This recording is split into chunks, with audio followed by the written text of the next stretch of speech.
ಮನೆಗ್ ಬಂದ್ರಣ ನಮ್ ಪಾಪುಗ್ ನಾವ್ ಏನೋ ಹೇಳ್ತಿದ್ವಣ, ಟೈಮ್ ಆಗುತ್ತೆ, ಹಾಸನ್ಗೆ ಹೊರಟಿದ್ವಣ ನಾವು ಬಟ್ಟೆ ತಗೊಳಕ್ಕೆ ಅಂತ. ಟೈಮ್ ಆಗುತ್ತೆ, ಎಲ್ಲಾರು ಒಂದೊಂದ್ ಕೆಲ್ಸ ಮಾಡಿದ್ರೆ ಬೇಗ ಹೋಗ್ಬೋದಂತ. ಆಮೇಲೆ ನಮ್ ಪಾಪುಗೆ ಅಲ್ಲೇ ಸೂರಿಮಣೆ ಬೇರೆ ಇತ್ತು ಅಣ್ಣ. ಅವಾಗ ಬಂದ್ರಣ ಅವ್ನ ಮಗ ಅಂದ್ರೆ ತುಂಬಾ ಜೀವ ಅಣ್ಣ. ಅವ್ನ್ಗೆ ಏನು ಅನ್ನಂಗಿಲ್ಲ ಅಣ್ಣ, ಅವ್ನ್ ತಪ್ಪಿದ್ ಮಾಡಿದ್ರು ನನ್ಗೆ ಬೈತಿದ್ರಣ್ಣ ಅವ್ರು. ಆಮೇಲೆ ಬಂದ್ರಣ, ತಿಂಡಿ ತಗೊಂಡೋಗಕ್ ಬಂದ್ರು. ಬಾರೋ ಅಲ್ಲಿ ಏನ್ ಮಾಡ್ತಿದ್ಯಾ, ಈ ಕಡೆ ಬಾ, ಅಲ್ಲೇನಾದ್ರು ಬಿದ್ಕಿದೇನಾದ್ರು ಮಾಡ್ಕೊಂಡಿ ಅಂದ್ರ ಅವ್ರಿಗೆ. ನಮ್ ಪಾಪುಂಗೆ ಅವನಿಗೆ ತಲೆ ಸವರಿ ಮುತ್ ಕೊಟ್ಬಿಟ್ಟು ಹೋದ್ರಣ. ತಿಂಡಿ ತಗೊಂಡು ಹೋದ್ರು. 11 ಗಂಟೆಗೆ ಹಾರ್ಟ್ ಅಟ್ಯಾಕ್ ಆಯ್ತಣ್ಣ ಅವ್ರಿಗೆ. ಹಾರ್ಟ್ ಅಟ್ಯಾಕ್ ಆಗಿನ ಒಂದ್ ನಿಮಿಷ ಅಣ್ಣ, ಪಕ್ಕನೇ ಇತ್ತಣ್ಣ ಆಸ್ಪತ್ರೆ. ಪಕ್ಕ ಆಸ್ಪತ್ರೆ ಇದ್ರು, ಏನು ಮಾಡಕ್ ಆಗ್ಲಿಲ್ಲ ಅಣ್ಣ ಅವ್ರಿಗೆ. ಅಂದ್ರೆ ಮೆಡಿಕಲ್ ಅಲ್ಲೇ ಇದ್ರು, ಪಕ್ಕದಲ್ಲಿ ಹಾಸ್ಪಿಟ್ಲು ಕೂಡ ಇತ್ತು. ಹೌದಣ್ಣ, ಆಸ್ಪತ್ರೆ ಹತ್ರನೇ ಇತ್ತಣ್ಣ. ಆದ್ರೂ ಆಗ್ಲಿಲ್ಲ. ಏನಿಲ್ಲ ಅಣ್ಣ, ಅಲ್ಲೇ ಪಟ್ಟಂತ ಚೇರ್ ಮೇಲೆ ಕೂತಿದ್ದವ್ರು ಬಿದ್ರಂತಣ್ಣ. ಹೇಳವ, ಏನ್ ವಿಚಾರ? ಅಮ್ಮ ಹೇಗಿದ್ದಾರಣ್ಣ? ಥ್ಯಾಂಕ್ ಯು, ಚೆನ್ನಾಗಿದ್ದಾರವ. ಥ್ಯಾಂಕ್ ಯು ಅಣ್ಣ, ತುಂಬಾ ಚೆನ್ನಾಗಿ ಮಾತಾಡ್ತೀರಣ್ಣ. ಎಷ್ಟೋ ಸಮಾಧಾನ ಅಣ್ಣ ನಿಮ್ ಮಾತು ಕೇಳಿ. ನಾನ್ ತುಂಬಾ ನೋವಲ್ಲಿದ್ದೀನಣ್ಣ. ಆದ್ರೂ ನಾನ್ ನಿಮ್ ಕಾರ್ಯಕ್ರಮ ಕೇಳ್ಬಿಟ್ಟು ಸ್ವಲ್ಪ ಸಮಾಧಾನ ಮಾಡ್ಕೋತಿದ್ದೀನಣ್ಣ. ಎಲ್ಲ ಒಳ್ಳೇದಾಗುತ್ತವ, ಹೇಳವ. ಮನ್ಸಲ್ಲಿ ಏನೇ ನೋವಿರ್ಲಿ ಮುಕ್ತವಾಗ ಹಂಚ್ಕೋ, ಮನ್ಸಿನ ಭಾರ ಕಡಿಮೆ ಮಾಡ್ಕೋ, ಎಲ್ಲ ಒಳ್ಳೇದಾಗುತ್ತೆ. ಹೇಳವ. ಅಣ್ಣ, ನಾವು 3 ಜನ ಮಕ್ಳು ಅಣ್ಣ, ನಮ್ಮ ಅಪ್ಪ ಅಮ್ಮಂಗೆ. ನಾನ್ ದೊಡ್ಡೋಳಣ್ಣ, ತಂಗಿ ಒಬ್ರು ಇದಾರಣ್ಣ, ತಮ್ಮ ಒಬ್ಬ ಇದಾನಣ್ಣ. ನಮ್ಮ ಮನೇಲಿ ತುಂಬಾ ಬಡವ್ರಣ್ಣ ನಾವು. ನಾವು ಬರೀ ಕೂಲಿ ಮಾಡ್ಕೊಂಡು ಹೆಂಗ ಜೀವನ ಮಾಡ್ತಿದ್ವಣ್ಣ. ನಮ್ಮಪ್ಪ ಅಣ್ಣ, ನಾವ್ ತುಂಬಾ ಚಿಕ್ಕವರಿಂದ ತುಂಬಾ ಅನುಮಾನ ಅಣ್ಣ ನಮ್ಮ ಅಮ್ಮನ ಮೇಲೆ. ಅಮ್ಮನ ಮೇಲೆ ಅಣ್ಣ, ಯಾರನ್ನು ಮಾತಾಡ್ಸಂಗಿಲ್ಲ ಅಣ್ಣ. ಅಂದ್ರೆ ಯಾವ ಕಾರಣಕ್ಕದು? ಅಂದ್ರೆ ಗಂಡಸರು ಯಾರು ಮಾತಾಡ್ಸಂಗಿಲ್ಲ ಅಮ್ಮನ. ಅಂದ್ರೆ ನಿಮ್ ತಾಯಿನ ಬೇರೆ ಯಾರು ಮಾತಾಡಿಸಿದ್ರೆ ಅನುಮಾನ ಪಡ್ತಿದ್ರು. ಏನಕ್ ಮಾತಾಡಿಸ್ತಾರೆ, ಏನು, ಅವ್ರಾಕ್ ಬಂದಿದ್ರು, ಇವ್ರಾಕ್ ಬಂದಿದ್ರು, ಆತರ ಅಣ್ಣ. ಆಮೇಲೆ ಹಂಗೆ ತುಂಬಾ ಜಗಳ ಅಣ್ಣ, ಹೊಡಿತಿದ್ರು ಅಮ್ಮಂಗೆ. ಅವನ್ನೆಲ್ಲ ನೋಡ್ಬಿಟ್ಟು ನಾವ್ ಚಿಕ್ಕವರಣ್ಣ ಹೆದ್ರುಕೊಂತಿದ್ವಣ್ಣ. ಹೆದ್ರುಕೊಂಡ್ ಕೂರ್ತಿದ್ವಣ್ಣ. ಸ್ವಲ್ಪ ದೊಡ್ಡವರಾದ್ವಿ ಅಣ್ಣ, 4ನೇ ಕ್ಲಾಸ್ 5ನೇ ಕ್ಲಾಸ್ ತರ. ಆಮೇಲೆ ಯಾಕೆ ಹೊಡಿತೀರಾ ಅಮ್ಮಂಗೆ, ಅಮ್ಮ ಏನ್ ಮಾಡಿದಾರೆ, ಅಮ್ಮ ಆತರ ಏನು ಮಾಡಿಲ್ಲ. ಅಮ್ಮಂಗಿಂತ ಚಿಕ್ಕವರು ತಮ್ಮ ಅವ್ರ ಜೊತೆಗ್ ಬೆಳ್ದಿರೋರ್ನ ಮಾತಾಡ್ಸಿದ್ರು ಅಣ್ಣ, ಅನುಮಾನ ಅಣ್ಣ. ಆತರ ಅಮ್ಮನ್ ಜೊತೆ ಬೆಳ್ದಿದ್ರಲ್ಲ ಅಣ್ಣ ಚಿಕ್ಕವ್ರ ಇದ್ದಾಗಿಂದ. ಅಂದ್ರೆ ಗಂಡು ಮಕ್ಳು ಅಥವಾ ಗಂಡ್ ಮಕ್ಳು ಅಣ್ಣ, ಆತರ ಅವ್ರುನು ಮಾತಾಡ್ಸಂಗಿಲ್ಲ ಅಣ್ಣ. ತರ ಅನುಮಾನ ಪಡ್ತಿದ್ರು. ನಮ್ಗೆ ಸ್ವಲ್ಪ ಗೊತ್ತಾಗ್ತಿತ್ತಲ್ಲ ಅಣ್ಣ, ಒಂದ್ 5ನೇ ಕ್ಲಾಸ್ 6ನೇ ಕ್ಲಾಸು, ನಮ್ ಮುಂದೆನೆ ಮಾತಾಡ್ತಿದ್ರಲ್ಲ ಅಣ್ಣ. ಹಂಗಾಗಿ ನಾವು ಏನ್ ಮಾತಾಡ್ಸಿದ್ರೆ ಏನಾಯ್ತಪ್ಪ, ಏನೋ ಅವ್ರೇನು ಆತರ ಎಲ್ಲೂ ಹೋಗ್ ಮಾತಾಡಿಲ್ಲ, ನಮ್ ಮುಂದೆನೆ ಮಾತಾಡಿದಾರೆ ಅಂತೆಲ್ಲ ಹೇಳ್ತಿದ್ವಣ್ಣ. ಹಂಗಾದ್ರು ನಿಮ್ಗ್ ಗೊತ್ತಾಗಲ್ಲ, ನೀವ್ ತುಂಬಾ ಚಿಕ್ಕವರು, ಸುಮ್ನೆ ಇರ್ರಿ ಅಂತ ನಮ್ಗೂ ಎದುರಿಸ್ಬಿಟ್ಟು ಕೂರಿಸ್ತಿದ್ರಣ್ಣ. ಹಂಗೆ ಆಗ್ತಾ ಹೆಂಗೊತ್ತು ಅದೇ ಜಗಳದಲ್ಲಿ ಕಿತ್ತಾಟದಲ್ಲಿ ಹೆಂಗೋ ದೊಡ್ಡವರಾದ್ವಿ ಅಣ್ಣ. ನಾನು ಸ್ವಲ್ಪ 10th 11th ಓದ್ತಿದ್ದೆ ಅಣ್ಣ. ಆಮೇಲೆ ನಾವೂನು ನಮ್ಮ ಫ್ರೆಂಡ್ ಜೊತೆ ಯಾರ ಜೊತೆನಾದ್ರೂ ಹೋದ್ರೆ ಅಲ್ಲಿಗೆ ಯಾಕೆ ಹೋಗಿದೆ, ಇಲ್ಲಿಗೆ ಯಾಕೆ, ಅಮ್ಮನ ಮೇಲ್ ಬಿಟ್ರು ಅಣ್ಣ, ನನ್ ಮೇಲೆ ಸ್ಟಾರ್ಟ್ ಮಾಡಿದ್ರಣ್ಣ. ಅಲ್ಲಿಗೆ ಯಾಕೆ ಹೋಗಿದೆ, ಇಲ್ಲಿಗೆ ಯಾಕೆ ಹೋಗಿದೆ, ಅವ್ರನ್ನ ಯಾರು ನೋಡ್ದೆ, ಇವ್ರನ್ನ ಯಾರು ನೋಡ್ದೆ ಅಂತ ಆತರನೇ ಬೈತಿದ್ರಣ್ಣ. ನಾವ್ ಆತರ ತಪ್ಪು ಕೆಲ್ಸ ಏನ್ ಮಾಡ್ತಿರ್ಲಿಲ್ಲ ಅಣ್ಣ. ಅಂದ್ರೆ ಹುಡ್ಗಿರ್ನು ಮಾತಾಡ್ಸಂಗಿಲ್ಲ, ಸ್ಕೂಲಲ್ಲಿ ಹುಡ್ಗರ್ನು ಮಾತಾಡ್ಸಂಗಿಲ್ಲ ಅಣ್ಣ. ಆತರ ಮನೆ ಹತ್ರ ಯಾರು ಬರಂಗಿಲ್ಲ, ನಾವು ಆಚೆ ಎಲ್ಲಾರು ಹೋದ್ರೆ ಅಲ್ಲೂ ಯಾರನ್ನು ಮಾತಾಡ್ಸಂಗಿಲ್ಲ, ಆತರ ಅಣ್ಣ. ಹೆಂಗೋ ಆಯ್ತು ಅಣ್ಣ. ಆಮೇಲೆ ನಾವು ಒಂದ್ ಚಿಕ್ಕ ಹೋಟೆಲ್ ಮಾಡಿದ್ವಿ ಅಣ್ಣ. ಅಮ್ಮ ಅಡ್ಗೆ ಮಾಡ್ತಿದ್ರು, ಅಪ್ಪಾಜಿನೂ ಅವರು ಕೆಲ್ಸ ಮಾಡ್ಕೊಂಡು ಮತ್ತೆ ಹೋಟ್ಲು ಎರಡೂನು ನೋಡ್ಕೊಂತಿದ್ರು ಅಣ್ಣ. ಅಲ್ಲಿ ಅಮ್ಮನ್ ಫ್ರೆಂಡ್ ಒಬ್ರು ಬರ್ತಾ ಇದ್ರಣ್ಣ. ಅವಾಗ ಅವ್ರನ್ನ ಮಾತಾಡಿಸಿದ್ರೆ ನಮಗೂ ಅವ್ರು ಪರಿಚಯ ಇದ್ರು ಅಣ್ಣ, ಅಮ್ಮಂಗೂ ಪರಿಚಯ ಇದ್ರು. ಅಪ್ಪಾಜಿ ಇಲ್ದಾಗ ಮಾತಾಡಿಸ್ತಿದ್ವಿ ಅಣ್ಣ ನಾವು ಹೋಟೆಲಲ್ಲಿ. ಅಂದ್ರೆ ಆಮೇಲೆ ತಾಯಿ ನಿಮ್ ಮುಂದೆನೆ ಮಾತಾಡಿಸ್ತಿದ್ರು? ನಮ್ ಮುಂದೆನೆ ಮಾತಾಡಿಸ್ತಿದ್ರು ಅಣ್ಣ. ಅವ್ರು ಏನು ವಿಷಯ ಇರ್ಲಿಲ್ಲ? ಏನಿರ್ಲಿಲ್ಲ ಅಣ್ಣ, ಕ್ಯಾಶುವಲ್ ಆಗಿ ಚೆನ್ನಾಗಿದ್ದೀರಾ, ಊಟ ಆಯ್ತಾ, ಏನ್ ಮಾಡ್ತಿದ್ದೀರಾ, ಏನ್ ತಿಂಡಿ, ಏನ್ ಸಾರು, ಎಲ್ಲೋಗಿದ್ರಿ, ಅಷ್ಟೇ ಅಣ್ಣ. ಇನ್ನೇನಿಲ್ಲ ಅಣ್ಣ. ಅವ್ರು ಚಿಕ್ಕ ಹುಡುಗರಿಂದ ನೋಡಿದ್ರಲ್ಲ ಅಣ್ಣ, ಹಂಗಾಗಿ ಮಾತಾಡ್ತಾ ಇದ್ರಣ್ಣ ಅಷ್ಟೇ, ಇನ್ನೇನಿಲ್ಲ ಅಣ್ಣ.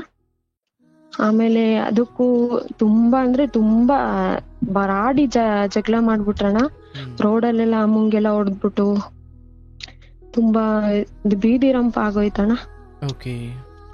ಅಮ್ಮ ತುಂಬಾ ಬೇಜಾರಾಗ್ಬಿಟ್ರಣ್ಣ. ಅದೇ ಟೆನ್ಷನ್ ಅಲ್ಲಿ ಅಮ್ಮಂಗ್ ಶುಗರು, BP ಎಲ್ಲ ಬಂತಣ್ಣ. ಅಂದ್ರೆ ಅದೇನು ಒಂದಿಸ್ ನಡೆದಿದ್ದು ಅಥವಾ ಇಲ್ಲ ಅಣ್ಣ, ಚಿಕ್ಕ ಹುಡುಗ್ರಿಂದಾನು ಇದೇ ನಡೀತಿತ್ತು. ಇದು ಅದು ಓಕೆ, ಬಟ್ ಇಲ್ಲಿ ಸ್ನೇಹಿತರು ಯಾರೋ ಹೋಟ್ಲ್ ಹತ್ರ ಬರ್ತಿದ್ರು, ಮಾತಾಡಿಸ್ತಿದ್ರು, ಅಂದ್ರೆ ಆ ವಿಚಾರ ಜಾಸ್ತಿ ಮಾಡಿದ್ದ? ಆ ವಿಚಾರದಲ್ಲಿ ತುಂಬಾ ಜಾಸ್ತಿ. ಅವ್ರು ಎಲ್ಲಾರು ಕದ್ ನೋಡ್ಬಿಟ್ಟು ಯಾರನ್ನ ಕೇಳ್ತಿದ್ರು ಏನೋ ಗೊತ್ತಿಲ್ಲ ಅಣ್ಣ.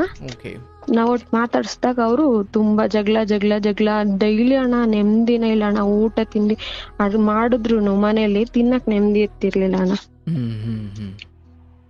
ಆಮೇಲೆ ಹಿಂಗೆ ಜಗಳ ಆಗ್ತಾ ಅಮ್ಮಂಗ್ ತುಂಬಾ ಹುಷಾರ್ ತಪ್ತಿದ್ರು ಅಣ್ಣ. BP ಬಂತು, ಶುಗರ್ ಬಂತು, ಹಂಗೆ ಆಗ್ತಾ ತುಂಬಾ ಹುಷಾರಿಲ್ಲ. ನೀವು ಓದ್ಲಿಕ್ಕೆ ಹೋಗ್ತಾ ಇದ್ರಿ? ಅಣ್ಣ ಹೋಗ್ತಿದ್ವಿ ಅಣ್ಣ. ನಾವು ಮನೇಲಿ ಕೆಲ್ಸ ಮಾಡ್ಕೊಂಡು ಮತ್ತೆ ಕಾಯಿ ಸುಲಿಯಕ್ ಹೋಗ್ತಿದ್ವಿ ಅಣ್ಣ. ಅಡ್ಕೆ ಕಾಯಿ ಸುಲಿಯಕ್ ಹೋಗ್ತಿದ್ವಿ. ಅಂದ್ರೆ ಒಂದ್ ಇಬ್ಳಕ್ಕೆ ಎಷ್ಟು ಅಂತ ಇರೋದು ಅಣ್ಣ? ಇಲ್ಲೆಲ್ಲ ಚೀಲ ಲೆಕ್ಕ ಅಣ್ಣ. ಚೀಲ 100 kg ಆತರ ಆಗ್ತಿದ್ರಣ್ಣ. ಅದನ್ನ ಕಾಯಿ ಸುಲ್ಕೊಂಡು ಅಡ್ಗೆ ಹೋಟೆಲ್ ಕೆಲ್ಸನೂ ಮಾಡ್ಕೊಂಡು ಹೆಂಗೋ ಅಲ್ಪ ಸ್ವಲ್ಪ ಓದ್ಕೊಂಡು ಹೆಂಗೋ ಇದ್ವಿ ಅಣ್ಣ. ಆಮೇಲೆ ಈ ವಿಷಯದಲ್ಲಿ ತುಂಬಾ ಜಗಳ ಆಗೋಯ್ತಣ್ಣ. ಆಮೇಲೆ ಅಮ್ಮ ನಾನ್ ಇರಲ್ಲ, ಇದೇನೆ ನೋಡಿ ಸಾಕಾಯ್ತು ಜೀವನ, ನೆಮ್ಮದಿ ಇಲ್ಲ, ಊಟ ತಿಂಡಿ ತಿನ್ನಕ್ಕೂ ನೆಮ್ಮದಿ ಇಲ್ಲ, ಆರೋಗ್ಯ ನೋಡ್ರೆ ಇಷ್ಟೊಂದ್ ಕೆಟ್ಟೋಗ್ತಿದೆ, ಇವನ್ ಜೊತೆ ಇರಕ್ ಆಗಲ್ಲ ನನ್ಗೆ ಅಂತ ಹೇಳಿದ್ರಣ್ಣ. ಆಮೇಲೆ ನಮ್ಗೂನು ತುಂಬಾ ಬೇಜಾರಾಗ್ತಿತ್ತಣ್ಣ. ನಮ್ಮ ಅಮ್ಮನ್ ಬರಿಗೋಳ್ ನೋಡ್ಬಿಟ್ಟು ನಮ್ಗೂ ತುಂಬಾ ಬೇಜಾರಾಗೋದಣ್ಣ. ಆಮೇಲೆ ಆಯ್ತಮ್ಮ, ನಾನು ನಿಮ್ ಜೊತೆ ಇರ್ತೀನಮ್ಮ ಆಯ್ತು ಅಂತ 2nd PU ಅಷ್ಟೇ ಅಣ್ಣ ಮಾಡಿದ್ ನಾವು. ಆಮೇಲೆ ಬಿಟ್ಬಿಟ್ಟು ಅಮ್ಮನ್ ಜೊತೆ 3 ಜನನು ನಮ್ ಅಮ್ಮನ್ ತವ್ರ ಮನೆ ಕಡೆ ಬಂದ್ಬಿಟ್ವಣ್ಣ. ಅಂದ್ರೆ ಅಪ್ಪಂಗೆ ಹೇಳೇ ಬಂದ್ರ? ನಾವ್ ನಿಮ್ ಜೊತೆ ಇರಲ್ಲ ಅಂತ ಬಿಟ್ಬಿಟ್ಟು ಮನೆ ಲೀಸ್ಗೆ ಹಾಕಿಸ್ಕೊಂಡಿದ್ವಿ ಅಣ್ಣ ನಾವು. ಆ ಮನೆಯಿಂದ ನಾವು ಅಮ್ಮನ್ ತವ್ರ ಮನೆಗ್ ಬಂದ್ಬಿಟ್ವಿ ಅಣ್ಣ. ಹಬ್ಬದ ದಿನ ಏಕಾದಶಿ ಹಬ್ಬ ಇತ್ತಣ್ಣ. ಹಬ್ಬದ ದಿನಾನೇ ಬಂದ್ಬಿಟ್ವಿ ಅಣ್ಣ. ಅಲ್ಲಿ ಅಮ್ಮನ್ ಮನೆ ಕಡೆ ಹೋದ್ರೆ ನಮ್ಮ ಅಮ್ಮನ್ ಮನೆ ಕಡೆಯವ್ರ ಕಂಡ್ರೆ ಆಗ್ತಿರ್ಲಿಲ್ಲ ಅಣ್ಣ ನಮ್ಮ ಅಪ್ಪಂಗೆ. ನಮ್ ತಂದೆಗೆ ನಮ್ಮಮ್ಮ ಮದ್ವೆ ಆದಾಗಿಂದನೂ ಅವ್ರನ್ನ ಕಂಡ್ರೆ ಆಗ್ತಿರ್ಲಿಲ್ಲ ಅಣ್ಣ. ಆಯ್ತು, ಅವ್ರ ಮನೆ ಕಡೆ ಬಂದ್ಬಿಟ್ವಿ. ಇನ್ನ ಕೋಪ ಜಾಸ್ತಿ ಆಗ್ಬಿಡ್ತಾನ ನಮ್ಮ ಅಪ್ಪಾಜಿಗೆ. ಆಮೇಲೆ ಅವ್ರ ಊರ್ ಕಡೆ ಹೋಗ್ಬಿಟ್ರಣ್ಣ. ನಾವು ಇಷ್ಟೇ ಜನ ಇದ್ವಿ. ಆಮೇಲೆ ಡೈವರ್ಸಿಗೆ ಹಾಕಿದ್ವಿ ಅಣ್ಣ. ಅಲ್ಲಿ ಡೈವರ್ಸ್ ನಡೀತಾ ಇತ್ತಣ್ಣ. ತಿಂಗಳಿಗೆ ಒಂದ್ಸಲ ಹೋಗ್ತಿದ್ವಿ ಬರ್ತಿದ್ವಿ ಅಷ್ಟೇ ಅಣ್ಣ. ಆಗ್ತಾ ಆಮೇಲೆ ಅವರು ಇಲ್ಲ, ಪರಿಚಯ ಇರೋರು ಅಪ್ಪಾಜಿಗೂ ಪರಿಚಯನೇ, ನಮ್ಗೂ ಪರಿಚಯನೇ, ಒಂದೇ ಊರಲ್ಲ ಇದ್ವಲ್ಲ ಅಣ್ಣ ಎಲ್ಲ ಜನ ಎಲ್ಲ ಸೇರ್ಕೊಂಡು, ಈ ವಯಸ್ಸಲ್ಲಿ ಮಕ್ಳೆಲ್ಲ ದೊಡ್ಡೋಳಾಗಿದ್ದಾರೆ, ನೀನು ಹುಷಾರಿಲ್ಲ, ಗಂಡನ್ ಬಿಟ್ಬಿಟ್ಟು ಏನ್ ಮಾಡ್ತೀಯಾ, ಮಕ್ಳಿಗೆಲ್ಲ ಮದ್ವೆ ವಯಸ್ಸಿಗೆ ಬಂದಿದ್ದಾರೆ, ಹಂಗೆ ಹಿಂಗೆ ಅಂತ ತಲೆ ಕೆಡ್ಸೋರಣ್ಣ. ಬಂದ್ ನಾವ್ ಹೆಂಗೋ ನೆಮ್ಮದಿಯಾಗಿ ದುಡ್ಕೊಂಡ್ ತಿನ್ಕೊಂಡ್ ಇರ್ತೀವಿ, ನಮ್ಗೆ ಬೇಡ ನಮ್ಮ ಅಪ್ಪನ್ ಸಹವಾಸ ಸಾಕು ಅಂತ ನಾವೆಲ್ಲ ಹೇಳಿದ್ರು ಅಣ್ಣ. ಜನ ಬಿಡ್ಲಿಲ್ಲ ಅಣ್ಣ. ನೆಂಟ್ರು ಜನಗಳು ಅಕ್ಕಪಕ್ಕ ಎಲ್ಲಾರು ಬಿಡ್ಬೇಡ ಅಮ್ಮ, ಹೆಂಗಾರ ಇರ್ಲಿ, ಸುಧಾರ್ಸ್ಕೊಂಡ್ ಹೋಗ್ರಿ ಅಂತ ಮತ್ತೆ ಕೂಡ್ಸಿದ್ರಣ್ಣ. ಆಯ್ತು ಅಂತ ಬಂದ್ರು ಅಣ್ಣ. ಅವ್ರಿಗೆ ತುಂಬಾ ಕೋಪ ಬಂದ್ಬಿಡ್ತಣ್ಣ ನಮ್ಮೇಲೆ. ಇನ್ನ ಜಾಸ್ತಿ ಅಂದ್ರೆ ಜಾಸ್ತಿ ಕೋಪ ಬಂದ್ಬಿಟ್ಟು ಇನ್ನ ಜಗಳ ಜಾಸ್ತಿ ಆಯ್ತಾ ಹೋಯ್ತಣ್ಣ. ಆಮೇಲೆ ನಾವು ಕಾಯಿ ಸೀಸನ್ ಬಂದಾಗ ಹೋಗ್ತಿದ್ವಣ್ಣ ಬೇರೆ ಊರ್ಗೆಲ್ಲ. ಅವಾಗ ಹೆಂಗೋ ಮಾಡ್ಕೊಂಡ್ ತಿನ್ಲಿ ಇವ್ರೆ ಅಂತ ಅಲ್ಲಾದ್ರೂ 4 ದಿನ ಕೆಲಸ ಮಾಡ್ಕೊಂಡಿರೋಣ. ಜೊತೆಲೆ ಇದ್ರೆ ಬಾಳ ಜಗಳ ಮಾಡ್ತಾರೆ, ಇರಕ್ ನೆಮ್ಮದಿ ಬಿಡಲ್ಲ ಅಂತ ಹೋಗ್ತಿದ್ವಿ ಅಣ್ಣ. 1-2 ತಿಂಗಳು ಹೋಗ್ಬಿಟ್ಟು ಅಮ್ಮನ್ ಜೊತೆಗೆ ಹೋಗ್ತಿದ್ವಣ್ಣ. ನನ್ ತಂಗಿ ತಮ್ಮ ಸ್ಕೂಲ್ಗೆ ಹೋಗ್ತಿದ್ರಣ್ಣ. ಅವ್ರೆಲ್ಲಿ ಇರ್ತಿದ್ರು? ಅವ್ರು ಅಪ್ಪನ್ ಜೊತೆ ಇರ್ತಿದ್ರಣ್ಣ. ಅಂದ್ರೆ ಅವ್ರಿಗೇನ್ ತೊಂದ್ರೆ ಕೊಡ್ತಿರ್ಲಿಲ್ಲ? ಅಂದ್ರೆ ಅವ್ರಿಗೇನಿಲ್ಲ ಅಣ್ಣ. ನಾನು ಅಮ್ಮಂಗ್ ಬೈತ್ಯ ಅಂತ ಕೇಳ್ತಿದ್ನಲ್ಲ ಅಣ್ಣ, ನನ್ ಮೇಲೆ ಕೋಪ ಜಾಸ್ತಿ ಅದಕ್ಕೆ. Okay okay. ನಾನು ನಮ್ಮ ಅಮ್ಮಂಗೇನು ಅನ್ಬೇಡ ಯಾಕಂತೀಯ ಅಂತ ಬೈದ್ಬಿಟ್ಟು ಕೇಳ್ತಿದ್ವಲ್ಲ ಅಣ್ಣ ನಾವು. ಹಂಗಾಗಿ ಅವ್ರಿಗೆ ನನ್ ಮೇಲೆ ಸ್ವಲ್ಪ ಜಾಸ್ತಿ ಕೋಪ ಆಯ್ತಣ್ಣ. ಆಯ್ತು ಬಂದ್ರು ಅಣ್ಣ, 2 ವರ್ಷ ಓದ್ವಿ ಅಣ್ಣ, ಸೆಕೆಂಡ್ PU ಮುಗಿಸಿ 2 ವರ್ಷ ಕಾಯಿಸಿದ್ವಿ. ಆಮೇಲೆ 19 ವರ್ಷ ಅಣ್ಣ ನಂಗೆ. ಅವಾಗ ಒಂದ್ ಕಡೆಯಿಂದ ಸಂಬಂಧ ಬಂತಣ್ಣ. ಆಮೇಲೆ ಅವರು ಹೇಳ್ತಾ ಇದ್ರು ಸೆಕೆಂಡ್ ಮ್ಯಾರೇಜ್, ಅವ್ರಿಗೆ ಹುಡುಗ ತುಂಬಾ ಒಳ್ಳೆಯವನು ಅಂತ ಹೇಳ್ತಿದ್ರು. ನಾನ್ ಫಸ್ಟಿಗೆ ನಾನು ಈಗ್ಲೇ ಆಗಲ್ಲ ಮದ್ವೆ, ಹಂಗ್ ಬೇಡ ಮದ್ವೆ ಅಂತ ಹೇಳ್ದೆ ಅಣ್ಣ. ಆಮೇಲೆ ಮನೇಲಿ ಅವ್ರಿಗೆ ನಾನ್ ಇರೋದ್ ಇಷ್ಟ ಇರ್ಲಿಲ್ಲ ಅಣ್ಣ. ಊಟ ಕೂತ್ರೆ ನಾನ್ ತಂದ್ ಹಾಕಿದೆ ತಿಂತೀಯ, ನಂಗೆ ಬೈತೀಯ, ನಾನ್ ನಂದಿದು ಮಗ್ಳು ಅಂತಾನು ಒಂದ್ ಕನ್ಸನ್ ಇರ್ಲಿಲ್ಲ ಅಣ್ಣ ಅವ್ರಿಗೆ. ಅಲ್ಲ, ಊಟಕ್ಕೆ ಇದ್ದಾಗ ಹಂಗಿಸು ಮಾತಾಡ್ತಿದ್ದ ಅಪ್ಪನೋ ಅಮ್ಮನೋ? ಅಪ್ಪ ಅಣ್ಣ. ಓಕೆ. ಅಮ್ಮಂದೇನ ಆತರ ಸಮಸ್ಯೆ? ಅಮ್ಮಂದೇನಿಲ್ಲ ಅಣ್ಣ. ಅಮ್ಮ ಏನಂದ್ರೆ, ನೀನ್ ಅವ್ರ ಸುದ್ದಿಗೆ ಹೋಗ್ಬೇಡ, ನಾನ್ ಪಾಡಿಗೆ ನಾನ್ ಮಾತಾಡಿಸ್ತಾನೆ ಇರ್ಲಿಲ್ಲ ಅಣ್ಣ. ನಾನ್ ಪಾಡಿಗೆ ನಾನ್ ಸುಮ್ನೆ ಇರ್ತಿದ್ದೆ ಅಣ್ಣ. ಅವ್ರ ಸುದ್ದಿಗೆ ಹೋಗಿಲ್ಲ ಅಂದ್ರೂ ಸುಮ್ನೆ ಇಂಡೈರೆಕ್ಟ್ ಆಗಿ ಹೇಳದಣ್ಣ. ಊಟ ಕೂತಂಗ ಅನ್ಸದು, ಎಲ್ಲೂ ಹೋಗಂಗಿಲ್ಲ, ಬರಂಗಿಲ್ಲ, ರೆಡಿ ಆಗಂಗಿಲ್ಲ, ಎಲ್ಲಿಗ್ ಹೋಗ್ತಾಳೆ, ಎಲ್ಲಿಗ್ ಬರ್ತಾಳೆ, ತಿಂತಾಳೆ, ಬರೀ ಏನೋ ಒಂಥರ ಅಣ್ಣ. ತುಂಬಾ ಅಂದ್ರೆ ತುಂಬಾ ಬೇಜಾರಾಗ್ತಿತ್ತಣ್ಣ. ಆಮೇಲೆ ಅವರು ತುಂಬಾ ಫೋರ್ಸ್ ಮಾಡ್ತಿದ್ರಣ್ಣ ಮನೇಲಿ ಬಂದು, ಕೊಡ್ರಿ ಚೆನ್ನಾಗ್ ನೋಡ್ಕಂತಾರೆ, ಮನೆ ಕಡೆ ಚೆನ್ನಾಗಿದ್ದಾರೆ ಅಂತ. ಆಮೇಲೆ ಜಗಳ ಜಾಸ್ತಿ ಆಗ್ತಾ ನಮ್ಮ ಮನೇಲಿ, ಯಾರಾದ್ರೂ ಆಗ್ಲಿ ಬಿಡಿ ಹೋಗ್ತೀನಿ ಮದ್ವೆ ಆಗಿ, ನನ್ನಿಂದ ನಿಮ್ಗೂ ನೆಮ್ಮದಿ ಇಲ್ಲ, ನನ್ಗೂ ನೆಮ್ಮದಿ ಇಲ್ಲ, ನನ್ಗೂ ತಿನ್ನಕ್ ಆಯ್ತಾ ಇಲ್ಲ, ಮನೇಲಿ ಇರಕ್ ಆಗ್ತಿಲ್ಲ, ನಾನು ಹೋಗ್ಲಿ, ಯಾರಾದ್ರೂ ಆಗ್ಲಿ, ಹೆಂಗಾದ್ರೂ ಇರ್ಲಿ, ಏನಾದ್ರೂ ಆಗ್ಲಿ ಹೋಗ್ತೀನಿ ಅಂದೆ ಅಣ್ಣ. ಮದ್ವೆ ಆಗಿ ಹೋದೆ ಅಣ್ಣ. ಮದ್ವೆ ಬಂತು ಅಣ್ಣ. ಅಲ್ಲಿ ಆ ಮಟ್ಟಿಗೆ ಒಪ್ಕೊಳ್ಳಿಕ್ ಕಾರಣ ಇಲ್ಲಿನ ಹಿಂಸೆನೇ ಆಗಿತ್ತು? ಹೌದು ಅಣ್ಣ. ಅಂದ್ರೆ ಹೆಂಗ ಹೋದ್ರೆ ಸಾಕು ಅಂತ. ನಾನ್ ಇರ್ಬಾರ್ದು ಇವ್ರ ಕಣ್ ಮುಂದೆ, ನಾನು ಹೋದ್ರೆ ಇವ್ರಾದ್ರೂ ನೆಮ್ಮದಿಯಾಗಿರ್ತಾರೆ, ನನ್ನಿಂದಾನೇ ಇವ್ರಿಗೂ ನೆಮ್ಮದಿ ಆಗ್ತಿಲ್ಲ, ನನ್ಗೂ ನೆಮ್ಮದಿ ಆಗ್ತಾ ಇಲ್ಲ, ತಿನ್ನಕ್ಕೂ ಆಗ್ತಾ ಇಲ್ಲ ಅಣ್ಣ. ದುಡ್ಕೊ ಬಂದ್ರು ನಾವು ಕೆಲ್ಸ ಮಾಡ್ತಿದ್ವಣ್ಣ, ನಾವೇನ್ ಹಂಗೆ ಕೂತ್ಕೊಂಡ್ ತಿಂತಿರ್ಲಿಲ್ಲ ಅಣ್ಣ. ಆದ್ರೂನು ಹಿಂಗೆಲ್ಲ ಅಂದಾಗ ನನ್ ತಿನ್ನಕ್ ಆಗ್ತಿರ್ಲಿಲ್ಲ. ಎಷ್ಟ್ ದಿನ ಅಂತ ಅಣ್ಣ ಬೇರೆಯವ್ರ ಮನೇಲಿ, ಫ್ರೆಂಡ್ಸ್ ಮನೇಲಿ ಊಟ ಮಾಡಕ್ ಆಗತ್ತಣ್ಣ? ಇಲ್ಲ ಅಣ್ಣ, ಒಂದೊಂದ್ ದಿನ ಬೇಜಾರಾಗ್ತಿತ್ತಲ್ಲ ಅಣ್ಣ, ತುಂಬಿದ್ವಿ ಅಣ್ಣ ನಮ್ದು. ಅವಾಗ ಅವ್ರ ಮನೆಗೆ ಹೋಗ್ತಿದ್ರಿ? ನಮ್ ಫ್ರೆಂಡ್ ಎಲ್ಲ ಬಾ, ನಿನ್ ಗೊತ್ತು, ನೀನು ಬೇಜಾರಾಗಿದ್ಯಾ, ನೀನ್ ತಿಂದಿಲ್ಲ, ಊಟ ಮಾಡಿಲ್ಲ. ಆಮೇಲೆ ನಮ್ಮ ಅಜ್ಜಿನೂ ಅಣ್ಣ ಸೆರ್ಗಲ್ದಿ ಮುಚ್ಚಿಡ್ಕೊಂಡ್ ತಗೊಂಬಂದ್ ಕೊಡೋರಣ್ಣ ನನ್ಗೆ. ಊಟ ಮಾಡಿಲ್ಲ. ಅವ್ರ ತಾಯಿನ ಅನುಮಾನಿಸ್ಬೇಕಾದ್ರೆ ನೀನ್ ಸುಮ್ಮನೆ ಇದ್ದಿದ್ರೆ ಅವ್ರಿಗೇನ್ ಸಮಸ್ಯೆ ಆಗ್ತಿರ್ಲಿಲ್ಲ, ನೀನ್ ಮಾತಾಡಿದ್ದೆ ತಪ್ಪು ಅಂತಲ್ಲ? ಹೌದು ಅಣ್ಣ, ಹೌದು. ನೀನು ನಿಮ್ಮವನ್ ಕಡೆನೆ ಮಾತಾಡ್ತೀಯಾ, ಅವ್ರ ಪರವಾಗಿ ಮಾತಾಡ್ತೀಯಾ? ಅಂದ್ರೆ ಈಗ ನೀನು ಅಂತವಳೆ ಅನ್ನೋ ಅರ್ಥ? ಹಂಗೆ ಅಣ್ಣ. ಆಯ್ತು. ಇಲ್ಲಿ ಮದ್ವೆಗೆ ಒಪ್ಕೊಂಡ್ರಿ, ಆಮೇಲೆ ಮದ್ವೆಗೆ ಗಂಡ್ ನೋಡಕ್ ಬಂದ್ರಣ್ಣ, ಹೆಣ್ ನೋಡಕ್ ಬಂದ್ರು, ಶಾಸ್ತ್ರ ಇತ್ತು. ಅದ್ರದ್ ಹಿಂದಿನ ತುಂಬಾ ಗಲಾಟೆ ಆಗಿತ್ತಣ್ಣ. ಹಂಗಾಗಿ ನಾನೇನಂತಣ್ಣ, ಇಬ್ರು ಬಂದಿದ್ರಣ್ಣ ನೋಡಕ್ಕೆ ಅಂತ. ನನ್ಗೆ ಹುಡ್ಗ ಒಬ್ರು, ಅವ್ರಿಗೆ ಮದ್ವೆ ಆಗಿತ್ತಣ್ಣ ಮುಂಚೆ. ಗಂಡಿನ ಕಡೆಯವರು ಅವ್ರು ಇಬ್ರು ಬಂದಿದ್ರು? ಅವ್ರ ಜೊತೆ ಒಬ್ರು, ಅವ್ರ ಫ್ಯಾಮಿಲಿ ಅವ್ರೊಬ್ರು ಬಂದಿದ್ರಣ್ಣ. ಒಟ್ ಇಬ್ರು ಬಂದಿದ್ರಣ್ಣ. ಅವ್ರು ಬಂದಿದ್ರು. ಆಮೇಲೆ ಅವ್ರನ್ನ ನಾನ್ ನೋಡ್ಲೇ ಇಲ್ಲ ಅಣ್ಣ. ನಂಗೆ ತುಂಬಾ ಬೇಜಾರಿತ್ತಣ್ಣ. ಯಾರಾದ್ರೂ ಆಗ್ಲಿ, ಹೆಂಗಾದ್ರೂ ಆಗ್ಲಿ ಹೋಗ್ಬಿಡ್ಬೇಕು, ನಾನು ಇರ್ಬಾರ್ದು ಇಲ್ಲಿ ಅಂತ ಅಷ್ಟೇ ಅಣ್ಣ. ಬಟ್ ಅವ್ರಿಗೆ 2ನೇ ಮದುವೆ ಇದು ಅಂತ ನಿಮಗೆ ಗೊತ್ತಿತ್ತ? ನನಗ್ ಗೊತ್ತಿತ್ತಣ್ಣ, ಮುಂಚೆನೆ ಗೊತ್ತಿತ್ತಣ್ಣ. ಆಮೇಲೆ ಅವ್ರ ಏನಂದ್ರ, ಆಮೇಲೆ ಬಂದ್ರು ಅಣ್ಣ ಹೆಣ್ ನೋಡಕ್ಕೆ. ನಾನ್ ಈ ಟೆನ್ಷನ್ ಇಲ್ದೆ ಬೇಜಾರಲ್ಲಿದ್ದೆ ಅಣ್ಣ. ನಾನೇನ್ ಮಾಡ್ದೆ, ಅವ್ರ ನೋಡಕ್ ಬಂದಾಗ ನಾನ್ ನೋಡ್ಲೇ ಇಲ್ಲ ಅಣ್ಣ. ಅವ್ರ ಜೊತೆ ಒಬ್ರು ಬಂದಿದ್ರು, ಇಬ್ರುನು ನಾನ್ ಸರಿಯಾಗಿ ನೋಡ್ಲಿಲ್ಲ ಅಣ್ಣ. ನೀರ್ ಕೊಡು ಅಂದ್ರು, ನೀರ್ ಕೊಟ್ಟೆ. ಕಾಫಿ ಕೊಡು ಅಂದ್ರು, ಕಾಫಿ ಕೊಟ್ಟೆ ಅಣ್ಣ. ಬಂದ್ಬಿಟ್ಟು ಅಡ್ಗೆ ಮನೆಗ್ ನಿಂತ್ಕೊಂಡೆ. ಬೇಜಾರಲ್ಲಿದೆ ಅಣ್ಣ, ತುಂಬಾ ಅಂದ್ರೆ ತುಂಬಾ ನೋವಾಗಿತ್ತಣ್ಣ. ನೋಡ್ಲೇ ಇಲ್ಲ ಅಣ್ಣ ನಾನು ಅವ್ರನ್ನ, ಸುಮ್ನೆ ಕೊಟ್ಬಿಟ್ಟು ಬಂದ್ಬಿಟ್ಟೆ ಅಣ್ಣ. ಆಮೇಲೆ ನೋಡು ಅಂತಂದ್ರು, ನಾನ್ ನೋಡ್ಲಿಲ್ಲ ಅಣ್ಣ. ಆಮೇಲೆ ಅವ್ರು ಹೋದ್ರು ಅಣ್ಣ. ಹೋದ್ಮೇಲೆ ಹುಡ್ಗಿ ಫೋಟೋ ಇಸ್ಕೊಬ ಅಂದ್ರು ಅಣ್ಣ. ಅವಾಗ ಅವ್ರ ಜೊತೆ ಒಬ್ರು ಬಂದಿದ್ರಣ್ಣ, ಅವ್ರು ಇಸ್ಕೊಂಡ್ ಹೋದ್ರಣ್ಣ. ನಾನೇನಂದ್ರೆ ವಾಪಸ್ ಬಂದ್ರಲ್ಲ, ಅವ್ರೇ ಅನ್ಕೊಂಡೆ ಅಣ್ಣ. ಬಟ್ ಅವ್ರಲ್ಲ ಅಣ್ಣ, ಅವ್ರು ಆಚೆ ಇದ್ರು. ಅಂದ್ರೆ ಅವ್ರ ಗಂಡಿನ ಜೊತೆ ಬಂದವರು? ಜೊತೆಗ್ ಬಂದವ್ರಣ್ಣ. ಪರವಾಗಿಲ್ಲ ಇದ್ದಾರೆ, ಹೆಂಗೋ ಆಯ್ತು ಹೋಗೋಣ ಇರೋಣ ಅನ್ಕೊಂಡ್ ಬಂದೆ ಅಣ್ಣ. ಅಂದ್ರೆ ಆ ಕ್ಷಣಕ್ಕೆ ಮನಸ್ಸಿಗೆ ಇವರೇ ಹುಡುಗ ಅಂತ ಒಪ್ಕೊಂಡ್ರ? ಒಪ್ಕೊಂಡ ಇಲ್ಲ ಅಣ್ಣ, ನನ್ಗಿಷ್ಟ ಇರ್ಲಿಲ್ಲ, ಆದ್ರೂ ನನಗೆ ಬರ್ದು ನಿಮ್ಗೊಂದು ಅಂದಾಜ್ ಇವರೇ ಇರ್ಬಹುದು ಅನ್ಕೊಂಡೆ ಅಷ್ಟೇ ಅಣ್ಣ. ಆಮೇಲೆ ಹೋದ್ರು ಅಣ್ಣ, ಫೋಟೋ ಎಲ್ಲ ಇಸ್ಕೊಂಡು ಅವ್ರ ಮನೇಲೂ ಎಲ್ಲ ಒಪ್ಕೊಂಡ್ರು. ಆಮೇಲೆ ನಾನ್ ಕೇಳ್ದಣ್ಣ, ನಮ್ಗೆ ತೋರ್ಸಿದ್ರಲ್ಲ ಇವ್ರು ಬರ್ತಾರೆ ಅಂತ, ಅವ್ರಿಗೆ ಹೇಳ್ದಣ್ಣ ಒಂದ್ ಫೋಟೋ ಇದ್ರೆ ಕೊಡಿ, ನಾನು ಅವ್ರು ನೋಡ್ಲಿಲ್ಲ ಅಂದೆ ಅಣ್ಣ. ಫೋಟೋನು ಕೊಡ್ಲಿಲ್ಲ, ಏನು ಕೊಡ್ಲಿಲ್ಲ ಅಣ್ಣ. ಆಮೇಲೆ ಒಂದಿನ ಎಂಗೇಜ್ಮೆಂಟ್ ಮಾಡೇ ಬಿಟ್ರಣ್ಣ, ಒಂದ್ ತಿಂಗ್ಳಿಗೆನೆ ಎಂಗೇಜ್ಮೆಂಟ್ ಅಂತ ಮಾಡಿದ್ರಣ್ಣ. ನನ್ ನೋಡ್ಬೇಕು ಅನ್ನೋ ಎಕ್ಸೈಟ್ಮೆಂಟ್ ಇತ್ತಣ್ಣ. ಬಟ್ ನನ್ಗೆ ಯಾರು ತೋರಿಸ್ಲಿಲ್ಲ. ಅವ್ರ ರಿಲೇಷನ್ ಅವರು ಇದ್ರು ಅಣ್ಣ, ಅವ್ರ ದೊಡ್ಡಮ್ಮ ಇದ್ರು, ಅವ್ರ ಚಿಕ್ಕಮ್ಮ ಇದ್ರಣ್ಣ. ಅವ್ರ ಮನೆಗೂ ಹೋಗ್ತಿದ್ವಿ, ಅವ್ರ ಮನೇಲೂ ಕೇಳಿದ್ರು ಯಾರು ಏನು ತೋರಿಸ್ಲಿಲ್ಲ ಅಣ್ಣ. ಯಾಕೆಂದ್ರೆ ಅವ್ರಿಗೆ ಡೌಟ್ ಇತ್ತಣ್ಣ. ಅಂದ್ರೆ ನಮ್ಮ ಮನೆಯವ್ರು ಚೆನ್ನಾಗಿದ್ರಣ್ಣ, ಒಂದ್ ಸ್ವಲ್ಪ ಏಜ್ ಆಗಿತ್ತಣ್ಣ ಅವ್ರಿಗೆ.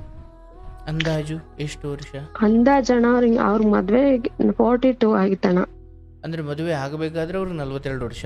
42 ವರ್ಷ ಅಣ್ಣ. ಅಲ್ಲ, ಎಂಗೇಜ್ಮೆಂಟ್ ದಿನ ಆದ್ರೂ ನೀವು ನೋಡ್ಲಿಲ್ವಾ? ಅದೇ ಅಣ್ಣ ಹೇಳ್ತೀನಣ್ಣ ಇವಾಗ. ಅಣ್ಣ ಎಂಗೇಜ್ಮೆಂಟ್ ಅಂದ್ರು ಅಣ್ಣ, ಎಲ್ರು ರಿಲೇಷನ್ಗೆಲ್ಲ ಹೇಳಿದ್ರಣ್ಣ.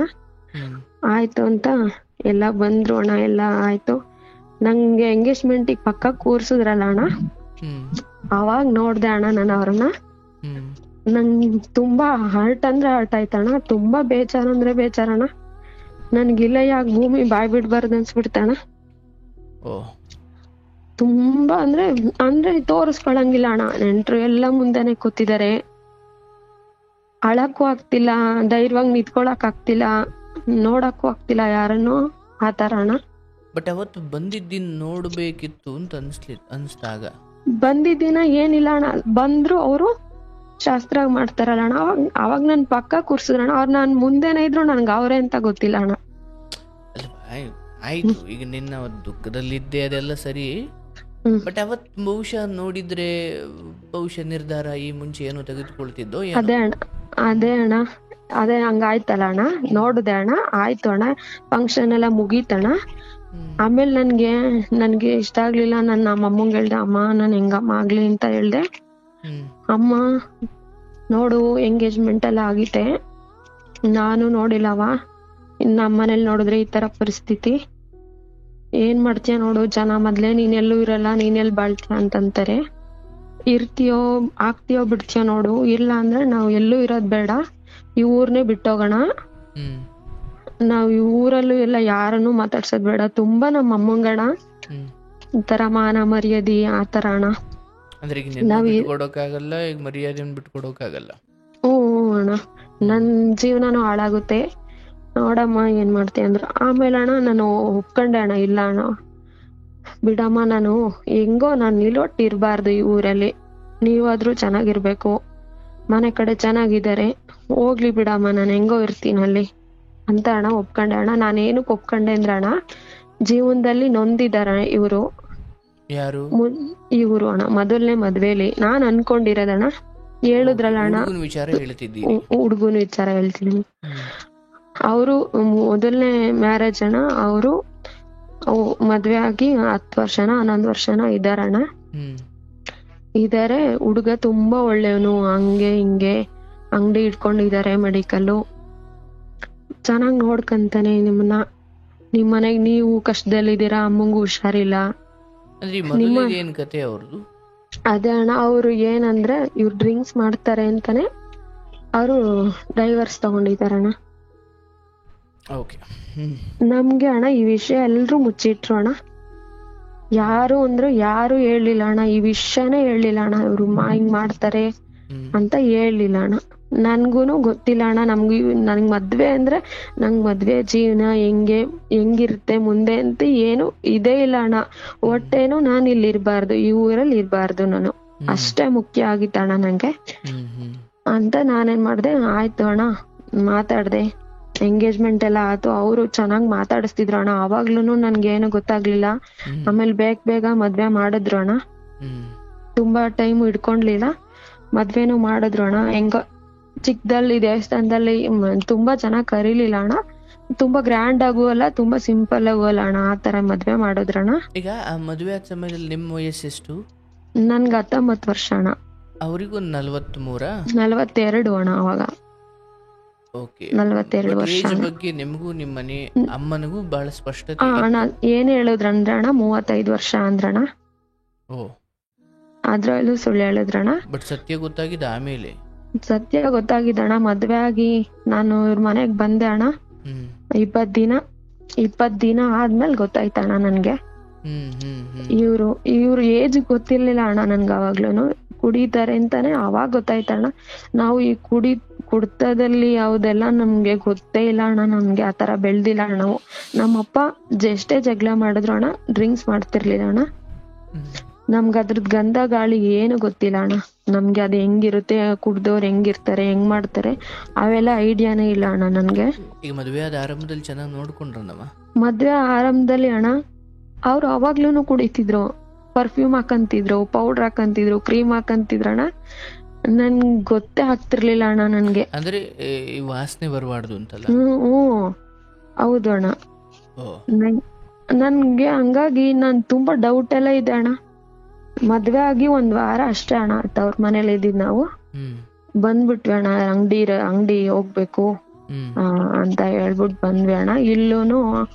ಇಲ್ಲೂ ಹೊಲ್ದಲ್ಲಿ ಕೆಲ್ಸ ಇರುತ್ತೆ, ಆಮೇಲೆ ಅದು ಇದು ಅಂತ ಹೇಳ್ಬಿಟ್ಟು ಇಲ್ಲೂ ಕೆಲ್ಸ ಇದಾವೆ ಅಂತ ಬಂದ್ಬಿಟ್ವಣ್ಣ. 1 ವಾರ ಅಷ್ಟೇ ಇದ್ದಿದ್ದು. ಅಲ್ಲೂನು ಏನು ಗೊತ್ತಾಗ್ಲಿಲ್ಲ ಅಣ್ಣ. ಅಲ್ಲೆಲ್ಲ ಲೈಟ್ ಆಗಿ ಮಾಡ್ತಿದ್ರು ಅನ್ಸುತ್ತೆ ಅಣ್ಣ. ಸಂಜೆ ಆದ್ರೆ ಚೇಂಜ್ ಆಗ್ತಿದ್ರಣ್ಣ. ನನ್ಗೆ ಡೌಟ್ ಬರ್ತಿದ್, ಬೆಳಗ್ಗೆ ಹಿಂಗಿರ್ತಿರ್ಲಿಲ್ಲ, ಸಂಜೆ ಯಾಕೆ ಹಿಂಗ್ ಆಡ್ತಿದ್ದಾರೆ ಅಂತ ನನ್ಗೆ ಆಮೇಲೆ ಅಣ್ಣ 20 ದಿನ ಆದ್ಮೇಲೆ ಗೊತ್ತಾಯ್ತಣ್ಣ. ಅವಾಗ ಏನೋ ಒಂಥರ ಮುಖ ಎಲ್ಲ ಬೆವರ್ತಿದ್ರು. ಅವಾಗ ಚೂರು ಪಕ್ಕ ಮಲಗ್ತಿದ್ವಲ್ಲ ಅಣ್ಣ, ಅವಾಗ ಸ್ಮೆಲ್ ಬರಕ್ ಸ್ಟಾರ್ಟ್ ಆಯ್ತಣ್ಣ. ನಂಗ್ ಸೆಂಟು ಪೌಡ್ರು ಆ ತರ ಎಲ್ಲ ಸ್ಮೆಲ್ ಆಗ್ತಿರ್ಲಿಲ್ಲ ಅಣ್ಣ. ನೀನ್ ಹಾಕೋಬೇಡ ಅಂತೆಲ್ಲ ಹೇಳಿದ್ಮೇಲೆ ಅವಾಗ 1-2 ದಿನ ಹಾಕೊಳ್ಳಿಲ್ಲ ಅಣ್ಣ. ಅವಾಗ ಗೊತ್ತಾಯ್ತಣ್ಣ ನನ್ಗೆ ಇವ್ರು ಡ್ರಿಂಕ್ ಮಾಡ್ತಾರೆ ಅಂತ. ಆಮೇಲೆ ಹಂಗೆ ನಂಗೆ ಜೋರಾಗಿ ಮಾತಾಡಕ್ಕೂ ಭಯ ಅಣ್ಣ. ನೀವು ಡ್ರಿಂಕ್ಸ್ ಮಾಡ್ತೀರಾ ಅಂತ ಕೇಳಕ್ಕೂ ಭಯ ಅಣ್ಣ. ಅಂದ್ರೆ ಒಂದ್ ಸ್ವಲ್ಪ ಕೋಪ ಜಾಸ್ತಿ. ಎಂಗೇಜ್ಮೆಂಟ್ ಅಲ್ಲ ಆದದ್ದು ಮೊದಲನೇ ಶಾಕು, ಇದು 2ನೇ ಶಾಕು. ಹೌದಣ್ಣ. ನೀವ್ ಮಾಡ್ತೀರಾ ಅಂತ ಕೇಳಕ್ಕೂ ಭಯ ಅಣ್ಣ. ಇವರೆಲ್ಲ ಹೊಸ ಜನ, ಇವ್ರು ಹೆಂಗೆ ಏನು, ಇವ್ರ ಹತ್ರ ಕೇಳಿದ್ರೆ ಏನಾಗುತ್ತೋ ಏನೋ ಅಂತ ಭಯ ಅಂದ್ರೆ ಭಯ ಅಣ್ಣ. ಅಂದ್ರೆ ಜಾಯಿಂಟ್ ಫ್ಯಾಮಿಲಿ ಅಣ್ಣ ನಮ್ದು. ಇವರೇ ದೊಡ್ಡವ್ರಣ್ಣ. ಇವ್ರ ತಮ್ಮ ಅಣ್ಣ. ಅವ್ರಿಗೂನು ಅದೇ ಸೇಮ್ ಟೈಮಲ್ಲೇ ಅವ್ರಿಗೂ 2ನೇ ಮದ್ವೆ ಆಗಿತ್ತಣ್ಣ. ಅವ್ರಿಗೂ 2ನೇದ? ಅವ್ರದ್ದು 2ನೇ ಮದ್ವೆ ಆಗಿತ್ತಣ್ಣ. ಅವರು 1 ತಿಂಗ್ಳು ನಮ್ಕಿಂತ 1 ತಿಂಗ್ಳು ಮುಂಚೆ ಮದ್ವೆ ಆಗಿತ್ತಣ್ಣ. ನಮ್ದು ಅವ್ರದ್ದೊಂದ್ ಮದ್ವೆ ಆಗ 1 ತಿಂಗ್ಳಿಗೆ ನಮ್ದಾಗಿತ್ತಣ್ಣ. ಅವ್ರಿಗೂನು ಒಬ್ರು ಮಗ್ಳು ಎಲ್ಲ ಇದಾರಣ್ಣ. ಬಟ್ ಅವ್ರದ್ದೇನ್ ಪ್ರಾಬ್ಲಮ್ ಇಲ್ಲ ಅಣ್ಣ, ಹೆಂಗೋ ಇದಾರೆ ಅವರು. ಆಮೇಲೆ ನಮ್ದು ಹಿಂಗೆ ಮಾಡ್ತಾ ಅಣ್ಣ 1-2 ತಿಂಗ್ಳು 3 ತಿಂಗ್ಳು ಹೆಂಗೋ ಸುಮ್ನೆ ಇದ್ದೆ ಅಣ್ಣ. ಆಮೇಲೆ ಪ್ರೆಗ್ನೆಂಟ್ ಆದೆ ಅಣ್ಣ ನಾನು. ಆಮೇಲೆ ನನ್ ಸ್ಮೆಲ್ ತಡೆಯಕ್ ಆಗ್ತಿರ್ಲಿಲ್ಲ ಅಣ್ಣ. ತುಂಬಾ ಸುಸ್ತು. ಮಕ್ಳೇನಿರ್ಲಿಲ್ಲ? ಇತ್ತು ಅಣ್ಣ. ಅವ್ರದ್ದು ಹ್ಯಾಂಡಿಕ್ಯಾಪ್ಟ್ ಅಂತೆ ಅಣ್ಣ. ಅಲ್ಲೇ ನಿಮ್ಮನೇಲೇ ಇದ್ರಾ? ಇಲ್ಲ ಅಣ್ಣ, ಅವ್ರ ಡೈವರ್ಸ್ ಆಗಿತ್ತಣ್ಣ. ಅವ್ರ ಊರ್ ಕಡೆ ಅವ್ರ ಇದ್ರಣ್ಣ. ಅವ್ರಿಗೆ ಅವ್ರದ್ದೇನ್ ಸಮಸ್ಯೆ ಇಲ್ಲ ಅಣ್ಣ ನಮ್ಗೆ. ಆಮೇಲೆ ಪ್ರೆಗ್ನೆಂಟ್ ಆದೆ ಅಣ್ಣ. ತುಂಬಾ ಸುಸ್ತು, ವಾಮಿಟ್ ಆಗ್ತಿತ್ತಣ್ಣ. ತುಂಬಾ ಕೆಲ್ಸ ಅಣ್ಣ. ಬೆಳಗಿಂದ ಸಂಜೆ ತನಕ ಎಷ್ಟ ಕೆಲ್ಸ ಮಾಡಿದ್ರು ಕೆಲ್ಸ ಮುಗಿತಿರ್ಲಿಲ್ಲ ಅಣ್ಣ. ತೋಟದವ್ರಿಗೆ ಅಡ್ಗೆ ಮಾಡ್ಬೇಕಿತ್ತು, ತಿಂಡಿ, ಅಡ್ಗೆ, ಮನೇಲಿ ಕೆಲ್ಸ, ಪಾತ್ರೆ, ಬಟ್ಟೆ. ಯಾರಾದ್ರೂ ಬರೋರು ಹೋಗೋರು, ಸ್ವಲ್ಪ ರಾಜಕೀಯ ಜನ ಅಣ್ಣ ಇವ್ರು. ಯಾರಾದ್ರೂ ಬರ್ತಾನೆ ಹೋಗ್ತಾನೆ ಇದ್ರು ಅಣ್ಣ. ನಮ್ ಮನೆಯವ್ರ ಹೆಂಗೆ ಅಂದ್ರೆ ಅಣ್ಣ, ಒಳ್ಳೆ ವ್ಯಕ್ತಿ ಅಣ್ಣ. ತುಂಬಾ ಒಳ್ಳೆಯವರು, ಕೆಟ್ಟವ್ರು ಅಂತ ನಾನು ಹೇಳಲ್ಲ ಅಣ್ಣ. ತುಂಬಾ ಒಳ್ಳೆಯವರು ಅಂದ್ರೆ ಆಚೆ ಕಡೆ ಒಳ್ಳೆಯವ್ರಣ್ಣ. ಹೆಂಡ್ತಿ ಮಗಂಗೂ ಒಳ್ಳೆಯವ್ರಣ್ಣ. ಹೆಂಡ್ತಿಗ್ ಬಿಟ್ಬಿಟ್ಟು ಮಗಂಗೂ ಒಳ್ಳೆಯವರು. ಆಮೇಲೆ ನಿನ್ನೊಬ್ಬಳನ್ ಬಿಟ್ಟು ಬೇರೆ ಎಲ್ಲರಿಗೂ ಒಳ್ಳೆಯವರು. ನಾನು ಇವ್ರಿಗೆ ಕೇಳ್ತೀನಲ್ಲ, ಯಾಕೆ ಕುಡಿತೀರಾ, ಏನಾಗಿದೆ, ಏನ್ ಕಮ್ಮಿ ಆಗಿದೆ ಅಂತ ಕೇಳ್ತೀನಲ್ಲ ಅಣ್ಣ. ಹಂಗಾಗಿ ಪ್ರಶ್ನೆ ಮಾಡಿದಾಗ ಮಗಳಾಗಿ ಕೆಟ್ಟವಳಾದೆ, ಇಲ್ಲಿ ಗಂಡನ್ ಪ್ರಶ್ನೆ ಮಾಡಿದಾಗ ಹೆಂಡತಿಯಾಗಿ ಕೆಟ್ಟವಳಾದೆ. ಹೌದು ಅಣ್ಣ. ಹೆಂಗೆ ಅಂದ್ರೆ ಅಣ್ಣ ನಾನ್ ಹೆಂಗೋ ಇಲ್ಲಾದ್ರೂ ಚೆನ್ನಾಗಿರ್ಬೇಕು, ಇವ್ರು ಜೀವನದಲ್ಲಿ ನೊಂದಿದ್ದಾರೆ, ಇವ್ರ ಜೀವನದಲ್ಲಾದ್ರೂ ನನ್ ಖುಷಿಯಾಗಿ ಚೆನ್ನಾಗಿರ್ಬೇಕು ಅಂತ ಅನ್ಕೊಂಡ್ ಬಂದೆ ಅಣ್ಣ ನಾನು. ಆದ್ರೆ ಇಲ್ಲ ಆಗಿದೆ ಬೇರೆ ಅಣ್ಣ. ಆಯ್ತು ಮದ್ವೆ ಆಮೇಲೆ ಒಂದ್ 5 ತಿಂಗ್ಳಿಗೆ ಹೋಗ್ಬಿಟ್ಟೆ ಅಣ್ಣ ನಾನು. ತುಂಬಾ ವಾಮಿಟು, ಮತ್ತೆ ಬೇರೆ ಸ್ವಲ್ಪ ಮಲ್ಕೊಳಕ್ಕೂ ಬಿಡ್ತಿರ್ಲಿಲ್ಲ ಅಣ್ಣ. ಸುಸ್ತಾದ್ರೂನು ಎದ್ದೋ ಕುತ್ಕೋ ಓಡಾಡು, ಅದ್ ಕುಡಿ ಇದ್ ಕುಡಿ, ಹಂಗ್ ಮಾಡ್ತೀಯ ಹಿಂಗ್ ಮಾಡ್ತೀಯ ಒಂಥರ ಅಣ್ಣ. ಆಮೇಲೆ ಆಯ್ತು ಹೋದೆ ಅಣ್ಣ ಅಲ್ಲಿ. ಆಮೇಲೆ ಅಲ್ಲಿಗೂ ಬಂದ್ರು ಅಣ್ಣ ನಮ್ಮ ಮನೇಲಿ ನಮ್ಮಪ್ಪ ಅಲ್ಲಿ ಬಂದ್ರು, ಅಲ್ಲಿ ಕುಡಿದ್ರು ಕೇಳ್ತಿರ್ಲಿಲ್ಲ ಅಣ್ಣ ಒಂದಿನಾನು, ಯಾಕೆ ಕುಡ್ಕೊಂಡ್ ಬಂದಿದ್ಯಾ ಅಂತ. ಅಂದ್ರೆ ನಮ್ಮಪ್ಪ ಅಣ್ಣ. ಅಂದ್ರೆ ನಿಮ್ ಗಂಡ ಅಲ್ಲಿಗೆ ಬಂದಾಗ ಕುಡಿದ್ರು ನಿಮ್ ತಂದೆ ಕೇಳ್ತಿರ್ಲಿಲ್ಲ? ಕೇಳ್ತಿರ್ಲಿಲ್ಲ ಅಣ್ಣ. ಯಾಕೆ ಅವತ್ ಅವ್ರ ಏನಾದ್ರು ಕೇಳಿದಿದ್ರ ಅಣ್ಣ ಒಂದ್ ಸ್ವಲ್ಪನಾದ್ರೂ ನನ್ ಜೀವನ ಚೇಂಜ್ ಆಗ್ತಿತ್ತ ಏನೋ ಅಣ್ಣ, ಗೊತ್ತಿಲ್ಲ. ಕೇಳಲಿಲ್ಲ ಅಣ್ಣ, ಒಂದಿನಾನು ಕೇಳಲಿಲ್ಲ. ಆಮೇಲೆ ಪಾಪು ಆಯ್ತು ಅಣ್ಣ, ಗಂಡ್ ಪಾಪು. ಆಮೇಲೆ ಮತ್ತೆ 5 ತಿಂಗ್ಳಿಗೆ ವಾಪಸ್ ಬಂದೆ ಅಣ್ಣ. ಅಲ್ಲಿದ್ದಾಗ್ಲೂನು ನೆಮ್ಮದಿ ಇರ್ತಿರ್ಲಿಲ್ಲ ಅಣ್ಣ, ಚೂರ್ ಜಗಳ, ಅಲ್ಲೂನು ಇರಕ್ ಆಗ್ತಿರ್ಲಿಲ್ಲ ಅಣ್ಣ. ಹಂಗಾಗಿ ನಾನು ಅಲ್ಲಿಂದಾನು 5 ತಿಂಗ್ಳಿಗೆ ಬಂದೆ ಅಣ್ಣ. ಅಮ್ಮಂಗೋಸ್ಕರ, ಅಮ್ಮಂಗೂ ತುಂಬಾ ಹುಷಾರಿಲ್ಲ ಅಂತ ಸುಧಾರ್ಸ್ಕೊಂಡಿರ್ತಿದ್ದೆ ಅಣ್ಣ. ಮಾತಾಡ್ತಾನೆ ಇರ್ಲಿಲ್ಲ, ಮಾತಾಡ್ಸೋದ್ ಬಿಡ್ತಿದ್ದೆ ಅಣ್ಣ, ನಾನು ಮಾತಾಡಿಸ್ತಾನೆ ಇರ್ತಿರ್ಲಿಲ್ಲ. ಆಮೇಲೆ ಬಂದೆ ಅಣ್ಣ ಅಲ್ಲಿಂದ. ಇಲ್ಲಿಗ್ ಬಂದ್ಮೇಲೆ ಪಾಪು ಕೊಟ್ಬಿಟ್ಟು ಕೆಲ್ಸ ನೋಡು ಅಂತ ಬರೀ ಹೇಳೋರಣ್ಣ. ಅವ್ರ ಮಗು ಇಟ್ಕೊಳ್ಳೋದು, ನಾವ್ ಊಟ ತಿಂಡಿ ಮಾಡ್ಸೋದು, ಅವ್ರ ಕೈಲಿ ಕೊಡೋದು, ಕೆಲ್ಸ ನೋಡೋದು. ಅಣ್ಣ ಮದ್ವೆ ಆಗಿ ಇಷ್ಟೇನ ಆದ್ರೂ ಎಲ್ಲಿಗೂ ಹೋಗ್ಲಿಲ್ಲ, ಬರ್ಲಿಲ್ಲ, ಏನಿಲ್ಲ ಅಣ್ಣ. ಎಲ್ಲಿಗೆ ಅಂದ್ರೆ ಎಲ್ಲಿಗೂ ಕರ್ಕೊಂಡ್ ಹೋಗ್ತಿರ್ಲಿಲ್ಲ, ಏನಿಲ್ಲ ಅಣ್ಣ. ಅವ್ರೊಂದ್ಸಲಿ ಹೋದ್ರೆ ನಾವೊಂದ್ಸಲಿ ಹೋಗೋದು, ಆತರ ಅಣ್ಣ. ಆಮೇಲೆ ಇಲ್ಲೊಂಥರ ಜೈಲ್ ಆದಂಗ ಆಯ್ತಣ್ಣ ನಮ್ಗೆ. ಜೈಲ್ ಅಂದ್ರೆ ನಾವು ಏನೋ ಅವ್ರು ಹೋಗುಂದಿತ್ರ ಹೋಗ್ಬೇಕು, ಬಾ ಅಂದಿದ್ರ ಬರ್ಬೇಕು. ನಮ್ ತವ್ರ ಮನೆಗ್ ಹೋದ್ರುನು ಅಣ್ಣ ನಮ್ಗ ಅವ್ರು ಈ ಮನೇಲಿ ಎಲ್ರು ಹೇಳ್ಬೇಕಣ್ಣ, ಹೋಗು ಬಾ ಅಂತ ಹೇಳ್ಬೇಕಣ್ಣ. ಹೇಳ್ಬಿಟ್ಟು ಹೋಗ್ಬೇಕು.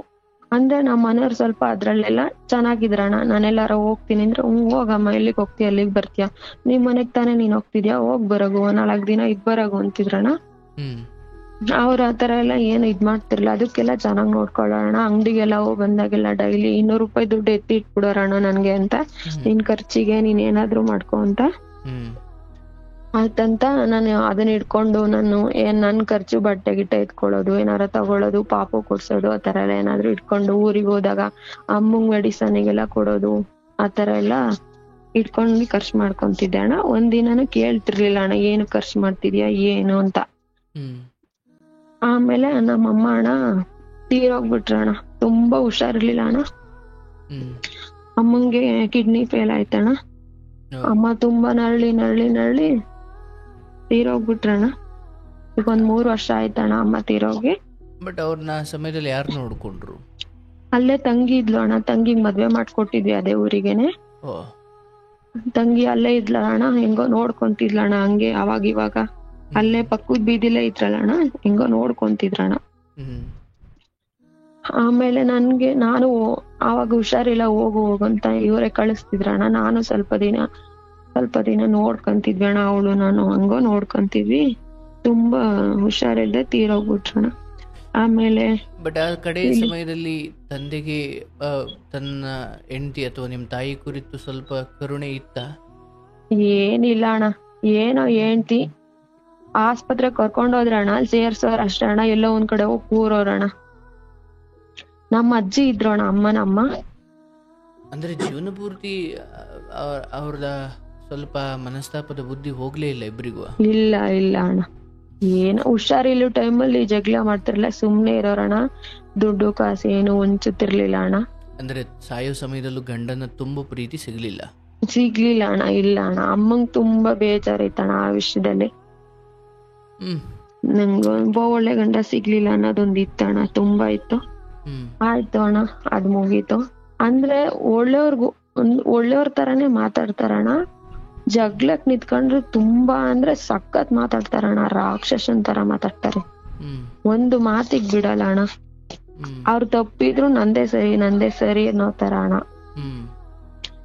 ಆಮೇಲೆ ಅಣ್ಣ ಹಂಗೆಲ್ಲ ಆಯ್ತು. 3 ವರ್ಷ ಆಯ್ತು ಅಣ್ಣ ಅಮ್ಮ ಹೋಗಿ. ಆಮೇಲೆ ಬಂದ್ವಿ ಅಣ್ಣ ಎಲ್ಲ ಕಾರ್ಯ ಎಲ್ಲ ಮುಗಿಸ್ಕೊಂಡು. ಆಮೇಲೆ ಇವ್ರಿಗೆ ಗೊತ್ತಿತ್ತಣ್ಣ ನಾನು ಅಲ್ಲಿ ಹೋಗಲ್ಲ ಜಾಸ್ತಿ, ನಂಗ ಅವ್ರ ಅಮ್ಮನ್ ಬಿಟ್ರೆ ಏನು ಗೊತ್ತಿಲ್ಲ ಅಂತ ನಮ್ಮ ಮನೆಯವ್ರಿಗೆ ಗೊತ್ತಿತ್ತಣ್ಣ. ಅವರು ಆಮೇಲೆ ಒಂದ್ ಸ್ವಲ್ಪ ಇನ್ನೂ ಜಾಸ್ತಿ ಮಾಡ್ಬಿಟ್ರಣ್ಣ, ಡ್ರಿಂಕ್ಸ್ ಮಾಡೋದ್ ಜಾಸ್ತಿ ಮಾಡ್ಬಿಟ್ರು. ನಾನು ಹೇಳ್ತಿದ್ದೆ, ನಿನ್ನನ್ ಬಿಟ್ರೆ ನನ್ಗೆ ಯಾರು ಗೊತ್ತಿಲ್ಲ, ನಿನ್ನನ್ ಬಿಟ್ರೆ ನನ್ಗೆ ಯಾರು ಗೊತ್ತಿಲ್ಲ, ಹಿಂಗ್ ಮಾಡ್ಬೇಡ ನೀನು, ಹಿಂಗ್ ಮಾಡ್ಬೇಡ ನೀನು, ಚೆನ್ನಾಗಿರೋಣ ಬೇಡ, ಹಿಂಗ್ ಕುಡಿಬೇಡ ನೀನು, ಮಗ ಇದ್ದಾನೆ, ಜೀವನದಲ್ಲಿ ಏನೋ ಕೆಲ್ಸ ಕೂಲಿ ಮಾಡ್ಕೊಂಡ್ ತಿನ್ನೋ ತರ ಏನಿಲ್ಲ, ದೇವ್ರೆಲ್ಲ ಕೊಟ್ಟಿದ್ದಾನೆ, ಚೆನ್ನಾಗಿದೀವಿ, ಬೇಡ ಚೆನ್ನಾಗಿರೋಣ ಅಂತ ಎಷ್ಟು ಹೇಳಿದ್ರು ಕೇಳಲಿಲ್ಲ ಅಣ್ಣ. ಜಾಸ್ತಿ ಮಾಡ್ಬಿಟ್ರಣ್ಣ. 1-2 ಸಲ ಹುಷಾರ್ ತಪ್ಪಿದ್ರು ಅಣ್ಣ. ಆಮೇಲೆ ಹಾಸ್ಪಿಟ್ಲಿಗೆಲ್ಲ ಹೋಗ್ಬಿಟ್ಟು ನೀಟಾಗೆಲ್ಲ ತೋರ್ಸ್ಕೊಂಡ್ ಬಂದ್ರು. ಒಂದ್ ಸ್ವಲ್ಪ ದಿನ ಬಿಟ್ಬಿಟ್ಟು ಮತ್ತು ಅದನ್ನೇ ಮಾಡ್ತಿದ್ರಣ್ಣ. ಅಂದ್ರೆ ಅವ್ರಿಗೆ ಏನ್ ಕಾಯಿಲೆ ಬರ್ತಿತ್ತು? ಏನಿಲ್ಲ ಅಣ್ಣ, ಸ್ವಲ್ಪ BP ಜಾಸ್ತಿ ಆಗಿತ್ತಣ್ಣ. BP ಜಾಸ್ತಿ ಆಗ್ಬಿಟ್ಟು ಸ್ವಲ್ಪ ಲೈಟ್ ಆಗಿ ಸ್ಟ್ರೋಕ್ ತರ ಆತರ ಆಗಿತ್ತಣ್ಣ.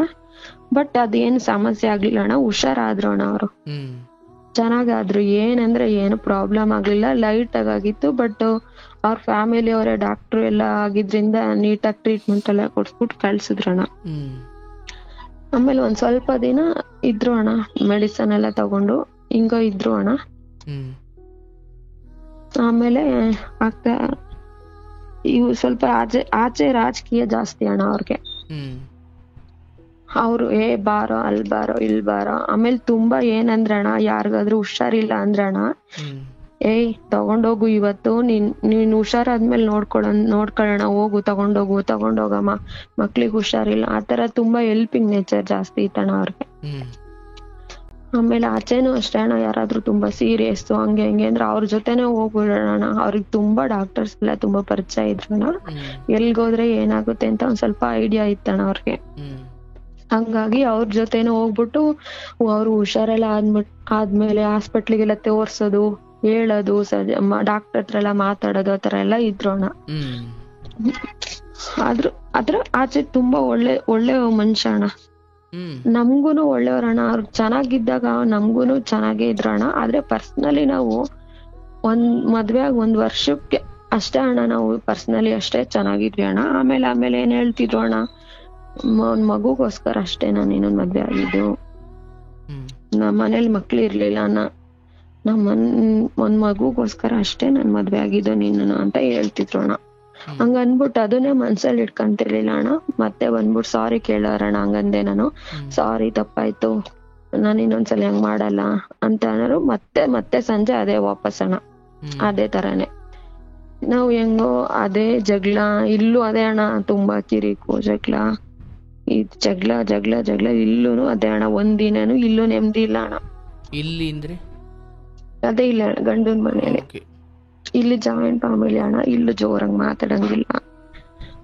ತುಂಬಾ ಕೋಪ ಅಂದ್ರೆ ತುಂಬಾ ಕೋಪ ಅಣ್ಣ ನಂಗೆ. ಜೋರಾಗಿ ಮಾತಾಡಂಗಿಲ್ಲ, ಏನಿಲ್ಲ ಅಣ್ಣ. ನಾನು ಇವ್ರು ಎಷ್ಟ್ ಹೇಳಿದ್ರು ಕೇಳಂಗಿಲ್ಲ.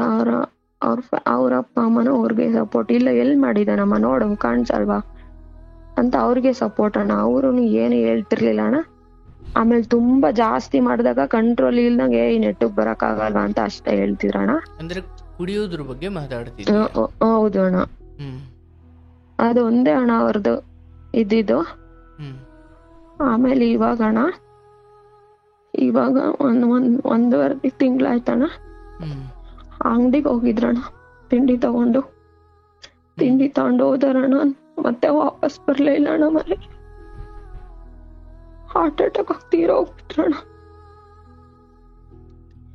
ನಮ್ಗೆ ಹೆಂಗೆ ಅಂದ್ರಣ್ಣ, ನಾವ್ ಇಲ್ಲಿರೋದು, ಇಲ್ಲಿದ್ದಣ್ಣ ಅವ್ರ ನಂಬಿಕೆ ಮೇಲೆ, ಅವ್ರ ಬಲದ ಮೇಲೆ ಅಣ್ಣ.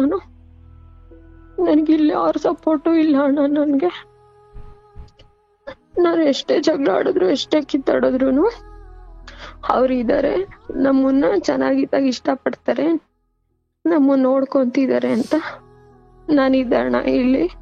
ನನ್ಗೆ ಇಲ್ಲೇ ಇರಕ್ ಇಷ್ಟ ಇರ್ಲಿಲ್ಲ ಅಣ್ಣ. ಆಚೆ ಹೋಗೋಣ ಅಂದ್ರು ಎಲ್ಲೂ ಹೋಗಕ್ ಬಿಡ್ತಿರ್ಲಿಲ್ಲ ಅಣ್ಣ. ನಾವಿಲ್ಲೇ ಇರ್ಬೇಕು, ನಾವು ಜಾಯಿಂಟ್ ಫ್ಯಾಮಿಲಿ ಹಂಗೆ ಅಂತ ಇಲ್ಲೇ ಇದ್ವಿ ಅಣ್ಣ ನಾವು. ಇವಾಗ ಅಣ್ಣ ನಾನು ತುಂಬಾ ಡಿಪೆಂಡ್ ಆಗಿದ್ದೆ ಅಣ್ಣ ಅವ್ರ ಮೇಲೆ. ಅವ್ರ ಮನೆ ಕಡೆನೂ ಹೋಗಂಗಿಲ್ಲ ಅಣ್ಣ. ಅವ್ರದೂನು ಕಷ್ಟ, ನನಗೆ ಇವಾಗ ಇಲ್ಲೇನೂ ಕಷ್ಟ ಅಣ್ಣ. ಇವಾಗ ಇಲ್ಲ ಅಣ್ಣ. ಅವ್ರು ಏನಾಯ್ತಾ ಆ ದಿನ? ಏನಾಯ್ತವ? ತಿಂಡಿ ತಗೊಂಡು ಹೋದ್ರಣ್ಣ 10:30 ಬಂದಿ. ಎಲ್ಲಿ? 11 ಗಂಟೆಗೆ ಅಂಗಡಿಗೆ ಹೋಗಿದ್ರಣ್ಣ. ಏನ್ ಅಂಗಡಿ? ಮೆಡಿಕಲ್ ಅಣ್ಣ. ಅಂದ್ರೆ ನಿಮ್ದು ಮೆಡಿಕಲ್ ಇದೆಯಾ? ಹೌದಣ್ಣ. ಓಕೆ. ಮನೆ ತಗ ಬಂದು ತಿಂಡಿ ತಗೊಂಡು ಬೆಳಿಗ್ಗೆ 10 ಗಂಟೆಲ್ಲ? ಬೆಳಗ್ಗೆ 10:30 ತಿಂಡಿ ಅಂಗಡಿಗೆ ಹೋಗಿದ್ರಣ್ಣ. ತಿಂಡಿ ಲೇಟ್ ಆಗಿತ್ತಂತ 10:30 ಫೋನ್ ಮಾಡಿದ್ರು. ಫೋನ್ ಬಂದ್ಬಿಟ್ಟು ತಿಂಡಿ ತಗೊಂಡು ಹೋದ್ರಣ್ಣ. ತಿಂಡಿ ತಗೊಂಡು ಹೋಗಿ ರಾತ್ರಿ ಅಣ್ಣ, ಅವತ್ ಬುಧವಾರ ನೈಟ್ ಅಣ್ಣ, ಸ್ವಲ್ಪ ನಾವು ಅವರು ಒಂದ್ ಸ್ವಲ್ಪ ವಾಕ್ಸ್ ಆಡಿದ್ವಿ ಅಣ್ಣ. ಏನಾಡಿದ್ರಿ? ಅಂದ್ರೆ ಜಗಳ, ಸ್ವಲ್ಪ ಚಿಕ್ಕದಾಗ ಹಂಗೆ ಜಗಳ ಮಾಡಿದ್ವಿ ಅಣ್ಣ. ಏನಕ್ಕೆ ಅಂದ್ರೆ ಅಣ್ಣ, ಕುಡ್ಕೊಂಡ್ ಬಂದಿದ್ರಣ್ಣ. ಆಮೇಲೆ ಹಬ್ಬ ಬಂದಿತ್ತಣ್ಣ, ಯುಗಾದಿ. ಅವಾಗ ಹಬ್ಬಕ್ಕೆ ಬಟ್ಟೆ ತಗೊಳಕ್ ಹೋಗ್ತಿದೀವಿ ಅಂತ ಹೇಳಿದ್ರಣ್ಣ. ನಿನ್ಗೆ ಎಷ್ಟ್ ದುಡ್ಡು ಬೇಕಂದ್ರಣ್ಣ, ನನ್ಗೆ ಇಷ್ಟ ಬೇಕು ಅಂದಣ್ಣ. ಅಂತಂದೆ. ಪಾಪುಗೆ ಎಷ್ಟ್ ಬೇಕು ಅಂದ್ರು, ಅವನು ಅಷ್ಟ್ ಕೇಳ್ದ ಅಣ್ಣ. ಆಮೇಲೆ ನಮ್ಮ ಅಪ್ಪನ ಹತ್ರ ಇಸ್ಕೊಡ್ತೀನಿ ಅಂದ್ರಣ್ಣ. ಅವ್ರಣ್ಣ ಅವ್ರ ಹತ್ರ ಇಸ್ಕೊಂಡಿದ್ರೆ ಇಲ್ಲಿ ಮನೇಲಿ ಒಂಥರ ವ್ಯಂಗ್ಯವಾಗಿ ಮಾತಾಡ್ತಿದ್ರಣ್ಣ. ಇವನ್ ದುಡ್ದಿದ್ದೆಲ್ಲ ಏನ್ ಮಾಡ್ತಾನೆ, ನಮ್ಮ ಹತ್ರ ಕೇಳ್ತಾರೆ, ಏನ್ ಮಾಡ್ತಾನೆ, ಹಂಗೆ ಹಿಂಗೆ, ಮನೆಗೂ ಏನು ತಂದಾಕಲ್ಲ ಅಂತೆಲ್ಲ ಒಂಥರ ಮಾತಾಡ್ತಿದ್ರಣ್ಣ ಅವ್ರು. ಅದಕ್ಕೆ ಅಣ್ಣ, ನಾವ್ ಮನೇಲಿ ಇರ್ತೀವಿ, ನಮ್ಗೆ ಹಿಂಗೆಲ್ಲ ಅಂತಾರೆ. ನೀನ್ ಕೊಡೋದಿದ್ರೆ ನಿನ್ ಹತ್ರ ಇದ್ರೆ ಕೊಡು, ಇಲ್ಲ ಅಂತಂದ್ರೆ ಬೇಡ. ನೀನ್ ಕೊಟ್ಟಿದ್ರಲ್ಲೇ ನಾವ್ ತಗೊಂಡ್ ಬರ್ತೀವಿ, ಅವ್ರನ್ ಮಾತ್ರ ಕೇಳ್ಬೇಡ ಅಂತ ಹೇಳಿದೆ ಅಣ್ಣ. ಅವ್ರು ಹೇಳಿದ್ರಣ್ಣ, ನಮ್ಮಪ್ಪನ್ ದುಡ್ಡು ನಾನ್ ಇಸ್ಕೊಡ್ತೀನಿ, ನೀನ್ ಯಾವಳು ಹೇಳಕ್ ನನಗೆ? ನಮ್ದು ಅದ್ ಅಷ್ಟಿದೆ ಇಷ್ಟಿದೆ, ನಾನ್ ಅವ್ರ ಹತ್ರ ಇಸ್ಕೊಡ್ತೀನಿ. ಅವ್ರೇನ್ ನನಗ್ ಕೂಲಿಗೆ ಹೋಗಿ ತಗೊಂಬಂದ್ ಕೊಡಲ್ಲ, ಅವ್ರ ಹತ್ರ ಇರೋದನ್ನ ಕೊಡ್ತಾರೆ. ನಾನು ಅವಾಗ ತುಂಬಾ ಮಾಡಿದ್ದೀನಿ. ನಾನೇನ್ ಅವ್ರ ಹತ್ರ ನನ್ಗೆ ಇಷ್ಟ ಬೇಕು ಅಂತ ಇಸ್ಕೊಳಲ್ಲ. ಅವ್ರ ಹತ್ರ ಏನೂನು ನಾನು ನನ್ಗೆ ಇಷ್ಟ ಪಾಟು, ನನ್ಗ್ ಭಾಗ ಇಷ್ಟ ಬೇಕು ಅಂತ ನಾನು ಯಾವತ್ತೂ ಕೇಳಲ್ಲ. ನನ್ಗೇನೋ ಇಷ್ಟ ಬೇಕು ಅಂತ ಇಸ್ಕೊಡ್ತೀನಿ, ನಿನಗೇನು ಕದೆಲ್ಲ, ನಾನ್ ಕೊಟ್ಟಿದ್ ಇಸ್ಕೊಂಡ್ ತಗೊಂಡೋಗೋದ್ ಕಲೆಂದ್ರು. ನೀನ್ ಕೇಳೋದಿದ್ರೆ ನೀನೇನು ಕೊಡೋದ್ ಬೇಡ ಅಂತಂದೆ. ಹಂಗೆ ಮಾತಾಡ್ತಾ ಅಂದ್ರಣ್ಣ, ನಾನು ಇರಲ್ಲ ಅಣ್ಣ, ನೀನ್ ನೆಮ್ಮದಿಯಾಗಿರು, ಸರ ಹರ್ಕೊಂಡು ಕುಂಕುಮ ಒರೆಸ್ಕೊಂಡು ಬಳೆ ಹೊಡ್ಕೊಂಡು ನಿಮ್ಮೂರ್ಗ್ ಹೋಗ್, ನೀನು ಅಲ್ಲೇ ನೆಮ್ಮದಿಯಾಗಿರು, ನೀನು ನಾನು ಇರಲ್ಲ ಅಂತ ಹೇಳಿದ್ರಣ್ಣ. ನೀನ್ ದುಡ್ಡು ಕೊಡಲ್ಲ ಅಂದ್ರು ಪರವಾಗಿಲ್ಲ, ನೀನ್ ಈ ತರ ಎಲ್ಲ ಮಾತಾಡ್ಬೇಡ, ನನಗೆ ತುಂಬಾ ನೋವಾಗುತ್ತೆ. ನೀನ್ ಬಿಟ್ರೆ ನನ್ಗೆ ಯಾರು ಗತಿ ಇಲ್ಲ, ನಾನು ಅಲ್ಲಿ ಹೋಗ್ಬಿಟ್ಟು ಏನು ಮಾಡಕ್ಕಾಗಲ್ಲ, ನಾನು ಅವ್ರ ಜೊತೆ ಇರೋದು ಇಲ್ಲ, ನಿನಗೆ ಗೊತ್ತು ಅಂತ ಹೇಳ್ದೆ ಅಣ್ಣ. ಆಮೇಲೆ ನಂಗೆ ಬೇಜಾರಾಯ್ತಣ್ಣ, ನಾನು ಮಾತಾಡಿಸ್ಲಿಲ್ಲ ಅಣ್ಣ. ಬುಧವಾರ ನೈಟು ಬಾಯಿಲ್ ಬಂದಿದ್ವಾ ಆತರ ಅಂದ್ರು ಅಣ್ಣ ಅವ್ರು ನನ್ಗೆ. ಅಂದ್ರೆ ನಾನು ಇರಲ್ಲ ಅಂದ್ರೆ ಅದು ಹೋಗ್ತೀನಿ ಅಥವಾ ಎಲ್ಲಿ ಹೋಗ್ತೀನಿ ಅಥವಾ ಸತ್ತು ಹೋಗ್ತೀನಿ ಅನ್ನೋ ಅರ್ಥವೇ ಆಗಿತ್ತು. ಹೌದಣ್ಣ. ನಂಗ್ ಮಾರನೇ ದಿನ ಗೊತ್ತಾಯ್ತಣ್ಣ ಆತರ. ನೀನ್ ಬಳೆ ಹೊಡ್ಕೊಂಡು ಕುಂಕುಮ ಒರೆಸ್ಕೊಂಡು ನೀನು ಸರ ಹರ್ಕೊಂಡು ನಿಮ್ಮೂರ್ಗ್ ಹೋಗಿ ನೀನ್ ನೆಮ್ಮದಿಯಾಗಿರು, ನಾನ್ ಇನ್ಮೇಲೆ ನಿನ್ ಕಾಟ ಏನು ಕೊಡಲ್ಲ, ನಿನ್ ಪಡಿಗ್ ನೀನಿರು ಅಂದ್ರು ಅಣ್ಣ. ನಂಗ್ ಹಂಗಂದಿದ್ ತುಂಬಾ ಬೇಜಾರಾಯ್ತಣ್ಣ ನಂಗೆ. ಆಮೇಲೆ ನೀನೇನು ನಾನ್ ಮಾತಾಡಿಸ್ಲಿಲ್ಲ ಅಣ್ಣ, ಅವ್ರ ಹಂಗಂದ್ರು ಅಂತ ಮಲ್ಕೊಂಡ್ರು ಅಣ್ಣ. ನಾವು ಮಲ್ಕೊಂಡ್ವಿ. ಬೆಳಗ್ಗೆ 8:30 ಎದ್ರಣ್ಣ, ಕಾಫಿ ಕೊಟ್ಟೆ. ಆವಾಗ್ಲೂ ಮಾತಾಡಿಸ್ಲಿಲ್ಲ ಅಣ್ಣ ನನ್ಗೆ. ಕಾಫಿ ಕೊಟ್ಟೆ, ಕುಡಿದ್ರು ಅಣ್ಣ. ಕಾಫಿ ಕುಡ್ದಿ ಪೂಜೆ ಮಾಡ್ಬಿಟ್ಟು ಮನೇಲಿ ಪೂಜೆ ಮಾಡಿ, ಕರೆಂಟ್ ಇರ್ಲಿಲ್ಲ ಅಣ್ಣ ಸ್ವಲ್ಪ ಅವತ್ತು. ಲೇಟಾಗಿ ತಿಂಡಿ ಆಯ್ತಣ್ಣ ಅವತ್ತು. ಆಮೇಲೆ ಫೋನ್ ಮಾಡ್ಬಿಟ್ಟು ಕರೆದ್ವಿ ಅಣ್ಣ, ತಿಂಡಿ ತಗೊಂಡೋಗ್ ಬರ್ರಿ ಅಂತ. ನಮ್ಮ ಇನ್ನೊಬ್ರು ಇದಾರಣ್ಣ, ಅವ್ರು ಕರೆದ್ರು. ನಾನ್ ರೊಟ್ಟಿ ಮಾಡ್ತಿದ್ದಣ್ಣ. ಆಮೇಲೆ ಮನೆಗ್ ಬಂದ್ರಣ್ಣ. ನಮ್ ಪಾಪುಗ್ ನಾವ್ ಏನೋ ಹೇಳ್ತಿದ್ವಣ್ಣ, ಟೈಮ್ ಆಗುತ್ತೆ, ಹಾಸನ್ಗೆ ಹೊರಟಿದ್ವಣ್ಣ ನಾವು ಬಟ್ಟೆ ತಗೊಳಕ್ಕೆ ಅಂತ. ಟೈಮ್ ಆಗುತ್ತೆ, ಎಲ್ಲಾರು ಒಂದೊಂದ್ ಕೆಲ್ಸ ಮಾಡಿದ್ರೆ ಬೇಗ ಹೋಗ್ಬೋದಂತ. ಆಮೇಲೆ ನಮ್ ಪಾಪುಗೆ ಅಲ್ಲೇ ಸುರಿಮಣೆ ಬೇರೆ ಇತ್ತು ಅಣ್ಣ. ಅವಾಗ ಬಂದ್ರಣ್ಣ ಅವ್ನ ಮಗ ಅಂದ್ರೆ ತುಂಬಾ ಜೀವ ಅಣ್ಣ. ಅವ್ನ್ಗೆ ಏನು ಅನ್ನಂಗಿಲ್ಲ ಅಣ್ಣ, ಅವ್ನ್ ತಪ್ಪಿದ್ ಮಾಡಿದ್ರು ನನ್ಗೆ ಬೈತಿದ್ರಣ್ಣ ಅವ್ರು. ಆಮೇಲೆ ಬಂದ್ರಣ್ಣ, ತಿಂಡಿ ತಗೊಂಡೋಗಕ್ ಬಂದ್ರು. ಬಾರೋ, ಅಲ್ಲಿ ಏನ್ ಮಾಡ್ತಿದ್ಯಾ, ಈ ಕಡೆ ಬಾ, ಅಲ್ಲೇನಾದ್ರು ಬಿದ್ಕಿದ್ ಏನಾದ್ರು ಮಾಡ್ಕೊಂಡಿ ಅಂದ್ರ ಅವ್ರಿಗೆ. ನಮ್ ಪಾಪುಂಗೆ ಅವನಿಗೆ ತಲೆ ಸವರಿ ಮುತ್ ಕೊಟ್ಬಿಟ್ಟು ಹೋದ್ರಣ್ಣ. ತಿಂಡಿ ತಗೊಂಡು ಹೋದ್ರು. 11 ಗಂಟೆಗೆ ಹಾರ್ಟ್ ಅಟ್ಯಾಕ್ ಆಯ್ತಣ್ಣ ಅವ್ರಿಗೆ. ಹಾರ್ಟ್ ಅಟ್ಯಾಕ್ ಆಗಿದ ಒಂದ್ ನಿಮಿಷ ಅಣ್ಣ. ಪಕ್ಕನೇ ಇತ್ತಣ್ಣ ಆಸ್ಪತ್ರೆ. ಪಕ್ಕ ಆಸ್ಪತ್ರೆ ಇದ್ರು, ಏನು ಮಾಡಕ್ ಆಗ್ಲಿಲ್ಲ ಅಣ್ಣ ಅವ್ರಿಗೆ. ಅಂದ್ರೆ ಮೆಡಿಕಲ್ ಅಲ್ಲೇ ಇದ್ರು, ಪಕ್ಕದಲ್ಲಿ ಹಾಸ್ಪಿಟ್ಲು ಕೂಡ ಇತ್ತು. ಹೌದಣ್ಣ, ಆಸ್ಪತ್ರೆ ಹತ್ರನೇ ಇತ್ತಣ್ಣ. ಆದ್ರೂ ಆಗ್ಲಿಲ್ಲ. ಏನಿಲ್ಲ ಅಣ್ಣ, ಅಲ್ಲೇ ಪಟ್ಟಂತ ಚೇರ್ ಮೇಲೆ ಕೂತಿದ್ದವ್ರು ಬಿದ್ರಂತಣ್ಣ. ಅಷ್ಟಣ್ಣ, ಪಟ್ಟಂತ ಹೋಗ್ಬಿಟ್ರಂತಣ್ಣ. ಮಾತಾಡಿಸ್ಲಿಲ್ಲ ಅಣ್ಣ ಅವರು. ಕೊನೆದಾಗ ನನ್ಗೆ ನನ್ನ ಹಿಂದೆನೆ ತಿರುಗ್ತಿದ್ರಣ್ಣ. ಏನ್ ಮಾಡ್ತಿದ್ಯಾ ಅಂತ ಅಣ್ಣ. ಯಾವಾಗ್ಲೂನು ನಾನೇನೇ ಬಂದ್ರು ಬೇಜಾರು ಮಾಡ್ಕೋತಿರ್ಲಿಲ್ಲ ಅಣ್ಣ. ಸಾರಿ ಕೇಳ್ಬಿಟ್ಟು ಮಾತಾಡಿಸ್ತಿದ್ರಣ್ಣ. ಇಷ್ಟಪಡೋರಣ್ಣ. ರಾತ್ರಿ ಆದ್ರೆ ಹಂಗ್ ಮಾಡ್ತಿದ್ರ ಅಷ್ಟ ಅಣ್ಣ. ಇವಾಗ ಹೆಂಗಾಗಿದೆ ಅಣ್ಣಂದ್ರೆ ಅಣ್ಣ, ಅಮ್ಮನೂ ಇಲ್ಲ ಅಣ್ಣ ನನ್ಗೆ. ನಾನು ಅಲ್ಲೂ ಹೋಗಂಗಿಲ್ಲ ಅಣ್ಣ. ನನ್ಗೆ ಇಲ್ಲೂ ಇರಕ್ ಇಷ್ಟ ಇಲ್ಲ ಅಣ್ಣ.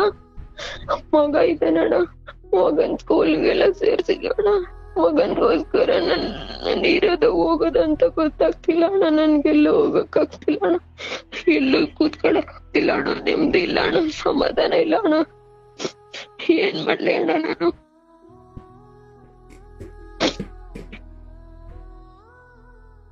ಅಳಬೇಡ.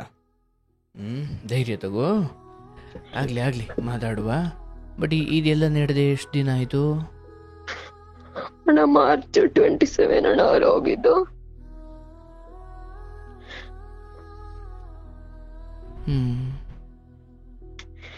ಇವಾಗ ಅಣ್ಣ ನಾನು ಎಷ್ಟೇ ದುಃಖ ನೋವು ಪಡ್ಕೊಂಡು ನಂಗೆ ಸಮಾಧಾನ ಮಾಡೋರಂತಾರೆ ಯಾರು ಇಲ್ಲ ಅಣ್ಣ. ಇರ್ಲವ, ನಾನಿದ್ದೀನಿ. ನನ್ ಮಗ ಅಂದ್ರೆ ಅಣ್ಣ, ನನ್ ಮಗ ಅಣ್ಣ ತುಂಬಾ ಮುದ್ದು ಮಾಡ್ಬಿಟ್ಟಿದಾರಣ್ಣ, ಸಾಕಿದಾರಣ್ಣ. ಹೇಳಿದ ಮತ್ ಕೇಳಲ್ಲ ಅಣ್ಣ. ಎಷ್ಟು ವರ್ಷ ಮಕ್ಳಿಗೆ? 10 ವರ್ಷ ಅಣ್ಣ. ಒಬ್ನೇ ಮಗ? ಅಣ್ಣ ಒಬ್ನೇ ಮಗ. ಇರ್ಲಿ 10 ವರ್ಷದ ಮಗುವಿನಿಂದ ನೀನು ಹೇಳಿದ ಮಾತು ಕೇಳಲ್ಲ ಅಂತ ಈಗಲೇ ಹೇಳಿಕ್ಕಾಗಲ್ಲ. ಈಗ ಹಂಗೇನವ, ಚೆನ್ನಾಗಿ ಬೆಳೆಸಿರ್ತಾರೆ. ಒಬ್ರು ಬೈದ್ರೆ ಇನ್ನೊಬ್ರು ಸಮಾಧಾನ ಮಾಡೋರು ಒಬ್ರು ಇದ್ರು. ಹಾಗಾಗಿ ಅದಂಗೆ ಬೆಳೆದಿರ್ಬೋದು. ಮಗುನ ವಿಚಾರ ಅಲ್ಲ, ಅದು ಸರಿ ಹೋಗುತ್ತೆ. ಅದು ಮಾತು ಕೇಳಲ್ಲ ಅಂತ ನೀನು ಅಂದ್ಕೊಳ್ಬೇಡ, ಮತ್ತು ಅದೊಂದು ಬೇರೆ ದುಃಖ ಮಾಡ್ಕೊಳ್ಬೇಡ. ಇರ್ಲವ, ಅವ್ರವ್ರ ಪಾಲಿಗೆ ಬಂದಷ್ಟೇ ಭಾಗ್ಯ. ನಿನ್ನ ಗಂಡನ ವಿಚಾರದಲ್ಲಿ ಅವತ್ತು ಎಂಗೇಜ್ಮೆಂಟ್ ಸಮಯದಲ್ಲಿ ಅಯ್ಯೋ ಇವರನ್ನು ಮದುವೆ ಆಗಬೇಕಾ ನಾನು ಅಂತ ಕಣ್ಣೀರು ಹಾಕಿದ್ದ ಹೌದು. ಇವತ್ತು ಅದೇ ಜೀವ ಬಿಟ್ಟು ಹೋದಾಗ ಇವ್ರು ನನ್ನನ್ನು ಬಿಟ್ಟು ಹೋದ್ರಲ್ಲ ಅಂತ ಅಳ್ತಾ ಇದೆಯಾ? ಕಣ್ಣೀರು ಅದೇ ಜಾಗದಿಂದ ಹರಿತಾ ಇದ್ದಾವೆ. ಕಣ್ಣಿನಿಂದಲೇ ಆ ಎಂಗೇಜ್ಮೆಂಟ್ ಸಮಯದಲ್ಲೂ ಕಣ್ಣೀರು ಬಂತು. ಇವತ್ತು ಅವರು ಲೋಕವನ್ನೇ ತ್ಯಜಿಸಿ ಹೊರಟಿದ್ದಾರೆ, ಈಗಲೂ ಕಣ್ಣೀರು ಬರ್ತಾ ಇದೆ. ಆದರೆ ಒಳಗಿನ ಭಾವನೆಗಳು ಅವತ್ತು ಬೇಡ ಅಂತ, ಇವತ್ತು ಪಕ್ಕದಲ್ಲಿ ಇಲ್ಲ ಅಂತ. ನೋಡವ, ಬದುಕು ಎಷ್ಟು ಬೇಗ ಬದಲಾಗುತ್ತಲ್ವಾ? ನಿಮ್ಮ ಕಥೆಯಿಂದ ಲೋಕ ತಿಳ್ಕೊಳ್ಬೇಕು. ಗಂಡ ಹೆಂಡತಿಯ ಜಗಳ ಉಂಡು ಮಲಗುವವರೆಗೂ ಅಂತ ಯಾಕೆ ದೊಡ್ಡವರು ಹೇಳಿದ್ರು? ಹಾಗೆ ಉಂಡು ಮಲಗಾದ ಮೇಲೆ ಅಥವಾ ಬೆಳಗಾದ ಮೇಲೆ ಮತ್ತೆ ವರ್ಷಾನುಗಟ್ಲೆ ಮುಂದುವರಿಬೇಡ್ರಪ್ಪ. ಹೀಗೆ ರಾತ್ರಿ ಯಾವುದೋ ಕಾರಣಕ್ಕೆ ಶಾಪಿಂಗ್ ಮಾಡೋ ವಿಚಾರ ಅಥವಾ ಮಾವನ ಹತ್ರ ದುಡ್ಡು ಕೇಳಬೇಡ, ಕೇಳ್ತೀನಿ, ಈ ಜಂಜಾಟ. ಬಹುಶಃ ಬೆಳಿಗ್ಗೆ ನಾನು ಮಾತಾಡಿಸ್ಬೇಕಿತ್ತು ಅಥವಾ ಅವ್ರು ಮಾತಾಡಿಸ್ಬೇಕಿತ್ತು. ಅಂದರೆ ನಾವು ತುಂಬ ವರ್ಷ ಹೀಗೆ ಇರ್ತೀವಿ, ಅಲ್ಲೆಲ್ಲ ಒಂದು ಕಡೆ ಸರಿ ಮಾಡಿಕೊಂಡು ಬದುಕೊಂಡು ಬಿಡು ಅನ್ಲಿಕ್ಕೆ ಯಾವ ಖಾತ್ರಿ ಇದೆ ಬದುಕಿನ ಬಗ್ಗೆ? ಅಂದರೆ ನಿನ್ನ ಬದುಕಿನಿಂದ ಲೋಕ ಅರ್ಥ ಮಾಡ್ಕೊಳ್ಬೇಕು. ಜಗಳ ಬರ್ತವೆ, ಕೆಲವೊಮ್ಮೆ ಅವು ನಮ್ಮ ಕೈಲಿ ಇರಲ್ಲ. ಆದರೆ ಹಾಗೆ ಮುಂದುವರೆದಾಗ ಹೊಸ್ಲು ದಾಟ ಆಚೆ ಹೋದವನು ಮತ್ತೆ ಒಳಗಡೆ ಬರ್ತಾನೆ ಅನ್ನೋ ಖಾತ್ರಿ ಏನಿಲ್ಲ ಜೀವನದಲ್ಲಿ, ಹೌದಲ್ಲ? ನೋಡವ, ತಾಯಿನೂ ಹೋದ್ರು, ಗಂಡನೂ ಹೋದ್ರು, ಒಂದ್ ದಿವ್ಸ ಅತ್ತೆ ಮಾವನೂ ಹೋಗ್ತಾರೆ, ಒಂದ್ ದಿವ್ಸ ನೀನು ಹೋಗ್ತೀಯ, ನಾನು ಹೋಗ್ತೀನಿ, ಎಲ್ಲ ಹೋಗೋದು ಹೌದು. ಆದ್ರೆ ಹೋಗುವ ಮುನ್ನ ನಮ್ಮ ಜವಾಬ್ದಾರಿಗಳು ಅಂತ ಇದ್ದಾವೆ. ಈಗ ನೋಡು ತಾಯಿ, ನಿನಗೆ ಅಮ್ಮ ಇಷ್ಟ ಇದ್ರು, ಅಮ್ಮನಿಗೆ ನೀನು ಇಷ್ಟ ಇದ್ದೆ. ಆದ್ರೆ ಮದುವೆ ಆದ್ಮೇಲೆ ಒಂದು ಹೆಣ್ಣಾಗಿ ನಿನ್ ಜವಾಬ್ದಾರಿ ಗಂಡನ ಮನೆಗೆ ಬರೋದಾಗಿತ್ತು, ಹೌದಲ್ಲ? ನೀನು ಅಮ್ಮನ ಮೇಲೆ ಪ್ರೀತಿ ಇಲ್ಲ ಅಂತ ಗಂಡನ ಮನೆಗೆ ಬಂದದ್ದಲ್ಲ, ನಿನ್ ಜವಾಬ್ದಾರಿ ಅದಕ್ಕೆ ಗಂಡನ ಮನೆಗೆ ಬಂದೆ, ಹೌದಲ್ಲ? ಹೌದೌದು. ಅಂದ್ರೆ ಗಂಡನ ಮನೆಗೆ ಬಂದಾಗ ಅಮ್ಮ ನಿನ್ ಜೊತೆಲೇ ಇದ್ರು ಆದ್ರೆ ಜೊತೆ ಇರಲಿಲ್ಲ. ನೀನು ಗಂಡನ ಮನೆಯಲ್ಲಿ ಕಷ್ಟವೋ ಸುಖವೋ, ಯಾಕಂದ್ರೆ ಜವಾಬ್ದಾರಿ ನಿಭಾಯಿಸುವ ಸಮಯದಲ್ಲಿ ಕೆಲವೊಮ್ಮೆ ನಮ್ಮ ಇಷ್ಟ ಕಷ್ಟಗಳನ್ನ ದೂರ ಮಾಡ್ಕೊಳ್ಬೇಕಾಗುತ್ತೆ, ಹೌದಲ್ಲವಾ? ಅಮ್ಮ ಇಲ್ಲದಾಗ ಅಮ್ಮ ಇಷ್ಟ ಇದ್ರೂ ಕೂಡ ಅಮ್ಮನಿಂದ ದೂರ ಇದ್ದು ಗಂಡನ ಮನೆಯಲ್ಲಿ ಬದುಕದೆ, ಇವಾಗ ಗಂಡ ಇಲ್ಲದೆ ಹೋದ್ರು, ಗಂಡ ದೂರ ಆದರೂ ಕೂಡ ಮಕ್ಕಳ ಮೇಲಿನ ಅಂದರೆ ತಾಯಿಯಾಗಿ ನಿನ್ನ ಜವಾಬ್ದಾರಿ, ಅವತ್ತು ಹೆಂಡತಿಯಾಗಿ ನಿನ್ನ ಜವಾಬ್ದಾರಿ ನಿಭಾಯಿಸ್ಲಿಕ್ಕೆ ತಾಯಿ ಮನೆ ಬಿಟ್ಟು ಗಂಡನ ಮನೆಗೆ ಬಂದೆ. ಈಗ ತಾಯಿಯಾಗಿ ನಿನ್ನ ಜವಾಬ್ದಾರಿ ನಿಭಾಯಿಸ್ಲಿಕ್ಕೆ ಈಗ ಎಲ್ಲಿರಬೇಕು ಏನಿರಬೇಕು ಅದನ್ನ ಆಮೇಲೆ ಮಾತಾಡೋಣ. ಆದರೆ ಮೊದಲು ಇಲ್ಲಿ ನನಗೆ ಏನು ಸಮಾಧಾನ ಮಾಡಲಿಕ್ಕೆ ಯಾರೂ ಇಲ್ಲ ನೋಡವ್ವ. ನಿನ್ನ ಜೀವನದ ಯಾಕೋ ಗೊತ್ತಿಲ್ಲ ಈ ಸ್ಥಿತಿಗೆ ನೀನು ಬಂದುಬಿಟ್ಟಿದೆ. ಈ ಕಡೆ ತಾಯಿ ಇಲ್ಲ, ಈ ಕಡೆ ಅಣ್ಣ ತಮ್ಮದಿರಿಲ್ಲ, ಅಥವಾ ಯಾರೂ ಕೂಡ ಒಂದು ಅರೆಗಳಿಗೆ ನಿನ್ನನ್ನು ತೊಡೆ ಮೇಲೆ ಮಲಗಿಸ್ಕೊಂಡು ನಾವಿದ್ದೀವಿ ಅಂತ ಹೇಳೋ ಯಾವ ಗಟ್ಟಿ ಮನಸ್ಸುಗಳು ಇಲ್ಲ. ಯಾಕೋ ಹಿಂಗಾಗಿದೆ. ಆದರೆ ಮಗ ಅಂದರೆ ತಂದೆಯ ಪ್ರತಿರೂಪವಾಗಿ ಮಗ ಇದ್ದಾನೆ, ಹೌದಲ್ಲವಾ? ನಾವು ಯಾವಾಗಲೂ ಮಕ್ಕಳನ್ನ, ನಿನ್ನ ಗಂಡನ ಬದುಕನ್ನು ನೀನು ಮಗುವಿನಲ್ಲಿ ನೋಡ್ಬೋದು. ಆ ಮಗುವನ್ನು, ಗಂಡನ ನೆನಪನ್ನ ಹೃದಯದಲ್ಲಿ ಬಚ್ಚಿಟ್ಕೊಂಡು ಅವನ ಪ್ರತಿರೂಪವಾದ ಅಥವಾ ಅವನೇ ಕೊಟ್ಟು ಹೋದಂಥ ಮಗುವಿನ ಭವಿಷ್ಯವನ್ನು ಕಟ್ಟುತ್ತಾ ನಿನ್ನ ಗಂಡನನ್ನು ಅದರಲ್ಲೇ ಕಾಣ್ತಾ ಹೋಗಬೇಕು. ಎಲ್ಲರೂ ಒಂದು ದಿವಸ ಹೊರಡೋದು ಹೌದು ತಾಯಿ, ಕಣ್ಣೀರು ಒರೆಸ್ಕೋ. ನೀನು ಈಗ ಕುಗ್ಗುತ್ತಾ ಹೋದರೆ ಅವತ್ತು 42 ವರ್ಷದ ಒಬ್ಬ ಹುಡುಗ ಅಥವಾ 42 ವರ್ಷದ ಒಬ್ಬ ವ್ಯಕ್ತಿ ನನ್ನನ್ನು ಮದುವೆ ಆಗ್ತಾನೆ ಎಂದಾಗ ಸಹಜವಾಗಿ ನಿನಗೆ ದುಃಖ ಆಯಿತು. ಆದರೆ ಅದರಿಂದ ಆಚೆಗೆ ನೀನು ಅದನ್ನೇ ನೆಪ ಇಟ್ಟುಕೊಂಡು ಇಂಥ ವಯಸ್ಸಾದವನ ಜೊತೆ ನಾನು ಹೆಂಗಿರಲಿ ಅಂತ ನೀನು ಯಾವುದೋ ಕೆಟ್ಟ ಸಂಬಂಧಕ್ಕೆ ಬಿದ್ದು ಜೀವನ ಹಾಳು ಮಾಡಲಿಲ್ಲ ಅಥವಾ ಆತನಿಗೆ ಮೋಸ ಮಾಡಲಿಲ್ಲ. ಇದ್ದಷ್ಟು ಸಮಯ ಆರಂಭದಲ್ಲಿ ಸ್ವಲ್ಪ ಬೇಸರ ಆಗಿದ್ದು ಹೌದು, ಆದರೆ ನಿನ್ನ ಪಾಲಿಗೆ ಬಂದದ್ದನ್ನು ನೀನು ಅವತ್ತು ಸ್ವೀಕಾರ ಮಾಡದೆ ಹೊಂದ್ಕೊಂಡು ಹೋದೆ, ಹೌದಲ್ಲವ? ಹೌದಣ್ಣ, ನಾನು ಒಂದಿನೂ ಬೇಜಾರು ಮಾಡ್ಕೊಂಡಿಲ್ಲ ಅಣ್ಣ, ನಾನು ಅವ್ರನ್ನ ಆಗಿದ್ದೀನಿ ಅಂತ. ಅದಕ್ಕೆ ಹೇಳ್ತಾ ಇದ್ದೀನವ್ವ, ಅವತ್ತು ಆರಂಭದಲ್ಲಿ ದುಃಖ ಆಯಿತು, ಆಮೇಲೆ ನನ್ನ ಪಾಲಿಗೆ ಬಂದಿದ್ದು ಅಂತ ಒಪ್ಪಿಕೊಂಡೆ. ಇವತ್ತು ಕೂಡ ಈ ಸಾವು ಆರಂಭದಲ್ಲಿ ದುಃಖ ಕೊಡುತ್ತೆ, ಆದರೆ ನನ್ನ ಪಾಲಿಗೆ ಬಂದದ್ದು ಅಂತ ನಾನು ಸ್ವೀಕರಿಸಬೇಕು. ನೋಡವ್ವ, ನಿನ್ನ ಗಂಡ ಅನ್ನೋದನ್ನು ಸ್ವಲ್ಪ ಬದಿಗಿಟ್ಟು ವ್ಯಸನ ಅಥವಾ ಜೂಜಾಟ ಅಥವಾ ಕುಡಿತ ಅಥವಾ ಹೆಣ್ಣು ಹೊನ್ನು ಅಂದರೆ ವ್ಯಸನಕ್ಕೆ ಬಲಿಯಾಗಿ ವ್ಯಸನಕ್ಕೆ ದಾಸನಾದ ಯಾರೊಬ್ಬರ ಬದುಕಾದರೂ ಅಷ್ಟೇ. ನೋಡುವ, ಹಾರ್ಟ್ ಅಟ್ಯಾಕು ಕುಡಿಯೋನಿಗೆ ಮಾತ್ರ ಆಗುತ್ತೆ, ವಯಸ್ಸಾದವ್ರಿಗೆ ಆಗುತ್ತೆ, ಅಥವಾ ರೋಡ್ ಸೈಡು ಊಟ ಮಾಡೋರಿಗೆ, ರೋಡ್ ಸೈಡು ಸ್ವಲ್ಪ ಜಂಕ್ ಫುಡ್ ಜಾಸ್ತಿ ತಿನ್ನೋರ್ಗೆ ಹಾರ್ಟ್ ಅಟ್ಯಾಕ್ ಆಗುತ್ತೆ, ಅಥವಾ ಹಾರ್ಟ್ ಅಟ್ಯಾಕ್ ಫ್ಯಾಮಿಲಿ ಅಥವಾ ಹಾರ್ಟ್ ಅಟ್ಯಾಕ್ ಹಿಸ್ಟ್ರಿ ಇರೋರ ಮನೇಲಿ ಮಾತ್ರ ಹಾರ್ಟ್ ಅಟ್ಯಾಕ್ ನೋಡುವ, ಸಾವಿಗೆ ಅದೆಲ್ಲ ನೆಪ ಮಾತ್ರ ತಾಯಿ. ನೀನು ಮೊದಲು ಅರ್ಥ ಮಾಡ್ಕೋ, ಈ ನಿನ್ನ ಗಂಡನ ಸಾವಿನ ವಿಚಾರ ಅವತ್ತು ಹೇಗೆ ಗಂಡನಿಗೆ 42 ವರ್ಷನ ಅಂತ ಶಾಕ್ ಆಯಿತು, ಇವತ್ತು ಈ ಸಾವು ಕೂಡ ನಿನಗೊಂದು ಶಾಕ್ ಕೊಟ್ಟಿದೆ, ನನಗೆ ಅರ್ಥವಾಗುತ್ತೆ. ಆದರೆ ಇಲ್ಲಿ ಈಗ ಉಳಿಯೋದಿಕ್ಕೆ ಏನು ಅಂದರೆ ನಿನ್ನ ದುಃಖ ಇದೆ, ನನಗದು ಅರ್ಥವಾಗುತ್ತೆ. ಅದು ಕಾಲಕ್ರಮೇಣ ಪ್ರಕೃತಿ ಅದನ್ನು ದೂರ ಮಾಡುತ್ತೆ, ಅಥವಾ ಮಗುವಿನ ಮುಖವನ್ನು, ಮಗುವಿನ ನಗುವನ್ನು, ಮಗುವಿನ ಬೆಳವಣಿಗೆಯನ್ನು ನೋಡ್ತಾ ನೀನು ಮರಿಬೇಕು, ಬೇರೆ ದಾರಿ ಇಲ್ಲ. ಅಮ್ಮ ಹೋದರು, ಅಮ್ಮನಿಂದ ಗಂಡ ಹೋದರು, ಗಂಡನಿಂದ ಅತ್ತೆ ಮಾವ ಹೋಗ್ತಾರೆ, ಅವರಿಂದ ನೀನು ಹೋಗ್ತೀಯ. ಅದು ಹಂಗೆ ಒಬ್ಬರಿಂದ ಒಬ್ಬರು ಯಾರೂ ಇಲ್ಲಿ ಶಾಶ್ವತವಾಗಿ ಇರಲಿಕ್ಕೆ ಬಂದಿಲ್ಲ. ಬಟ್ ಈಗ ನಿನ್ನ ಮಾವನ ಅಥವಾ ನಿನ್ನ ಅತ್ತೆ ಮಾವನ ಮನೆಯಲ್ಲಿ ಅಥವಾ ನಿನ್ನ ಗಂಡನ ಮನೆಯಲ್ಲಿ ಇದ್ದು ಮುಂದುವರಿಯೋದನ್ನು ನೀನು ಯಾಕೆ ಆಸೆ ಪಡ್ತಿಲ್ಲ? ಅಥವಾ ಅಲ್ಲೇನಪ್ಪ ಅತ್ತೆ ಮಾವ ಏನಾದ್ರು ವಿರೋಧ ಮಾಡ್ತಾವ್ರ? ಏನು ಅಲ್ಲೇನು ನಡೀತಾ ಇದೆ ಈಗ? ಏನು ಇಲ್ಲ ಅಣ್ಣ, ವಿರೋಧ ಅಂತ ಏನಿಲ್ಲ ಅಣ್ಣ. ನನಗೆ ಒಂಥರ ಇರಿಟೇಷನ್ ಅಣ್ಣ. ಅವರೇ ನಿನಗೆ ದುಃಖ ಅಂದ್ರೆ ನಿನ್ನಿಂದ ಹೆಂಗಾಯ್ತು ಅಥವಾ ಏನು? ತುಂಬಾ ಸಣ್ಣ ಬುದ್ಧಿ ಮಾಡ್ತಾರಣ್ಣ. ಏನವ ಸಣ್ಣ ಬುದ್ಧಿ ಮಾಡ್ತಾರಣ್ಣ.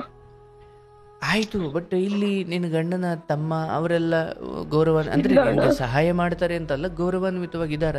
ಇಲ್ಲ ಅಣ್ಣ, ಒಂದೇ ಮನೇಲೆ ಇದೀವಣ್ಣ ನಾವು. ಅಂದ್ರೆ ಅವ್ರದ್ದೇನು ಕಿರುಕುಳ ಇಲ್ಲ? ಇಲ್ಲ, ನಾವು ಮಾತಾಡ್ಸಲ್ಲ ಮುಂಚೆಯಿಂದನು, ಅಷ್ಟೇ ಕಷ್ಟ ಅಣ್ಣ. ಈಗ ಭಾಗ ಆಗಿದ್ದೀರಾ ಅಥವಾ ಏನು? ಇಲ್ಲ ಅಣ್ಣ, ಒಂದೇ ಇದೀವಣ್ಣ. ಅಂದ್ರೆ ಅತ್ತೆ ಮಾವನಿಗೆ ನೀನೇ ಅಡಿಗೆ ಮಾಡಿ ಇಡ್ತೀಯಾ? ಅಣ್ಣ ಮಾಡ್ತೀವಣ್ಣ, ಇಬ್ರು ಇದೀವಣ್ಣ ನಾವು. ಬಟ್ ಮಗುವನ್ನ ಅತ್ತೆ ಮಾವ ಚೆನ್ನಾಗಿ ನೋಡ್ಕೊಳ್ತಾರ?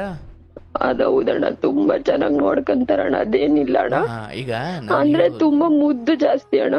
ಅವನ್ ಏನೇ ಮಾಡಿದ್ರು ಅಣ್ಣ, ನಿನ್ ತಪ್ಪು ಇದು, ಹಿಂಗ್ ಮಾಡ್ಬಾರ್ದು, ಅವನ್ ಏನೇ ಮಾಡಿದ್ರಣ್ಣ ಸರಿ ಮಗ ಮಗ ಮಗ ಅಂತ ಹೇಳ್ತಾರಣ್ಣ.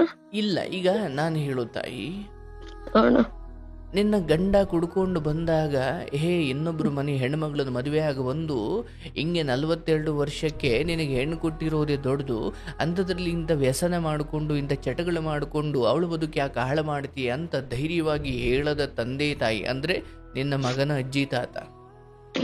ನೋಡ್ತಾಯಿ, ಅವ್ರ ಹತ್ರ ಬಿಡು, ಆದ್ರೆ ನೀನು ಸ್ವಲ್ಪ ಸ್ವಾಟಿಗೆ ತಿವ್ದು ಒಂದೆರಡು ಪೆಟ್ಟು ಕೊಟ್ಟಾದ್ರೂ ಬೆಳೆಸೋ ಜವಾಬ್ದಾರಿ ನೀನ್ ತಗೋ. ಏನ್ ಗೊತ್ತಣ್ಣ, ನಾನೀಗ ಅವನ್ಗೆ ಹೇಳ್ತಿದ್ದೀನಿ, ರೂಮಲ್ಲಿ ಹೇಳ್ತಿದ್ದೀನಿ, ಒಂದೇ ಒಂದ್ಸರಿ ಜೋರಾಗಿ ಹೊಡೆಯಲ್ಲ ಅಣ್ಣ. ನಾನು ಸುಮ್ನೆ ಹಿಂಗಂದ್ರೆ ಸಾಕಣ್ಣ ಕಿರ್ಚಾಡ್ಬಿಡ್ತಾನಣ್ಣ. ಅವ್ರೆಲ್ಲ ಬಂದ್ಬಿಟ್ಟು ನಂಗ್ ಬೈತಾರಣ್ಣ, ಮಗುಗೆ ನಿಂಗ್ ಹೊಡಿತಿದ್ಯಾ, ಹಂಗ್ ಬೈತಿದ್ಯಾ ಅಂತ. ನಂಗ ಅದು ತುಂಬಾ ನೋವಾಗ್ತಿರೋದಣ್ಣ. ಈಗ ನಾನು ಹೇಳೋದು ಕೇಳಿಸ್ಕೊ ನೋಡವ, ಇದನ್ನ ನಾಳೆನೇ ನಿನ್ನ ಕೈಗೆ ಹ್ಯಾಂಡ್ ಓವರ್ ಮಾಡ್ಕೊ ಅಂತ ನಾನು ಹೇಳ್ತಾ ಇಲ್ಲ. ಈಗ ಈ ಹೆಂಡವನ್ನ ಮೊದ್ಲಿಂದ ರೂಢಿ ಮಾಡಿಕೊಂಡ ನಿನ್ನ ಗಂಡನಿಂದ ಹೆಂಡ ಬಿಡಿಸೋಕೆ ಆಗ್ಲಿಲ್ಲ. ಹಂಗೆ ಈ ಉಬ್ಬುತನ, ಈ ಏನು ಎಲ್ಲ ಪೂಸಿ ಹೊಡೆದು ಎಲ್ಲರೂ ಸ್ವಲ್ಪ ಉಬ್ಬತ್ಸಿ ಬೆಳೆಸಿರೋ ಈ ಮಗುವನ್ನು ಕೂಡ ಆ ಸೇಫ್ ಝೋನಿಂದ ಒಂದೇ ಸಾರಿ ತರ್ಲಿಕ್ಕಾಗಲ್ಲ. ಅದು ಹೆಂಡ ಬಿಡಿಸೋದು, ಈ ಮಗುವಿಗೆ ಒಂದೇ ಸಾರಿ ನಾನು ಬದಲಾಯಿಸ್ತೀನಿ ಅಂತ ಹೋಗೋದು ಎರಡು ಮೂರ್ಖತನವೇ. ಅಂದ್ರೆ ಮೊದಲು ನೀನ್ ಅರ್ಥ ಮಾಡ್ಕೋ, ಇಲ್ಲಿ ಆ ಅಜ್ಜಿ ತಾತನ ಪ್ರೀತಿ ಏನಿದೆ ಅದ್ರ ಪಾಡಿಗೆ ಅದಾಗಲಿ. ಈಗಲೇ 10 ವರ್ಷದ ಮಗುವಿನಿಂದ 50 ವರ್ಷದ ನಿನ್ನ ಗಂಡನೇ ಎಲ್ಲ ಬುದ್ಧಿ ಕಲಿತು ಹೋಗ್ಲಿಲ್ಲ, ಇನ್ನು 10 ವರ್ಷದ ಮಗುವಿನಿಂದ ನೀನು ಆ ಮಟ್ಟಿನ ಎಲ್ಲ ಪರ್ಫೆಕ್ಷನ್ ಅನ್ನ ಭಾವಿಸೋದಿಕ್ಕೆ ಅಥವಾ ನಿರೀಕ್ಷೆ ಮಾಡ್ಲಿಕ್ಕೆ ಆಗಲ್ಲವ. ನೀನ್ ಮೊದ್ಲೇನು ಮಾಡಬೇಕು, ನಿನ್ನ ಮೆಂಟಲ್ ಹೆಲ್ತ್ ಸತ್ಯ ಒಪ್ಕೋ ಮೊದಲು. ಹೌದು, ಅವ್ರು ಈಗ ಹೊರಟಿದ್ದಾರೆ, ಅವ್ರು ಹೋಗಾಯ್ತು, ಇನ್ನು ಅದು ಮುಗಿದ ಕತೆ. ಯಾಕಂದ್ರೆ ನಿನ್ನ ಪ್ರೀತಿಯಿಂದ ಸರಿ ತಪ್ಪು ಮನಸ್ತಾಪಗಳು ಸುಖ ದುಃಖ ಎಲ್ಲವೂ ಇದ್ದು, ದಾಂಪತ್ಯ ಅಂದಾಗ ಎಲ್ಲರ ಮನೆಯಲ್ಲೂ ಇದ್ದಂಗೆ ನಿಂದು ಇತ್ತು. ಆಯ್ತಾ? ಅವತ್ತೇನೋ ಜಗಳ ಆಯ್ತು, ಅದಾದ್ಮೇಲೆ ಅವರು ಯಾಕೋ ಮಾತಾಡಿಸ್ಲಿಲ್ಲ, ನೀನು ಯಾಕೋ ಮಾತಾಡಿಸ್ಲಿಲ್ಲ, ಅವ್ರು ಹಾಗೆ ಮನೆ ಹೊಸ್ಲು ದಾಟು ಹೋದವರು ಮತ್ತು ಮನೆ ಒಳಗಡೆ ಬರಲೇ ಇಲ್ಲ. ಇದೇ ಬದುಕಿನ ಅನಿರೀಕ್ಷತೆ. ಅಂದ್ರೆ ಯಾಕೆ ನಾವು ಮನುಷ್ಯ ಅಹಂಕಾರ ಬಿಡಬೇಕು, ಯಾಕೆ ತಪ್ಪಾದಾಗ ಕೆಲವೊಮ್ಮೆ ನಮ್ಮವ್ರಿಗೆ ಸಾರಿ ಕೇಳಬೇಕು, ತಪ್ಪಿಲ್ಲದೆ ಹೋದರೂ ಕೂಡ ಸಂಬಂಧಗಳನ್ನು ಉಳಿಸಿಕೊಳ್ಳಲಿಕ್ಕೆ ಯಾಕೆ ಕೆಲವೊಮ್ಮೆ ಭಾಗಬೇಕು, ಸಾರಿ ಕೇಳಬೇಕು ಅಂದ್ರೆ ಈ ಕಾರಣಕ್ಕೆ. ಯಾಕಂದ್ರೆ ಈಗ ನಾನು ಅತ್ತೆ ಮಾವನ್ನು ಆಯ್ತವ ಸುಮ್ಮನೆ ಹೇಳ್ತೀನಿ, ನಿನ್ನ ಅತ್ತೆ ಮಾವನ ಕುರಿತು ನಿನಗೆ ಯಾವುದ್ಯಾವುದೋ ಬೇರೆ ಬೇರೆ ಕಾರಣಗಳಿಗೆ ಒಂಚೂರು ಮನಸ್ತಾಪ ಇದ್ದೇ ಇದೆ. ಒಂದ್ ವೇಳೆ ನಾಳೆ ಅವರೇ ಶವವಾಗಿ ಮಲಗಿದಾಗ ನಿನಗೆ ದುಃಖ ಆಗುತ್ತೋ ಇಲ್ವೋ? ನಾಳೆ ಏನೋ ಆಯ್ತವ, ಬೆಳಿಗ್ಗೆ ಎದ್ದಾಗ ಅಯ್ಯೋ ರಾತ್ರಿ ಯಾವುದೋ ಕಾರಣಕ್ಕೆ ದ್ವೇಷಿಸಿದ ಅತ್ತೆ ಈಗ ಅಲ್ಲಿ ಹೆಣ ಆಗ ಮಲಗಿದ್ದಾರೆ ಎಂದಾಗ ದುಃಖ ಹೊರಟೋಗಿ ಅಯ್ಯೋ ನಾನು ಒಂದೆರಡು ಮಾತಾಡಿಸಿದ್ರೆ ಚೆನ್ನಾಗಿರೋದಲ್ಲ ಅಂತ ಅನ್ಸುತ್ತೆ. ನಾನು ಹೇಳ್ತೀನಿ, ನಿನ್ನ ಮಗುವಿನ ವಿಚಾರದಲ್ಲಿ ಅಜ್ಜಿ ತಾತನ ಪ್ರೀತಿ ಸಿಗ್ಲಿ. ನೀನು ಎಲ್ಲೋ ಹೋಗ್ಬಿಡೋದು ಅಥವಾ ತವ್ರ ಮನೆಗೆ ಹೋಗ್ತೀನಿ ಅನ್ನೋದು, ನನಗೆಲ್ಲ ಆಗಲ್ಲ ಅನ್ನೋದು ಸ್ವಲ್ಪ ದಿನ ಕಷ್ಟ, ನಿನಗಲ್ಲ. ಎಲ್ಲ ಗಂಡನಿಂದ ದೂರ ಆದ ಎಲ್ಲ ಹೆಣ್ಣು ಮಕ್ಕಳು ಆರಂಭದಲ್ಲಿ ಈ ದುಃಖ ಪಟ್ಟಿರ್ತಾರೆ. ಹೋಗ್ತಾ ಹೋಗ್ತಾ ಹೋಗ್ತಾ ಹೋಗ್ತಾ ಪ್ರಕೃತಿ ಅದನ್ನು ಮರೆಸುತ್ತವ. ನಾನು ಯಾವಾಗಲೂ ಹೇಳ್ತಾ ಇರ್ತೀನಿ, ನಿನ್ನ ಅಂತ ಈಗ ನಿನ್ನ ವಿಚಾರ ಬೇಡವ, ಸುಮ್ಮನೆ ಬೇರೆಯವ್ರಿಗೆ ಹೇಳ್ತೀನಿ. ಮನೆ ಮುಂದೆ ಹೆಣ ಇದ್ದಾಗ ಆ ಹೆಣದ ಮುಂದೆ ಬಾಯಿ ಬಡ್ಕೊಂಡು ಎದೆ ಬಡ್ಕೊಂಡು ಒದ್ದಾಡಿ ಅಳೋರನ್ನ ನೋಡ್ತಾ ಇರು ನೀನು ಬದುಕಲ್ಲಿ. ಹೆಣದ ಮುಂದೆ ಹೆಂಗ್ ಅಳ್ತಾರೆ, ಅದೇ ಹೆಣವನ್ನ ಮಣ್ಣಲ್ಲಿ ಊತ್ಬಿಟ್ಟು ಬೆಂಕಿಯಲ್ಲಿ ಸುಟ್ಟುಬಿಟ್ಟು ಮನೆಗೆ ವಾಪಸ್ ಬರ್ಬೇಕಾದ್ರೆ ದುಃಖ ಸ್ವಲ್ಪ ಕಡಿಮೆ ಆಗಿರುತ್ತೆ, ಹೌದಲ್ಲ? ಅಂದ್ರೆ ಮನೆ ಮುಂದೆ ಹೆಣ ಇದ್ದಾಗ ಇದ್ದ ದುಃಖ ಅದನ್ನ ಮಣ್ಣು ಮಾಡಿ ಮನೆಗೆ ಬರಬೇಕಾದ್ರೆ ಸ್ವಲ್ಪ ಕಡಿಮೆ ಆಗುತ್ತೆ. ಮತ್ತೆ ತಿಥಿ ದಿನ ಅಂದ್ರೆ 11-13ನೇ ದಿವಸಕ್ಕೆ ಇನ್ನೊಂದು ಸ್ವಲ್ಪ ಕಡಿಮೆ ಆಗುತ್ತೆ. 1 ತಿಂಗಳಿಗೆ ಇನ್ನೊಂಚೂರು, 1 ವರ್ಷಕ್ಕೆ ಇನ್ನೊಂಚೂರು, ಒಂದು ಹಂತ ಹೋದ್ಮೇಲೆ ಮರ್ತೇ ಬಿಡ್ತಾರೆ, ಹೌದಲ್ಲವಾ? ಈ ಮರೆಸುವ ಶಕ್ತಿಯನ್ನ ಪ್ರಕೃತಿನೇ ಕೊಡುತ್ತೆ. ನೀನು ಈಗ ಹೋಗಿರೋರ್ಗೋಸ್ಕರ ಅಳ್ತಾ ಇರುವ ಮಗುವಿನ ಜೀವನವನ್ನು ಅಲ್ಲೋಲ ಕಲ್ಲೋಲ ಮಾಡುವುದು ಬೇಡ. ನೋಡವ, ಒಂದು ಮಗು 15 ವರ್ಷಕ್ಕೆ ಬರೋ ತನಕ ನಿನ್ನ ಸುಪರ್ದಿಗೆ ಎಲ್ಲೆಲ್ಲಿ ಸಿಗುತ್ತೆ, ಅಜ್ಜಿ ತಾತ ಏನಂತಾರೆ, ಅವ್ರು ಏನು ಹೇಳ್ಕೊಡ್ತಾರೆ ನಿನಗೆ ಬೇಡ. ನಿನ್ನ ಗಮನಕ್ಕೆ ಅಂದರೆ ಎಲ್ಲ ಒಡೆದೇ ಬಡದೆ ಹೇಳಬೇಕು ಅಂತ ಏನಿಲ್ಲ. ಯಾವುದನ್ನಾದರೂ ಪ್ರೀತಿಯಿಂದ ಒಲಿಸ್ಕೊಳ್ಬೇಕೆ ಹೊರತು, ಈಗ ಮುದ್ದು ಮಾಡಿ ಬೆಳೆಸ್ಬಿಟ್ಟಿದ್ದಾರೆ, ಅದಕ್ಕೆ ಇದೇ ಬೇಕು ಅಂದರೆ ಇದು ಬೇಕು, ಅದು ಬೇಕು ಅಂದರೆ ಅದು ಬೇಕು, ಹಠ ಮಾಡುತ್ತೆ. ಇಂಥದ್ದೇನೋ ಯಾಕೆ ಬಂತು, ಊಟ ತಾನೇ ಏನು ಬರಲಿಲ್ಲ, ಯಾರೋ ಕಲ್ಸಿ ಹೋಗ್ಬಿಟ್ಟಿದ್ದಾರೆ, ಹೌದಲ್ಲವಾ? ಆತ 10 ವರ್ಷ ಹೆಂಗ್ ಬೆಳೆಸ್ದ ಅನ್ನೋದಾದ್ರೆ ಮುಂದಿನ 10 ವರ್ಷ ನೀನ್ ಹೆಂಗ್ ಬೆಳೆಸ್ಬೇಕು ಒಂದು ಪ್ಲಾನ್ ಮಾಡ್ಕೊ. ಬಟ್ ಈಗಲೇ ಏನು ನಾಳೆನೇ ಆಗ್ಬಿಡ್ಬೇಕು, ನಾಡಿದ್ದೇ ಆಗ್ಬಿಡ್ಬೇಕು ಇಲ್ಲವಾ, ಮಗು ಕೂಡ ನಿನ್ನ ರೀತಿಯಂತೆ ಬದುಕೋ ಕಾಲ ಬರುತ್ತೆ. ಬಟ್ ಈ ಸಮಯದಲ್ಲಿ ನನ್ನ ಗಂಡ ಹಿಂಗಾಯಿತು, ನನ್ನ ತಾಯಿನೂ ಹಿಂಗೆ ಹೊಂಟೋದ್ರು, ನನ್ನ ಗಂಡನೂ ಸತ್ತೋದ್ರು, ನನ್ನ ಮಗು ನೋಡಿದ್ರೆ ನನ್ನ ಮಾತು ಕೇಳಲ್ಲ. ಮಗು ಮಾತು ಕೇಳೋದಲ್ಲ, 45 ವರ್ಷ 50 ವರ್ಷ ಆಗಿದ್ದು ನಿನ್ನ ಗಂಡೇ ನಿನ್ನ ಮಾತು ಕೇಳುತ್ತಿರ್ಲಿಲ್ಲ ಅಂದರೆ ಇನ್ನೂ ಚಿಕ್ಕ ವಯಸ್ಸಲ್ಲಿ ಇನ್ನೂ ಆಡೋ ಬುದ್ಧಿ ಹೊಂದಿರೋ ಮಗುವಿನಿಂದ ನೀನು ಆ ಮಟ್ಟಿನ ನಿರೀಕ್ಷೆ ನೀಡೋಕೆ ಹೋಗಬೇಡ. ಎಲ್ಲ ಒಳ್ಳೇದೇ ಆಗುತ್ತೆ. ಆದರೆ ನಿನಗೆ ನಾನು ಹೇಳೋದವ್ವ, ಗಂಡ ಹಿಂಗಾದಾಗ ನನಗೆ ಯಾರೂ ಸಮಾಧಾನ ಮಾಡಲಿಲ್ಲ ಅಥವಾ ನನಗೆ ಯಾರೂ ಇಲ್ಲ ನೋಡು ತಾಯಿ, ಯಾರಿಗೆ ಯಾರೂ ಇಲ್ಲವ. ಈಗ ನೀನು ಯಾರೋ ನಾನು ಯಾರೋ ತಾಯಿ, ಇಲ್ಲಿ ಬಂದು ನನ್ನ ಹತ್ರ ದುಃಖ ಹಂಚ್ಕೊಂಡಿದ್ದೀಯ. ನಾನು ಅಣ್ಣನಾಗೋ, ತಮ್ಮನಾಗೋ, ನಿನ್ನ ಗುರು ಆಗೋ, ನಿನ್ನ ಸ್ನೇಹಿತನಾಗೋ, ನಿನಗೊಬ್ಬ ಅಣ್ಣ ಆಗಿ ಎಂದುಕೋ. ನಾನು ಇವತ್ತಲ್ಲ, ನೀನು ಯಾವತ್ತು ಫೋನ್ ಮಾಡಿದ್ರು ನಾನು ಮಾತಾಡ್ತೀನಿ. ನಿನ್ನ ಮಗು ಹಿಂಗೆ ಆಗ್ತಿದೆ ಗುರುಗಳೇ, ನಾನು ಏನು ಮಾಡಲಿ, ಅವಾಗಲೂ ನಾನು ಪ್ರೀತಿಯಿಂದ ಸಲಹೆ ಕೊಡ್ತೀನಿ. ಯಾರೂ ಇಲ್ಲ ಅಂತ ನೀನು ಭಾವಿಸ್ಲೇಬೇಡ. ನನ್ನ ಜೀವನದಲ್ಲಿ ಇಲ್ಲಿವರೆಗೂ ಸಾವಿರಾರು ಹೆಣ್ಣು ಮಕ್ಕಳಿಗೆ ನಾನು ಹೀಗೆ ಮಾತಾಡಿದ್ದೀನಿ ತಾಯಿ. ಇದು ಏನು ಕಾರ್ಯಕ್ರಮಕ್ಕೆ ಅಂತಲ್ಲ, ಅದು ಒಂಥರ ಏನು ಆಶ್ರಮದ ಜೊತೆ ಅವ್ರ ಬಾಂಧವ್ಯ ಹಾಗೆ ಉಳಿದು ಬಿಟ್ಟಿದೆ. ನಾನು ಅವ್ರಿಗೆ ಹೇಳ್ತಾ ಇರೋದು, ನಾಳೆ ನಾನೂ ಕೂಡ ನಿಮಗೆ ಹೇಳೋಕೆ ಸಿಗದೆ ಇರಬಹುದು, ಆದರೆ ನಿಮಗೆ ನಾನು ಇರುವಷ್ಟು ಸಮಯ ಏನು ಕಲಿಸ್ತಾ ಇದ್ದೀನಿ ಅಂದರೆ ನಿಮ್ಮ ದುಃಖವನ್ನು ನಿವಾರಿಸಿಕೊಳ್ಳೋ ಶಕ್ತಿಯನ್ನು ನಿಮಗೇ ಕಲಿಸ್ತೀನಿ. ಯಾಕಂದರೆ ನಿಮ್ಮ ಮಗುವಿಗೆ ದುಃಖ ಆದಾಗ ನೀವು ಕಣ್ಣೀರು ಒರೆಸಬಹುದು, ನಿಮ್ಮ ಅತ್ತೆ ಮಾವನಿಗೆ ದುಃಖ ಆದಾಗ ನೀವು ಕಣ್ಣೀರು ಒರೆಸಬಹುದು, ಆದರೆ ನಿಮಗೆ ದುಃಖ ಆದಾಗ ಅವರೆಲ್ಲ ಬಂದು ನಿನ್ನ ಕಣ್ಣೀರು ಒರೆಸ್ತಾರೆ ಅನ್ನೋ ಭ್ರಮೆಯಲ್ಲಿ, ನಿರೀಕ್ಷೆಯಲ್ಲಿ ಇರಬಾರ್ದು ನಾವು. ಇದೇ ಆಧ್ಯಾತ್ಮ ಜ್ಞಾನ. ನೀನು ಎಲ್ಲರಿಗೂ ಕೈ ಚಾಚು, ನೀನು ಎಲ್ಲರ ಕಣ್ಣೀರು ಒರೆಸು, ನೀನೆಲ್ಲರಿಗೂ ಧೈರ್ಯ ತುಂಬು. ಆದರೆ ನಾನು ಜೀವನದುದ್ದಕ್ಕೂ ಎಲ್ಲರಿಗೂ ಒಳ್ಳೇದು ಮಾಡಿದ್ದೀನಿ, ಹಾಗಾಗಿ ನನಗೆ ಕಷ್ಟ ಬಂದಾಗ, ನನಗೆ ದುಃಖ ಬಂದಾಗ ಅವರೂ ನನಗೆ ಬಂದು ಸಮಾಧಾನ ಮಾಡ್ತಾರೆ ಅನ್ನೋ ಭ್ರಮೆನೇ ಬದುಕಬೇಡ ನೀನು. ಯಾಕೆ ನೀನು ಇನ್ಯಾರಿಗೇನೋ ಸಮಾಧಾನ ಮಾಡದೆ, ಇನ್ಯಾರಿಗೂ ನೀನು ಕಣ್ಣೀರು ಒರೆಸ್ದೆ, ಅದು ನಿನ್ನ ಕರ್ತವ್ಯ ಅಥವಾ ಅದು ನಿನ್ನ ವ್ಯಕ್ತಿತ್ವ. ಆದರೆ ಇದೇ ವ್ಯಕ್ತಿತ್ವ ಊರಿನವ್ರಿಗೆಲ್ಲ ಇರುತ್ತೆ ಅನ್ನೋದು, ಸಂಬಂಧಿಕರಿಗೆಲ್ಲ ಇರುತ್ತೆ ಅನ್ನೋದು ಸುಳ್ಳು. ನೀನ್ ಜೀವನದ ಸತ್ಯವನ್ನ ಅರ್ಥ ಮಾಡ್ಕೋ. ನಿನ್ನ ಕಣ್ಣೀರನ್ನ ನೀನೇ ಒರೆಸ್ಕೊ ಅಂತ ಭಗವಂತ ಕೈ ಕೊಟ್ಟಿದ್ದಾನೆ. ಇನ್ಯಾರೋ ಬಂದು ಒರೆಸ್ಲಿ ಅಂತ ಇದ್ರೆ ಹಂಗೆ ಮಣ್ಣಾಗ್ತೀಯ ಹೊರತು ಯಾರು ಬರಲ್ಲ. ಹಂಗೂ ಯಾರೋ ಬರ್ತಾರ, ಅದು ಬೋನಸ್ಸು. ಆದ್ರೆ ಒಂದ್ಸತಿ ಒರೆಸ್ಬೋದು, 2 ಸತಿ ಒರೆಸ್ಬೋದವ್ವ. ಮೊದಲು ಕಣ್ಣೀರು ಬಂದಾಗ ಒರೆಸ್ಕೊಳ್ಳೋದನ್ನು ಕಲಿಬೇಕು. ಅದಾಗಲಿಲ್ವಾ, ಕಣ್ಣೀರು ಹಾಕುವುದನ್ನೇ ಮರ್ತು ಬಿಡ್ಬೇಕು. ಹಂಗೂ ಕಣ್ಣೀರು ಬಂತ ಕೈ ಕೊಟ್ಟಿದ್ದಾನೆ ಭಗವಂತ. ನಿನ್ನ ಉಳಿದ ಬದುಕಿನ ಎಷ್ಟು ದಿನವೋ ಎಷ್ಟು ಸೆಕೆಂಡ್ಸೋ ನಿನಗೆ ಗೊತ್ತಿಲ್ಲ. ಯೋಚನೆ ಮಾಡು, ಬದುಕು ಎಷ್ಟು ವಿಚಿತ್ರ ಅಂದ್ರೆ, ಆ ಮೆಡಿಕಲ್ ಅಲ್ಲಿದ್ದ ಗಂಡ ಪಕ್ಕದಲ್ಲೇ ಆಸ್ಪತ್ರೆ ಇದ್ರು ಕೂಡ ಉಳಿಸ್ಕೊಳ್ಳೋಕಾಗಲಿಲ್ವಲ್ಲವಾ. ಅಂದರೆ ಯಾವ ಆಂಬುಲೆನ್ಸು, ಯಾವ ಮೆಡಿಸನ್ನು, ಯಾವ ಪ್ರಿಕಾಷನ್ನು, ಕೋಟಿ ಹಣ, ಇದು ಯಾವುದೂ ಕೂಡ ಯಮಧರ್ಮನ ದೂತರಿಂದ ನನ್ನನ್ನು ಕಾಪಾಡಲ್ಲ ಅನ್ನೋದು ಸತ್ಯ ಅಲ್ವಾ. ಹಂಗೆ ಲೋಕವನ್ನ ಈ ದೃಷ್ಟಿಯಲ್ಲಿ ನೋಡು. ಅಯ್ಯೋ ಅತ್ತೆ ಮಾವ ಮಗು ಇವರೆಲ್ಲ ಒಂದೊಂದು ಆತ್ಮ, ಇವರೆಲ್ಲರೂ ಒಂದೊಂದು ದೇಹ ಧರಿಸಿ ಅವರವ್ರ ಕರ್ಮ ಸವಿಸ್ಲಿಕ್ಕೆ ಬಂದಿದ್ದಾರೆ. ಒಬ್ಬ ರಾವಣನ ಪಾತ್ರ, ಒಬ್ಬ ರಾಮನ ಪಾತ್ರ, ಒಬ್ಬ ಸೀತೆಯ ಪಾತ್ರ, ನಿನ್ನದು ಅಯ್ಯೋ ಪಾಪಚ್ಚಿ ಪಾತ್ರ, ಇನ್ಯಾರ್ದೋ ರಾಕ್ಷಸನ ಪಾತ್ರ. ಎಲ್ಲರೂ ಅವರವ್ರವ್ರ ಬುದ್ಧಿ ಓಡಿಸ್ತಾ ಇದ್ದಾರೆ. ಏನು ಮಾಡ್ಲಿಕ್ಕಾಗಲ್ಲ. ಈ ದೃಷ್ಟಿಯಲ್ಲಿ ನೋಡಿದ್ರೆ ನಿನ್ನ ಮಗ ಕೂಡ ನಿನಗೊಂದು ಪಾತ್ರದ ಥರ ಕಾಣ್ತಾನೆ. ಅಯ್ಯೋ ಇದು ಒಂದು ಆತ್ಮ ನನ್ನ ಹೊಟ್ಟೆಯಲ್ಲಿ ಹುಟ್ಟಿದೆ, ಅದ್ರ ಕರ್ಮ ಅದು ಸವಿಸ್ತಾ ಇದೆ.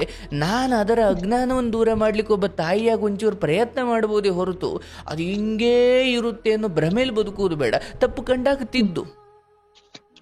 ಆದ್ರೆ ನೀನು ನಿನ್ನ ಮಗ ಅಂತ ಹೆವಿ ಮೋಹದಲ್ಲಿ ನೋಡಿದಾಗ ಅದು ನಿನ್ನ ಮಗುವಾಗ ಮಾತ್ರ ಕಾಣುತ್ತೆ, ನಿನಗೆ ದುಃಖ ಆಗುತ್ತೆ. ಅದು ಒಂದು ಆತ್ಮ. ಅದಿನ್ನೆಷ್ಟು ದಿನ ಇರೋಕೆ ಬಂದಿದೆಯೋ ಯಾರಿಗ್ ಗೊತ್ತವ. ನೀನೇನು ಮಾಡ್ತೀಯ? ಅಮ್ಮ ಹೋಗಿದ್ದು, ಗಂಡ ಹೋಗಿದ್ದು, ಇವೆಲ್ಲವೂ ಜೀವನದ ದರ್ಶನ. ಇವ್ಯಾವುದು ದುಃಖ ಅಲ್ಲ. ಓಹೋ, ಆರೋಗ್ಯವಾಗಿದ್ದ ಮನುಷ್ಯ ಸಾವಿಗೆ ಶರಣಾಗ್ತಾನೆ, ಸಾವಿನ ಮನೆಗೆ ಹೋಗ್ತಾನೆ ಅಂದರೆ ಸಾವಿಗೆ ಯಾವುದೋ ರೋಗನೇ ಬರಬೇಕು ಅಂತ ಏನಿಲ್ಲ. ನಿನ್ಗೆ ಅರ್ಥ ಆಯ್ತು? ಮತ್ತೆ ಕುಡಿತ ಅಥವಾ ಇನ್ನಿತರ ವ್ಯಸನಗಳಿಗೂ ಇರೋರು ಮಾತ್ರ ಸಾಯ್ತಾರೆ ಅಂತ ಇಲ್ಲ, ಚೆನ್ನಾಗಿರೋರು ಸಾಯ್ತಾರೆ. ಆದ್ರೆ ಕುಡಿತ ಅಥವಾ ಬೇರೆ ಯಾವುದೇ ಹೆಂಡ, ಜೂಜು ಅಥವಾ ಯಾವುದು ಬೇರೆ ಯಾವುದೇ ಅಕ್ರಮ ನಶೆಗಳಾದರೂ ಕೂಡ, ಹೆಣ್ಣು ಹೊನ್ನು ಅದು ಪುರುಷ ಪರಸ್ತ್ರೀ ಯಾವುದಾದ್ರೂ ಅಷ್ಟೇ, ಎಲ್ಲರೂ ಕೂಡ ದುರಂತವಾಗಿ ಅಂತ್ಯವಾಗುತ್ತಾರೆ. ಹಾಗಾಗಿ ನಾನು ಹೇಳೋದು, ನಿನಗೊಂದು ಚಟ ಇಲ್ಲ, ನಿನಗೊಂದು ಕೆಟ್ಟ ಅಭ್ಯಾಸ ಇಲ್ಲ, ನಿನಗೆ ಕೆಟ್ಟದ್ದೊಂದು ಬುದ್ಧಿ ಇಲ್ಲ, ಏನೂ ಇಲ್ಲವ, ಹಾಗಂತ ನಿನಗೆ ಸಾವಿಲ್ವಾ? ಎಂಥ ಯೋಗಿ ಸನ್ಯಾಸಿ ಸಂತರು, ದೇವಮಾನವ ಕಣಪ್ಪ ಇವನು ಮಹಾನುಭಾವ ಅಂತ ಲೋಕ ಯಾರ್ಯಾರನ್ನು ಹೇಳ್ತು, ಅವನೂ ಸತ್ತ. ಎಲ್ಲರಿಗೂ ಸಾವಿದೆ ಅನ್ನೋದು ಜೀವನದ ಪರಮ ದರ್ಶನ. ಹಾಗಾಗಿ ನಿನಗೂ ಸಾವಿದೆ, ಮಗನಿಗೂ ಸಾವಿದೆ, ಅತ್ತೆ ಮಾವನಿಗೂ ಸಾವಿದೆ, ನನಗೂ ಇದೆ, ನೋಡೋರು ಎಲ್ರಿಗೂ ಇದೆ. ಹಾಗೆ ನಿನಗೆ ಇಂಥದ್ದೇನೋ ಆದಾಗ ಎಷ್ಟೋ ಗಂಡಂದಿರು 10-20 ಲಕ್ಷ ಸಾಲ ಉಳಿಸಿ ಹೆಂಡ್ತಿದಿರ್ಗೆ ಬೀದಿಗೆ ತಂದುಬಿಟ್ಟು ಸತ್ತೋಗಿದ್ದಾರೆ. ಹೌದಣ್ಣ, ಹೌದು. ಮತ್ತೆ ಏನು ಅತ್ತೆ ಮಾವ ಕಿರುಕುಳ ತಡೆಯೋಕ್ಕಾಗದೆ ಗಂಡ ಸತ್ತ ತಕ್ಷಣ ಮಗುವನ್ನು ಯಾವುದೋ ಬಾವಿಗೆ ದೂಕಿ ಆಕೆಯನ್ನು ನೇಣಾಕೊಂಡು ಸತ್ತಿರೋದು ನಾನು ಕೇಳಿದ್ದೀನಿ. ಆದ್ರೆ ಗಂಡ ಅಂತ ಯಾವ ಭಾರವನ್ನು ನಿನಗೆ ಬಿಟ್ಟು ಹೋಗಿಲ್ಲ.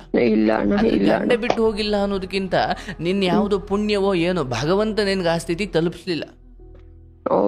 ನೀ ನಂಬ್ತೀಯೋ ಬಿಡ್ತೀಯವ, ತುಂಬ ಸುರಸುಂದರಾಂಗ, ನಿನ್ನಂಗೆ 19 ವರ್ಷದ ಹುಡುಗಿ 22 ವರ್ಷದ 25 ವರ್ಷದ ಸಿರಿವಂತ ಸುರಸುಂದರಾಂಗನ ಮದುವೆ ಆದವರು ಕೂಡ ಇವತ್ತು ನರಕ ಅನುಭವಿಸ್ತಾವ್ರೆ. ನೀನಂತ 42 ವರ್ಷದ ವ್ಯಕ್ತಿಯನ್ನು ಮದುವೆಯಾಗಿ ಅಷ್ಟೋ ಎಷ್ಟು ನೆಮ್ಮದಿ ಜೀವನನೇ ಮಾಡಿದೆ. ಹೌದಣ್ಣ, ಹೌದು. ನಾನು ಹೋದವ್ರು ಇವತ್ತು ಬಂದಿಲ್ಲ ಅಳ್ತಾವ್ರೆ, ಡೈವರ್ಸ್ನಿಗೆ ನಿಂತಾರೆ, ಒಬ್ಬೊಬ್ಬರನ್ನ ಕೊಲೆ ಮಾಡುವಷ್ಟು ಅಸಹನೆಯನ್ನು ಹೊಂದಿದ್ದಾರೆ. ಯಾವ ಕಾರಣ? ಆರಂಭದಲ್ಲಿ ಸೌಂದರ್ಯ ಮುಖ್ಯ, ಆರಂಭದಲ್ಲಿ ಬ್ಯೂಟಿಫುಲ್ ಆಗಿರಬೇಕು, ಅವಳ ಮನೇಲಿ ಆಸ್ತಿ ಇರಬೇಕು, ಅವಳು ನೋಡ್ಲಿಕ್ಕೆ ಚೆನ್ನಾಗಿರ್ಬೇಕು, ಇದೆಲ್ಲ ಅನಿಸ್ತು. ಆದ್ರೆ ಹೋಗ್ತಾ ಹೋಗ್ತಾ ಅವನು ಇವಳಿಗೆ ನಿಯತ್ತಾಗಿಲ್ಲ, ಇವಳು ಮೊದಲಿಂದಲೂ ಒಬ್ಬ ಪುರುಷನಿಗೆ ನಿಯತ್ತಾಗಿಲ್ಲ. ಇವ್ರು ಈ ಬುದ್ಧಿ ಇಟ್ಕೊಂಡು ಯಾವ ಸೌಂದರ್ಯ ತಾಂಡಿ ಏನು ಮಾಡ್ತೀಯ? ಹೌದಣ್ಣ. ನೀನು 42 ವರ್ಷದವನು ಮದುವೆ ಆದರೂ ಕೂಡ ಆತನಿಗೆ ನಿಯತ್ತಾಗಿದ್ದೆ. ಆತನು ತನ್ನ ಜನ್ಮ ಸಂಸ್ಕಾರಕ್ಕೆ ಎಷ್ಟು ಸಾಧ್ಯವೋ ಅಷ್ಟು ನಿಯತ್ತಾಗಿ ಆತನೂ ಇದ್ದ. ಹೌದು ಅಣ್ಣ. ಇವತ್ತು ಅವ್ರು ಇಲ್ಲ ಅಂತ ಅವ್ರ ಮೇಲೆ ತಪ್ಪಿದ್ ಮಾತಾಡೋದಲ್ಲ ಅಣ್ಣ. ಚೆನ್ನಾಗಿದ್ದಾಗ ಚೆನ್ನಾಗಿ ನೋಡ್ಕೊಂಡಿದಾರಣ್ಣ. ಏನ್ ಬೇಜಾರಂದ್ರಣ್ಣ, ಒಂದಿನನು ಏನೇ ಇದ್ರು ಎಷ್ಟೇ ಇದ್ರು ಒಂದಿನ ಖುಷಿಯಾಗಿ ಎಲ್ಲೂ ಹೋಗ್ಲಿಲ್ಲ, ಬರ್ಲಿಲ್ಲ. ನನ್ ಮಗಂಗೂ ಏನು ತಂದೆ ತಾಯಿ ಅಂತ ಈಗ ಇರುತ್ತಲ್ಲಣ್ಣ, ಎಲ್ಲ ಹ್ಯಾಪಿಯಾಗಿ ಎಲ್ಲೆಲ್ಲಾದ್ರೂ ಹೋಗ್ತಾರೆ, ಆತರ ಎಲ್ಲೂ ಹೋಗ್ಲಿಲ್ಲ ಅಣ್ಣ ನಾವು. ನೋಡವ, ನಾನು ಹೇಳೋದು, ಬದುಕಲ್ಲಿ ನಿನಗೀಗ 2 ಅವಕಾಶ ಇದೆ. ಒಂದು, ಇಂಥವನ್ನೆಲ್ಲ ಕೊರಗ್ತಾ ನಿನ್ನ ಆರೋಗ್ಯ ಹಾಳು ಮಾಡ್ಕೊಳ್ಬೇಡ. ಇಷ್ಟು ಮಾತ್ರ ಭಗವಂತ ಗಂಡ ಹೋದಾಗಲೂ ಕೂಡ ಆ ಮಗುವನ್ನು ಸಾಕೋ ಶಕ್ತಿ ಆ ನಿನ್ನ ಗಂಡನ ಹಿರಿಯರು ಮಾಡಿರೋ ಆಸ್ತಿನೋ ಅಥವಾ ಏನೋ ನಿನ್ನ ಪಾಲಿಗೆ ಒಂದು ಸೇಫಾಗಿ ಇಟ್ಟಿದ್ದಾನೆ. ಹೌದಲ್ಲವ? ಮೊದಲು ಬದುಕಲ್ಲಿ ಈಗ ಏನೇನಿಲ್ಲ ಅಂತ ಕೊರಗ್ತಾ ಕೂತ್ಕೊಂಡ್ರೆ ನಾನು ಕೂಡ ನಿಮ್ಗೆ ಯಾರಿಗೂ ಧೈರ್ಯ ಹೇಳಂಗಿಲ್ಲ. ನಾನು ಮೂಲೆಯಲ್ಲಿ ಅಳ್ತಾ ಕೂರ್ಲಿಕ್ಕೆ ನನಗೂ ಕಾರಣಗಳಿದ್ದಾವೆ, ನಿನಗಿಂತ ಸ್ವಸಿ ಜಾಸ್ತಿನೇ ಇದಾವೆ ನನಗೆ. ನಾನು ಬದುಕಲ್ಲಿ ಒಂದು ಅರ್ಥ ಮಾಡಿಕೊಂಡೆ, ಯಾರ್ಯಾರು ನನಗೆ ನೋವು ಕೊಟ್ಟರು, ಯಾರ್ಯಾರು ನನ್ನ ತಾಯಿಗೆ ನೋವು ಕೊಟ್ಟರು, ಯಾರ್ಯಾರು ನನ್ನ ಬದುಕನ್ನು ಹೀಯಾಳಿಸಿದ್ರು ಅಥವಾ ನನಗೆ ಯಾರ್ಯಾರು ಅನ್ಯಾಯ ಇದೆಲ್ಲದ್ದು ಅಂದರೆ ಬದುಕಿನ ಕುರಿತು ಅಥವಾ ಇಲ್ಲಿ ನನಗೆ ಯಾರೋ ಏನೋ, ಹೌದು, ಏನು ಕರ್ಮವೋ ಅಥವಾ ಏನು ತಾಪತ್ರೆಯೋ ಅಥವಾ ನಾವು ಸಹವಾಸ ಮಾಡಿ ಎಡವಟ್ಟು ಮಾಡಿಕೊಂಡವೋ ಯಾವುದೋ ಕಾರಣಕ್ಕೆ ಬದುಕು ನನಗೂ ನೋವು ಕೊಟ್ಟಿದೆ, ನಿನ್ನಷ್ಟೇ ಅಥವಾ ನಿನಗಿಂತ ಹೊಸಿ ಜಾಸ್ತಿನೇ. ಆದರೆ ನಾನು ಅರ್ಥ ಮಾಡ್ಕೊಂಡಿದ್ದೇನೆಂದರೆ, ಬದುಕಿನ ಕುರಿತು ನನಗೆ ಎಷ್ಟು ದೂರುಗಳಿದ್ದಾವೋ ಅಷ್ಟು ನನ್ನ ಬದುಕು ಕಣ್ಣೀರಲ್ಲೇ ಇರುತ್ತೆ. ನನಗೆ ಬದುಕೇ ಒಂದು ಅಪರೂಪದ ಅವಕಾಶ ಅಂದಾಗ ನಾನು ದೂರು ಕೊಡ್ಲಿಕ್ಕೆ ಹೋಗಲ್ಲ. ಒಂದು ಯಾರೋ ನನಗೆ ಒಂದು ಕೆಟ್ಟ ಮಾತಂದ್ರು, ಏನೋ ಒಂದು ಮೋಸ ಮಾಡಿದ್ರು ಕೂಡ ಈ ಬದುಕೇ ದೊಡ್ಡ ಪುಣ್ಯ, ಬದುಕಿದ್ರೆ ಇಂಥ 100 ಸಂಪಾದಿಸ್ತೀನಿ ಅಥವಾ ಇಂಥ ಒಳ್ಳೆ ಕ್ಷಣಗಳು ಮತ್ತೆ ಬರ್ತಾವೆ. ಆದರೆ ಬದುಕಿನ ಕುರಿತು ನಿನಗೆ ದೂರುಗಳು ಇರಬಾರ್ದು. ಬದುಕು ನನಗೆ ಹಿಂಗೆ ಮಾಡ್ದು, ಬದುಕು ನನಗೆ ಹಂಗೆ ಮಾಡ್ತು. ಆಗ ನೋಡಿದ್ರೆ ಇವತ್ತು ಒಂದು ಮಗುವನ್ನು ಇಟ್ಕೊಂಡು ಅಥವಾ ನಿನ್ನ ಜೀವನ ಇಷ್ಟು ಒಂಚೂರು ಸೇಫಲ್ಲಿದೆ. ನೀನು ಬದುಕ್ತಾ ಇರೋ ಬದುಕು ಇನ್ನೂ ಎಷ್ಟೋ ಸಾವಿರಾರು ಹೆಣ್ಮಕ್ಳುಗಳಿಗೆ ಕನಸು.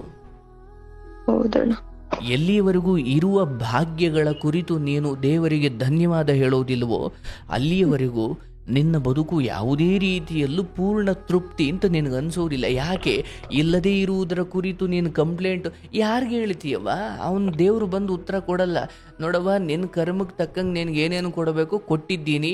ಯಾರ್ಯಾರು ನಮ್ಗೆ ಕರ್ಕೊಳ್ಬೇಕು, ಯಾರ್ಯಾರನ್ನು ಉಳಿಸಬೇಕು, ಅದು ಕರ್ಮ ಮೊದಲೇ ನಿರ್ಧಾರ ಆಗಿಬಿಟ್ಟಿದೆ, ಪೂರ್ವ ನಿರ್ಧರಿತ. ಅದು ವಿಧಿಯ ನಿಯಮ. ನಿನ್ನದು ಅದು ಎಲ್ಲೂ ರೆಸ್ಟ್ ರೂಮಲ್ಲೋ, ಅದೇನು ರೋಡಲ್ಲೋ, ಅದೇನು ನಿಂತಲ್ಲೋ, ಕೂತಲ್ಲೋ ಎಲ್ಲರದು ಒಂದೊಂದು ಜಾಗದಲ್ಲಿ ಇರುತ್ತೆ. ಹೌದಲ್ಲ? ಅಣ್ಣ. ಮೊದಲು ಈ ಸತ್ಯವನ್ನ ಈ ರಾತ್ರಿ ನಿನ್ನ ಮನಸ್ಸಿಗೆ ತಂದುಕೋ. ಆಯ್ತು, ಲೋಕದಲ್ಲಿ ಶಾಶ್ವತವಾಗಿ ಉಳಿದವರು ಯಾರು? ಗಂಡ ಯಾಕೆ ಹಿಂಗಾಯ್ತು? ಅಯ್ಯೋ, ಕೆಟ್ಟ ವ್ಯಸನದಲ್ಲಿದ್ದೋ ಅದು ಅನ್ನು ನಿಮಗೆ ಕಣ್ಣಿಗೆ ಕಾಣೋ ಕಾರಣ. ಅಯ್ಯೋ, ಕುಡಿತಾ ಇದ್ದ, ನಾನು ಹೇಳಿದ್ರು ಆತ ಕಡಿಮೆ ಮಾಡಿಕೊಳ್ಳಿಲ್ಲ, ಅದಕ್ಕೆ ಹಿಂಗಾಯ್ತು ಅಂತ. ಅದಕ್ಕೂ ಮೀರಿ ಆತ ಇಷ್ಟು ಬೇಗ ಹೊರಡಬೇಕು, ಅದಕ್ಕೊಂದು ಕಾರಣ ಬೇಕಿತ್ತು. ಕುಡಿಯೋದನ್ನ ವಿಧಿ ಹಿಂದೆನೆ ಶುರು ಮಾಡಿಸಿತ್ತು. ವೇದಿಕೆ ಬೇಕಲ್ಲವಾ? ಹಾಗಾಗಿ ನಾವು ಬದುಕಿನ ಕುರಿತು ದೂರುಗಳನ್ನ ಹೇಳ್ತಾ ಕೂರೋದ್ರ ಬದಲು ಒಪ್ಕೊಳ್ಬೇಕು. ಎಷ್ಟು ಬೇಗ ಒಪ್ಕೊಳ್ತೀಯೋ ನಿನಗೆ ಅಷ್ಟು ಬೇಗ ಹೊಸ ದಾರಿಗಳು ಕಾಣ್ತವೆ. ನೀನು ಇಲ್ಲೇ ಕತ್ಲೆ ಮನೆಯಲ್ಲಿ ಲೈಟ್ ಆಫ್ ಮಾಡಿಕೊಂಡು ಎಲ್ಲರನ್ನು ಬೈಕೊಂಡು ಅವ್ರು ಹಿಂಗೆ ಮಾಡಿದ್ರು ಇವ್ರು ಹಂಗೆ ಮಾಡಿದ್ರು, ನನ್ನ ಗಂಡ ಹೊರಗಡೆ ಕರ್ಕೊಂಡು ಹೋಗ್ಲಿಲ್ಲ, ಅದು ಇದು, ನೀನು ಎಷ್ಟು ದೂರುಗಳು ಹೇಳ್ತಾ ಕೂತ್ಕೊಂಡ್ರು ತಾಯಿ, ನೀನು ನಿನ್ನ ಮಗುವಿಗೆ ಇನ್ನಷ್ಟು ಬೇಡದವಳಾಗ್ತೀಯ, ಅತ್ತೆ ಮಾವನಿಗೆ ಬೇಡದವಳಾಗ್ತೀಯ ಹೊರತು ಸ್ವಲ್ಪ ಕಣ್ಣೀರು ಒರೆಸ್ಕೊ. ಮನಸ್ಸಲ್ಲಿ ನೋವಿದೆ, ದುಃಖ ಇದೆ, ಆದರೆ ಹೊರಗಡೆ ಲೋಕಕ್ಕೆ ನೀನು ಆ ದುಃಖದ ಮುಖವನ್ನು ತೋರಿಸಿದಾಗ ತಾಯಿ ನಿನ್ನನ್ನು ಹೆಚ್ಚು ಸಲಿಗೆ ಮಾಡಿಕೊಳ್ತಾರೆ. ಯಾಕಂದ್ರೆ ಬಿದ್ದಿದೀಯ ಅಂತ ಗೊತ್ತಾದಾಗ ಇನ್ನು ಎಷ್ಟು ಕಲ್ಲು ಮೇಲೆ ಹಾಕಬಹುದು ಹಾಕ್ಬಿಡ್ತಾರೆ. ಇಲ್ಲಪ್ಪ ಇವಳು ಮೊದ್ಲ ಏನೋ ಗಂಡ ಹೋದ್ಮೇಲೆ ಕುಗ್ಗಿಲ್ಲಪ್ಪ ಅಂದಾಗ ಸ್ವಲ್ಪ ಎದುರ್ಕೊಂಡು ಅಷ್ಟು ಗೌರವ ಕೊಡ್ತಾರೆ. ಇವಳು ಬಿದ್ದಿದ್ದಾಳೆ ಅಂತ ಗೊತ್ತಾಗ್ಬಿಟ್ರೆ ಎಲ್ಲ ಸೇರ್ ಕಲ್ಲೆತ್ ಹಾಕ್ಬಿಡ್ತಾರೆ ಮೇಲೆ. ಬೇಡವಾ, ಎಲ್ಲ ಹೆಣ್ಮಕ್ಳುಗಳ ಕತೆ ಕೇಳಿದ್ದೀಯಾ? ನೋಡವಾ, ಎಷ್ಟು ಜನ ಇವತ್ತು 3-4 ಮಕ್ಕಳನ್ನ ಎತ್ತು ತಪ್ಪಿಗೋ ಅಥವಾ ಇಂಥ ಗಂಡನ್ ಕಟ್ಕೊಂಡು ತಪ್ಪಿಗೋ, ಅತ್ತೆ ಅಪ್ಪ ಅಮ್ಮನಿಗೆ ದ್ರೋಹ ಮಾಡಿ ಅವನಿಂದ ಓಡ್ ಬಂದು ಮದುವೆ ಆದ ತಪ್ಪಿಗೋ ಇವತ್ತು ಗಾರ್ಮೆಂಟ್ಸ್ ಅಲ್ಲೋ ಕಸ ಮುಸರೆ ತಿಕ್ಕೊಂಡು 3-2 ಮಕ್ಕಳನ್ನ ಓದಿಸ್ಕೊಂಡು ಸಾಕ್ತಿದ್ದಾರೆ. ಅಂಥದ್ರಲ್ಲಿ ಆ ಸ್ಥಿತಿ ನಿನಗೆ ಬಂದಿಲ್ಲ. ಆಯ್ತು, ಗಂಡನ ವಿರಹ, ನಿನ್ನ ಗಂಡ ಹೋಗಿದ್ದರ ದುಃಖ, ಪಾಪ ಒಳ್ಳೆ ಹೆಣ್ಮಗಳಾಗಿ ಗಂಡನ ವಿರಹ ಅಥವಾ ಆತ ಸಾವಾಗಿದ್ದು ಅದ್ರ ಬಗ್ಗೆ ಹೇಳ್ತಿರೋದು ಅದು ನಿನ್ನ ಪತಿವ್ರತೆತನ ಅಥವಾ ನಿನ್ನ ಪ್ರಾಮಾಣಿಕತೆಯನ್ನು ತೋರಿಸುತ್ತೆ. ಬಟ್ ನಾನು ನಿನ್ನನ್ನು ತಯಾರು ಮಾಡಬೇಕಾಗಿದೆ ಮುಂದಿನ ದಿನಕ್ಕೆ. ನಾನು ಇಲ್ಲಿ ನಿನ್ನನ್ನು ಅಳಿಸ್ತಾ ನಾನು ಅಳ್ತಾ ಕೂರಬಹುದು, ಆದರೆ ನನಗೆ ನಿನ್ನ ಮಗ ನಿನ್ನ ಕೈಗೆ ಬರಬೇಕು ಅಂದರೆ ಮೊದಲು ಈಗ ಈ ದುಃಖವನ್ನು ಮರೆತು ನಿನ್ನ ಗಂಡನನ್ನು ಆ ಮಗುವಿನಲ್ಲೇ ನೋಡ್ತಾ ಅತ್ತೆ ಮಾವನನ್ನು ಸ್ವಲ್ಪ ವಿಶ್ವಾಸಕ್ಕೆ ತಗೋ. ಹೌದು, ಅವ್ರ ಬಾಯಲ್ಲಿ ಬರ್ತವೆ, ಯಾಕಂದರೆ ನಾವು ದೊಡ್ಡವರು, ನಾವು ಹೇಳ್ದಂಗೆ ಅವಳು ಕೇಳಬೇಕು ಅನ್ನೋ ಅಹಂಕಾರ ಈ ಕಂಪನಿಗಳಲ್ಲಿ ಸೀನಿಯರ್ಸ್ಗಳಿಗೆ ಜೂನಿಯರ್ಗಳ ಮೇಲೆ ಹೇಗಿರುತ್ತೋ ಇಲ್ಲಿ ಅತ್ತೆ ಮಾವನಿಗೆ ನಿನ್ನ ಮೇಲೆ ಇರುತ್ತೆ. ನೀನು ಅತ್ತೆಯಾದ ಕಾಲಕ್ಕೂ ಅದೊಂದು ಭಾವನೆ ಬರುತ್ತೆ. ಅದೇನೋ ಪ್ರಕೃತಿ ಇಟ್ಬಿಟ್ಟಿದೆ ಎಲ್ಲರೂ ಒಳಗಡೆ. ಅವಾಗ ಏನು ಮಾಡಬೇಕು? ನಾನು ಯಾಕೆ ಬಗ್ಬೇಕು ಇವ್ರ ಮುಂದೆ ಅನ್ನೋದು? ಅಯ್ಯೋ, ಅವ್ರದ್ದೇನೋ ಪಾಪ ಅವ್ರದ್ದೊಂದು ಅಹಂಕಾರ, ನಾನು ಅವ್ರ ಮುಂದೆ ಬಗ್ಬೇಕು ಅಂತ. ಆಯಿತು, ಒಂಚೂರು ಬಗ್ಗಣ, ಏನು ತೊಂದರೆ ಇಲ್ಲ. ಅದರಿಂದ ಏನು ನನ್ನ ಕಿಡ್ನಿ ಕಿತ್ಕೋತಾರ, ಎಲ್ಲ ನನ್ನ ಹಾರ್ಟ್ ಕಿತ್ಕೋತಾರ, ಅಥವಾ ನನ್ನ ಕಳ್ಳು ಕಿತ್ಕೊಳ್ತಾರ? ಏನೋ ಅವ್ರು ಹೇಳಿದ್ದು 1-2 ಕೆಲಸ ಮಾಡೋಣ, ಅಥವಾ ಅವ್ರು ಬೈದರು, ಅಯ್ಯೋ ನೀವು ಬೈಕಳಿ ಅಂದ್ಕೊಂಡು ನಾನು ಬಾಡಿಗಿರೋಣ. ಅದನ್ನು ಬಿಟ್ಟು ನಾನು ಹತ್ಕೊಂಡು ಕೂತ್ಕೊಂಡು ಇಲ್ಲವಾ, ನಿನ್ನ ತವ್ರ ಮನೆಯಲ್ಲಿ ನೀನಿದ್ದ ಸ್ಥಿತಿಗೂ ಇಲ್ಲಿಗೆ ಬಂದಾಗ ನೀನು ನೋಡಿರೋ ಬದುಕಿಗೂ ತುಂಬ ವ್ಯತ್ಯಾಸ ಇದೆ. ಹಂಗ್ ನೋಡಿದ್ರೆ ಇಲ್ಲಿಗೆ ಬಂದಾಗ ಹೊಸಿ ಚೆನ್ನಾಗೇ ಇದ್ದೆ ನೀನು. ಅಂದ್ರೆ ಈ ಬೈಗುಳಗಳು ಮನಸ್ತಾಪಗಳು ಅದೆಲ್ಲ ಇದ್ರು ಸ್ಥಿತಿವಂತರು ಅಂತ ತಗೊಂಡಾಗ ಚೆನ್ನಾಗೇ ಇದ್ದೆ. ಹಾಗಾಗಿ ಯಾವುದು ನಿನಗೆ ಸಿಗುತ್ತೋ ಈ ಗಂಡನ ಮೂಲಕ ಅದು ಕೃತಜ್ಞಳಾಗಿರು. ಅಲ್ಲಿಗೆ ಹೋಗ್ಲಿಲ್ಲ, ಇಲ್ಲಿಗೆ ಹೋಗ್ಲಿಲ್ಲ, ಹಂಗಿದ್ದವಳು ನೀನೇ ಯಾಕೆ ಮಾತಾಡಿಸ್ಲಿಲ್ಲ ಮತ್ತೆ ಆ ರಾತ್ರಿ? ಅಣ್ಣ ಯಾವಾಗ್ಲೂ ಅವರೇ ಮಾತಾಡಿಸ್ತಿದ್ರಣ್ಣ. ಅರೇ ಈಗ ನೋಡ, ಹಂಗಾಗಿ ಇದೆ ಅಣ್ಣ, ನನ್ಗೆ ಗೊತ್ತಿಲ್ಲ ಅಣ್ಣ ದೇವರು ಯಾವಾಗ ಯಾರ ಟೈಮ್ ಮುಗಿಯುತ್ತೆ ಅಂತ ನನ್ಗೆ ಇವಾಗ್ಲೇನೆ ಗೊತ್ತಾಯ್ತಣ್ಣ. ಅಟ್ಲೀಸ್ಟ್ ನನ್ನ ಜೀವನದಲ್ಲಿ ಒಂದು ಯಾರನ್ನು ಶತ್ರು ಮಾಡ್ಕೊಳಲ್ಲ, ಯಾರಿಗೂ ನಾನು ಯಾವುದೇ ದುಃಖ ಕೊಡಲ್ಲ. ಕಾರಣ ಇದೆ. ಈಗ ನಾನು ಯಾರಿಗೂ ನೋವು ಮಾಡಿದೆ, ನನಗೂ ಒಂದು ಅಹಂಕಾರ, ನಾನು ದೊಡ್ಡವನು, ನಾನು ಇಷ್ಟು ದೊಡ್ಡವನಾಗಿದ್ದೀನಿ, ನಾನು ಯಾಕೆ ಅವನನ್ನು ಮಾತಾಡಿಸಬಹುದು, ನನಗೊಂದು ಅಹಂಕಾರ ಬಂದ್ಬಿಡ್ಬೋದು ಏನೋ. ಅದಕ್ಕೆ ಹಂಗೆ ಜಗಳ ಮಾಡಿಬಿಟ್ಟು ಅಹಂಕಾರ ಬಂದು ಸಾರಿ ಕೇಳಿದೆ ಆಮೇಲೆ ಪಶ್ಚಾತ್ತಾಪ ಮಾಡೋದ್ರ ಬದಲು ಅಹಂಕಾರ ಬರಲಿ, ಆಮೇಲೆ ತೊಂದರೆ ಇಲ್ಲ. ಬಟ್ ನಾನು ಜಗಳಕ್ಕೆ ಬೇಡ ಕಣಪ್ಪ, ಅಲ್ಲೇ ಇರು ನೀನು, ನಿನಗೆ ಒಳ್ಳೇದಾಗಲಿ, ಸಿಕ್ಕಿದಾಗ ಮಾತಾಡಿಸೋದು. ಅದು ಬಿಟ್ಟರೆ ನಮ್ಮ ಮನೆಯವರು ಅಂತ ಬಂದಾಗ ಸೋಲ್ಬೇಕು. ನಂಗೆ ತುಂಬಾ ಚೆನ್ನಾಗಿ ಗೊತ್ತಾಯ್ತಣ್ಣ ಇವಾಗ. ಯಾರನ್ನು ಏನೇ ಆದ್ರೂ ಏನೇ ಮಾತಾಡಿದ್ರು ಮಾತಾಡ್ಸೋದ್ ಬಿಡಬಾರ್ದು ಅಂತ ಗೊತ್ತಾಯ್ತಣ್ಣ. ಈಗ ನಿನ್ನ ಮಗನ ವಿಚಾರದಲ್ಲಿ ಏನು ಮಾಡ್ತೀಯಾ, ಅಲ್ಲೇ ಬದುಕ್ತೀಯ. ಆ ಮಗುವಿಗೆ ಈಗ ತುಂಟತನ ಅನ್ನೋದು ಬಂದ್ಬಿರುತ್ತೆ, ಆಮೇಲೆ 20 ಆದ್ಮೇಲೆ ಅದು ಹಂಗೆ ಇರುತ್ತೆ ಅಂತ ಇಲ್ಲ. ಎಲ್ಲೋ ಒಂದು ಪೆಟ್ಟು ಬಿದ್ದು ಆಮೇಲೆ ಅದು ಸರಿ ಹೋಗುತ್ತೆ. ನೀನೇನು ಮಾಡಬೇಕು? ಪ್ರೀತಿಯಿಂದ ನಡೆಸ್ಕೊಳ್ಬೇಕು. ಚೀರಾಡ್ತಾನೆ, ಕಿರ್ಚಾಡ್ತಾನೆ, ಏನೋ ಮಾಡ್ತಾನೆ, ಸಹನೆ ಮಾಡು, ಸ್ವಲ್ಪ ಸಹನೆ ಮಾಡು. ಆದರೆ ನೀನು ಒಳ್ಳೊಳ್ಳೇದನ್ನು ಅವನ ಮುಂದೆ ಹೇಳ್ತಾ ಇರು. ನೀನು ಕಣ್ಣೀರು ಹಾಕೊಂಡು ನೀನು ಅಳ್ಜಬ್ಲು ಥರ ಕೂತ್ಕೊಂಡ್ರೆ ಅವನಿಗೆ ಒಳ್ಳೇದು ಹೇಳೋರಿಲ್ಲ, ಅವ್ನಿಗೆ ಒಳ್ಳೇದು ಮಾತಾಡಿಸೋರಿಲ್ಲ, ಅಥವಾ ಅವ್ನಿಗೆ ಸರಿ ತಪ್ಪು ತಿದ್ದೋರಿಲ್ಲ. ನೀನು ಇದರಲ್ಲೇ ಕೂತ್ಕೊಂಡೆ ಅನ್ನೋದಾದ್ರೆ ಅತ್ತೆ ಮಾವ ಕೂಡ ಏನು ನಿನ್ನ ಮಗನನ್ನು ಬಾವಿಗೆ ಹಾಕಕ್ಕೆ ಕಾಯ್ತಾ ಇಲ್ಲ. ಏನೋ ಅವ್ರದ್ದು ಇಲ್ಲ ಅಣ್ಣ, ಅವರುನು ಒಳ್ಳೆಯವ್ರಣ್ಣ. ಯಾರನ್ನು ನಾನು ಯಾರ ಬಗ್ಗೆನೂ ಅಷ್ಟ್ ಮಾತಾಡಲ್ಲ ಅಣ್ಣ. ನಾನ್ ಇಲ್ಲಿ ಬಂದಾಗಿಂದನು ಚೆನ್ನಾಗೇ ಇದೀನಿ ಅಣ್ಣ. ಅಷ್ಟೇ. ಈ ಮಾತು ಯಾವಾಗಲೂ ಬಂದಾಗ ನಾನು ಹೇಳ್ತೀನಿ ತಾಯಿ, ಈ ಮಾತನ್ನು ಬರೆದಿಟ್ಕೊ. ನಿನ್ನ ಮಗ ನೀನು ಹೇಗೆ ಭಾವಿಸ್ತಾ ಇದ್ದೀಯೋ ಅದೇ ಒಳ್ಳೆಯ ಸಂತಾನ ಅದು ಹಾಗೇ ಆಗುತ್ತಾನೆ. ಈಗಿರುವ ತುಂಟತನಕ್ಕೂ ಮುಂದಿನ 4-6 ವರ್ಷದ ನಂತರ ಇರೋ ತುಂಟದ ಅಥವಾ ಅವತ್ತಿನ ಅವನ ವ್ಯಕ್ತಿತ್ವಕ್ಕೂ ಸಂಬಂಧವೇ ಇರಲ್ಲ. ಬಟ್ ಅಷ್ಟರಲ್ಲಿ ಹಿರಿ ಜೀವಗಳು ಸ್ವಲ್ಪ ಏನೋ ತೊಂದರೆ ಆಗಿರ್ತವೆ, ಅದು ನಾನು ಹೆಚ್ಚು ಹೇಳಲ್ಲ. ಬಟ್ ಅವ್ರ ಹತ್ರ ಬಿಡು, ಅದು ಒಂದು ನೆಮ್ಮದಿ, ಅದೊಂದು ನೆನಪು ಅವನಿಗಿರ್ಲಿ. ಅದು ಯಾಕೆ ಏನು ನೀನು ಕೇಳಲು ಬೇಡ, ನಾನು ಹೇಳೋದು ಇಲ್ಲ. ಸ್ವಲ್ಪ ಅಜ್ಜನ್ ಬಿಡು, ಅಲ್ಲಿ ಬಿಡು, ಅಲ್ಲಿ ಬದುಕ್ಲಿ. ಮತ್ತಿದು ಇದೇ ಪಶ್ಚಾತ್ತಾಪ ಆಮೇಲೆ ಅಲ್ಲೂ ಆಗೋದು ಬೇಡ. ಆಯ್ತು. 3 ಹೊತ್ತು ಊಟ ಮಾಡಿಕೊಂಡು ಅತ್ತೆ ಮಾವನಿಗೆ ಊಟ ಏನೋ ಚೆನ್ನಾಗಿ ಅವ್ರೇನಾದರೂ ಅನ್ಲಿ, ತೊಂದರೆ ಇಲ್ಲ. ನೀನು ಅತ್ತೆ ಮಾವನಿಗೆ, ಯಾಕಂದ್ರೆ ನಿನ್ನ ಅಮ್ಮ ಅಪ್ಪನಿಗೆ ನಿನ್ನ ತಮ್ಮನ ಹೆಂಡತಿ ಹೆಂಗ್ ನೋಡ್ಕೊಳ್ಬೇಕು ಅಂತ ನೀನು ಭಾವಿಸ್ತೀಯೋ ಹಂಗೆ ನಿನ್ನ ಅತ್ತೆ ಮಾವು ನೀನಿಲ್ಲಿ ನೋಡ್ಕೊ. ಇಲ್ಲ ಅಣ್ಣ, ನೋಡ್ಕೊಂತೀನಣ್ಣ. ನೋಡ್ಕೊಳ್ಬೇಕವ. ಒಬ್ಳು ಹೆಂಡತಿ ಬರ್ತಾಳೆ, ಅವಳ ಬಂದಾಗ ನೀನ್ ಅತ್ತೆಯ ಪಟ್ಟಕ್ಕೆ ಹೋಗಿರ್ತೀಯ, ಅವತ್ತು ಭಗವಂತ ನಿನಗೆ ಅನ್ಯಾಯ ಮಾಡಲ್ಲ. ಈಗ ಮನಸ್ತಾಪಗಳು ಬೇರೆ, ನೀನ್ ಅತ್ತೆ ಮಾವು ನಿನ್ ಮುಖ ಸಿಂಡ್ರಿಸ್ಕೊಳ್ಳೋದು ನಿನ್ನನ್ನು ನೋಡಿದಾಗ, ಆದ್ರೆ ಇದು ಊಟದವರೆಗೂ ಬರಬಾರ್ದು. ಇಲ್ಲ ಅಣ್ಣ, ನಾನು ಯಾವತ್ತಿದ್ರು ಅವ್ರೇನ ಅಂದ್ರು ಅಣ್ಣ, ನಾನು ಅಡ್ಗೆ ಮಾಡ್ಬಿಟ್ಟು ಊಟಕ್ಕೆ ಕರೆದಿದ್ದೀನಿ ಅಣ್ಣ. ನಾನು ಸಿಟ್ ಮಾಡ್ಕೊಂಡಿಲ್ಲ ಅಣ್ಣ, ಅವ್ರ ಆರೋಗ್ಯ ನೋಡ್ಕೊಂಡಿದೀವಣ್ಣ, ಅವ್ರು ಹುಷಾರಿಲ್ಲ ಅಂದಾಗು ಎಲ್ಲ ನೋಡಿದೀವಣ್ಣ. ನಾ ಏನೇ ಇದ್ರು ಅಣ್ಣ ನಾನು ಕರಿತೀವಣ್ಣ, ನಾವು ನೋಡ್ಕೋಬೇಕಣ್ಣ ಅವ್ರನ್ನ. ಸಂತೋಷ, ಅಷ್ಟ್ ಮಾಡು. ಅಮ್ಮ ಹೇಳ್ಕೊಟ್ಟಿದಾರಣ್ಣ, ಇಷ್ಟನ್ನ ಹೇಳ್ಕೊಟ್ಟಿದ್ದಾರೆ. ಅದು ನಿನ್ ದೊಡ್ಡತನವ. ಮಗನ ವಿಚಾರ ದುಃಖ ಬೇಡ, ನನ್ನ ಮಾತನ್ನ ನೆನ್ಪಿಟ್ಕೊ. 4-6 ವರ್ಷ, ಅರ್ಥಾತ್ ಆತನ ಆ ಸಮಯದವರೆಗೂ ಅಂದ್ರೆ ಒಂಚೂರು ಮುದ್ದು ಮಾಡ್ತಿರೋರು ಯಾರೋ ಒಬ್ರು ಇಲ್ದಂಗ ಆಗ್ತಾರೋ ಏನೋ, ಅಲ್ಲಿ ಬೇರೆ ದಾರಿ ಇಲ್ಲ, ನಿನ್ ಮಡ್ಲಿಗೆ ಬರ್ಲೇಬೇಕಲ್ಲವಾ. ಅವ್ರು ಅದಕ್ಕೋಸ್ಕರ ಏನೋ ಆಗ್ಲಿ ಅಂತಲೂ ನನ್ನ ಹಾರೈಕೆ ಅಲ್ಲ. ನಡೆಯುತ್ತೆ, ಏನು ಮಾಡ್ಲಿಕ್ಕಾಗಲ್ಲ. ಆಯ್ತಾ? ಸ್ವಲ್ಪ ನಿನ್ನ ಏನು ಸೆಡಕು ದುಃಖ, ನನಗೆ ಗಂಡ ಇದ್ದಾಗ ಹಿಂಗೆ ನಡೆಸ್ಕೊಂಬಿಟ್ರು ಹಂಗೆ ನಡೆಸ್ಕೊಂಬಿಟ್ರು ನೋಡುವ, ನೆನ್ನೆಯದನ್ನು ನೆನ್ಪಿಟ್ಕೊಂಡು ಇವತ್ತನ್ನು ನಾನು ಅವ್ರನ್ನ ಅನ್ಯಾಯವಾಗಿ ನಡೆಸ್ಕೊಳ್ಳೋದಿದೆಯಲ್ಲ, ನಿನ್ನ ಗಂಡನ ಸಾವಿನಿಂದ ನೀನು ಏನೂ ಕಲ್ತಿಲ್ಲ ಅಂತ ಆಯಿತು.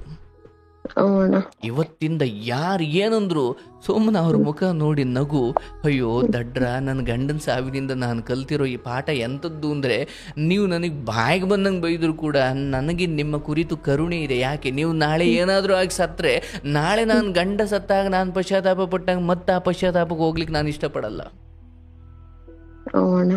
ಈ ಗುಣವನ್ನು ನಾವು ಕಲಿಬೇಕು. ಯಾರು ಏನಾದರೂ ಅನ್ಲಿ ಅವ್ರ ಮುಖ ನೋಡು, ನಗು. ಯಾಕಂದ್ರೆ ಅವರು ಪಾಪ ಅಹಂಕಾರದಲ್ಲಿ ಅಜ್ಞಾನದಲ್ಲಿದ್ದಾರೆ, ಅವರು ಸಾವಿನಿಂದ ಪಾಠ ಕಲ್ತಿಲ್ಲ, ನೀನ್ ಕಲ್ತಿದೀಯ. ಅಸ್ಲಿಂದ ಹೋಗಬೇಕಾದ್ರೆ ಆ ಮಗು ಅಥವಾ ಗಂಡ ಅಥವಾ ಅತ್ತೆ ಮಾವ ಮೈದ್ನ ಮಾತಾಡ್ಸೋಕಾಗದಿದ್ರು ಒಂದು ಸ್ಮೈಲ್ ಕೊಡಿ. ಯಾಕಂದ್ರೆ ಮತ್ತೆ ನೀವು ಅವನಿಗೆ ಸ್ಮೈಲ್ ಕೊಡ್ಲಿಕ್ಕೆ ಅವನು ಬರ್ತಾನೋ ಇಲ್ವೋ ಗೊತ್ತಿಲ್ಲ. ಬೈದು ಕಳಿಸ್ಬೇಡಿ, ಮುಖ ಸಿಂಡ್ರಿಸ್ಕೊಂಡು ಕಳಿಸ್ಬೇಡಿ. ಆಯ್ತು ರಾತ್ರಿ ಏನೋ ನಡೀತಿತ್ತು, ಒಂದು ಸ್ಮೈಲ್ ಕೊಟ್ಟು ಕಳಿಸಿ. ಆ ಆತ್ಮಕ್ಕೆ ನೀವು ಮೋಸ ಮಾಡಿಲ್ಲ, ಅಥವಾ ಆ ಋಣ ಅಥವಾ ಇನ್ಯಾವುದು ನೆಗೆಟಿವ್ ರೂಪದಲ್ಲಿ ಅದು ನಿಮ್ಮನ್ನು ಕಾಡಲ್ಲ. ಯಾಕಂದ್ರೆ ಅದು ಮರಳಿ ಬರುತ್ತಾ ಖಾತ್ರಿ ಇಲ್ಲ. ಬದುಕು ಕಣ್ಣ ಮುಂದೆನೇ ಇಷ್ಟೆಲ್ಲ ನಡೆಸೋದು, ಗಂಡನ ಸಾವು ಅಮ್ಮನ ಸಾವು ಇವೆಲ್ಲ ನೆಪ ತಾಯಿ. ನಿನ್ನ ಈ ಜೀವಿತಾವಧಿಯಲ್ಲಿ ನೀನು ಇದರಿಂದ ನಿನ್ನ ಆತ್ಮಕ್ಕೇನು ಸಂಸ್ಕಾರ ಕೊಟ್ಟುಕೊಳ್ಬೇಕಿದೆ. ಬುದ್ಧಿವಂತಳಾದರೆ ಕೊಟ್ಟುಕೊಳ್ತೀಯ, ಎಲ್ಲ ದಡ್ಡಿ ಆದರೆ ಇದನ್ನು ಕಲಿಯೋಕೆ ಇನ್ನೂ 16 ಜನ್ಮ ಬರಲೇಬೇಕು, ಬೇರೆ ದಾರಿ ಇಲ್ಲ. ಹಾಗಾಗಿ ಇವೆಲ್ಲ ಮನುಷ್ಯರ ಮುಂದೆ ಇವೆಲ್ಲ ಯಾಕೆ ನಡೀತವೆ? ಸಾವು, ನೋವುಗಳು, ದುಃಖಗಳು, ತಾಪತ್ರಗಳು.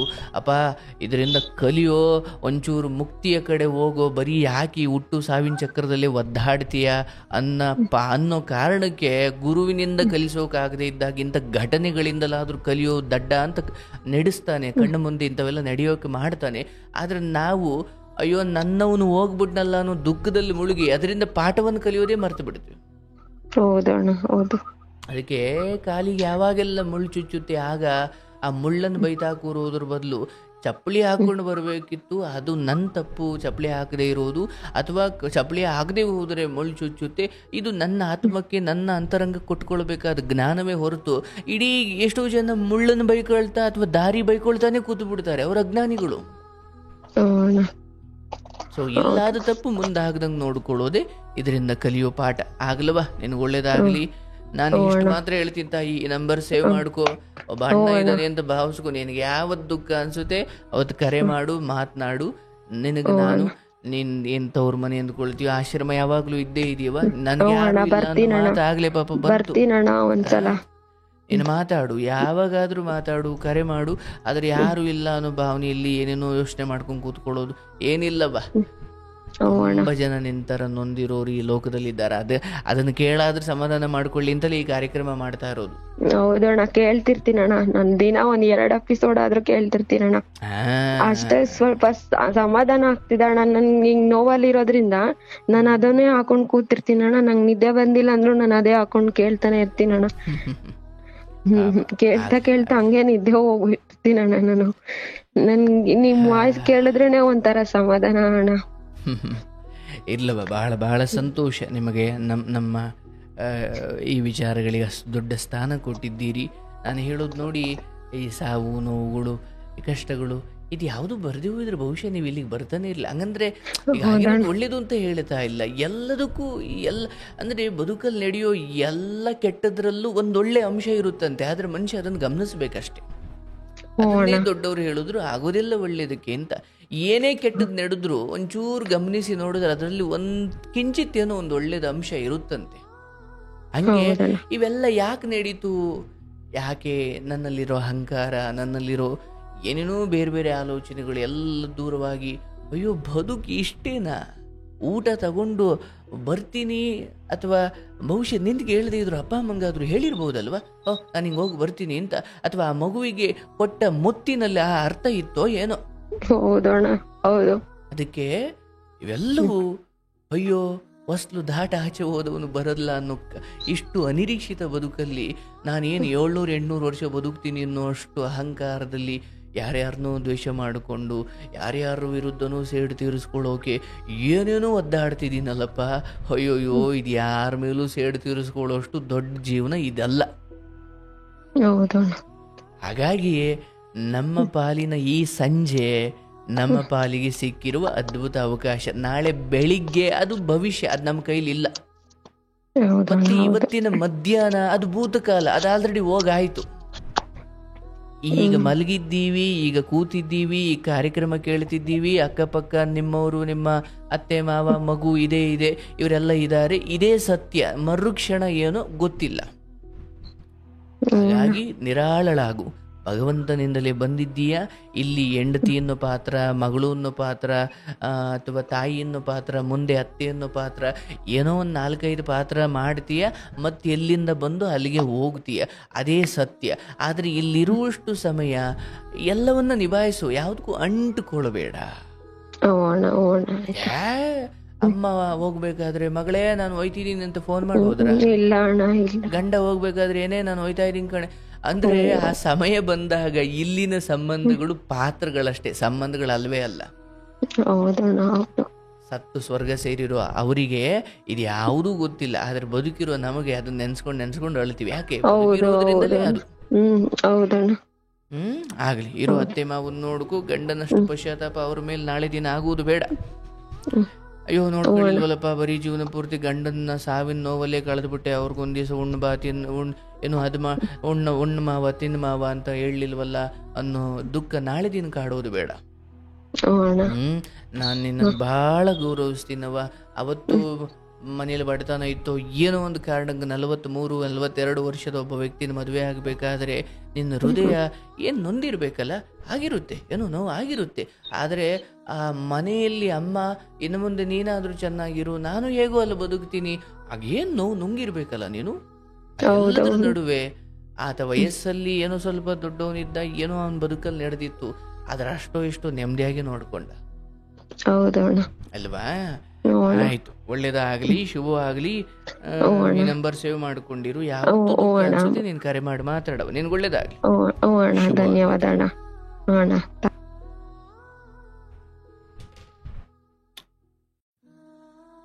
ಹಾ ಪರಮಾತ್ಮ, ನೋಡಿ, ಆ, ಈ ಕಥೆಯಲ್ಲಿ ನಾವು ತಿಳ್ಕೊಳ್ಬೇಕಿರೋ ಬಹಳ ದೊಡ್ಡ ಪಾಠ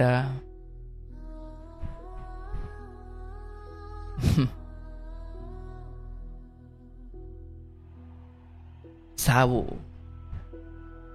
ರಾತ್ರಿ ಏನೋ ಕಾರಣಕ್ಕೆ ಗಂಡನ ಜೊತೆ ಜಗಳ ಆಯಿತು, ಏನೋ ಕಾರಣಕ್ಕೆ ಹೆಂಡತಿ ಜೊತೆ ಜಗಳ ಆಯಿತು, ಸರಿ ಆಯಿತು. ಎಲ್ರಿಗೂ ಒಂದು ಚಿಕ್ಕ ಅಹಂಕಾರ ಇದ್ದೇ ಇರುತ್ತೆ, ಅದು ಏನು ಮಾಡಲಿಕ್ಕಾಗಲ್ಲ. ಬೆಳಿಗ್ಗೆ ಎದ್ದಾಗ ಏನೋ ನೆಪ ಹುಡುಕೊಂಡು ಒಂದಾಗ್ಬಿಡಿ ಹೇಳ್ತೀನಿ, ಬದುಕು ಅಷ್ಟು ಚಿಕ್ಕದು. ನನಗೆ ಇತ್ತೀಚೆಗೆ ಅರ್ಥವಾಗ್ತಿದೆ ಅವೆಲ್ಲ. ಹೌದಲ್ಲಪ್ಪ, ಯಾರ ಜೊತೆ ಏನು ನಕರ ಮಾಡ್ಕೊಂಡು ಏನಾಗಬೇಕಾಗಿದೆ. ಇತ್ತೀಚೆಗಂತೂ ಹೃದಯಘಾತಗಳು ಎಷ್ಟಾಗ್ತಾ ಇದ್ದಾವೆ. ಏನೋ ಕಲಿಗಾಲದ ಕೆಟ್ಟತನ ಅಂತ ಅಂದುಕೊಳ್ಳಬೇಡಿ, ಇವೆಲ್ಲ ಎಂದೇನೂ ಆಗ್ತಿತ್ತು, ಈಗಲೂ ಆಗ್ತಾ ಇದೆ, ಮುಂದೇನೂ ಆಗುತ್ತೆ. ಆದರೆ ಒಂದು ಪಾಠ ತಿಳ್ಕೊಳ್ಬೇಕು ನಾವೆಲ್ಲ, ಯಾರ ಜೊತೆನೂ ವೈರತ್ವ ಮಾಡಿ ಏನೂ ಪ್ರಯೋಜನ ಇಲ್ಲ. ಆದರೆ ಅವ್ರ ಜೊತೆ ಖುಷಿಯಾಗಿರಿ. ಇಲ್ವಾ, ದ್ವೇಷ ಅಂತೂ ಮಾಡಬೇಡಿ, ನೋವಂತೂ ಕೊಡಬೇಡಿ, ದುಃಖ ಅಂತೂ ಕೊಡಬೇಡಿ. ಅಯ್ಯೋ ಥೋ ನಾನು ಹಿಂಗೆ ಮಾಡ್ಕೊಂಬಿಟ್ನಲ್ಲ ಅಂತ ನಾಳೆ ಪಶ್ಚಾತ್ತಾಪ ಪಡೋದು ಬೇಡ. ನಿಮ್ಮ ಹೆಂಡತಿ, ನಿಮ್ಮ ಮಕ್ಕಳು ಖುಷಿಯಾಗಿರಿ, ತುಂಬ ದುಃಖ ಮಾಡ್ಲಿಕ್ಕೆ ಹೋಗ್ಬಿಡಿ. ಅಯ್ಯೋ ಹೇಳೋದು ಸುಲಭ, ಬಾಲ್ಸೋದು ಕಷ್ಟ ಗುರುಗಳೇ ಅಂತ ಅನ್ನೋಕೆ ಹೋಗಬೇಡಿ. ಏನು ನಾನು ಕೇಳ್ತಾ ಇರೋದು ಎರಡು ಮಾತು, ಒಂದು ಚಿಕ್ಕ ಸ್ಮೈಲ್. ಕಷ್ಟ. ಅದಕ್ಕೆ ದೊಡ್ಡವರು ಹೇಳ್ತಾರೆ,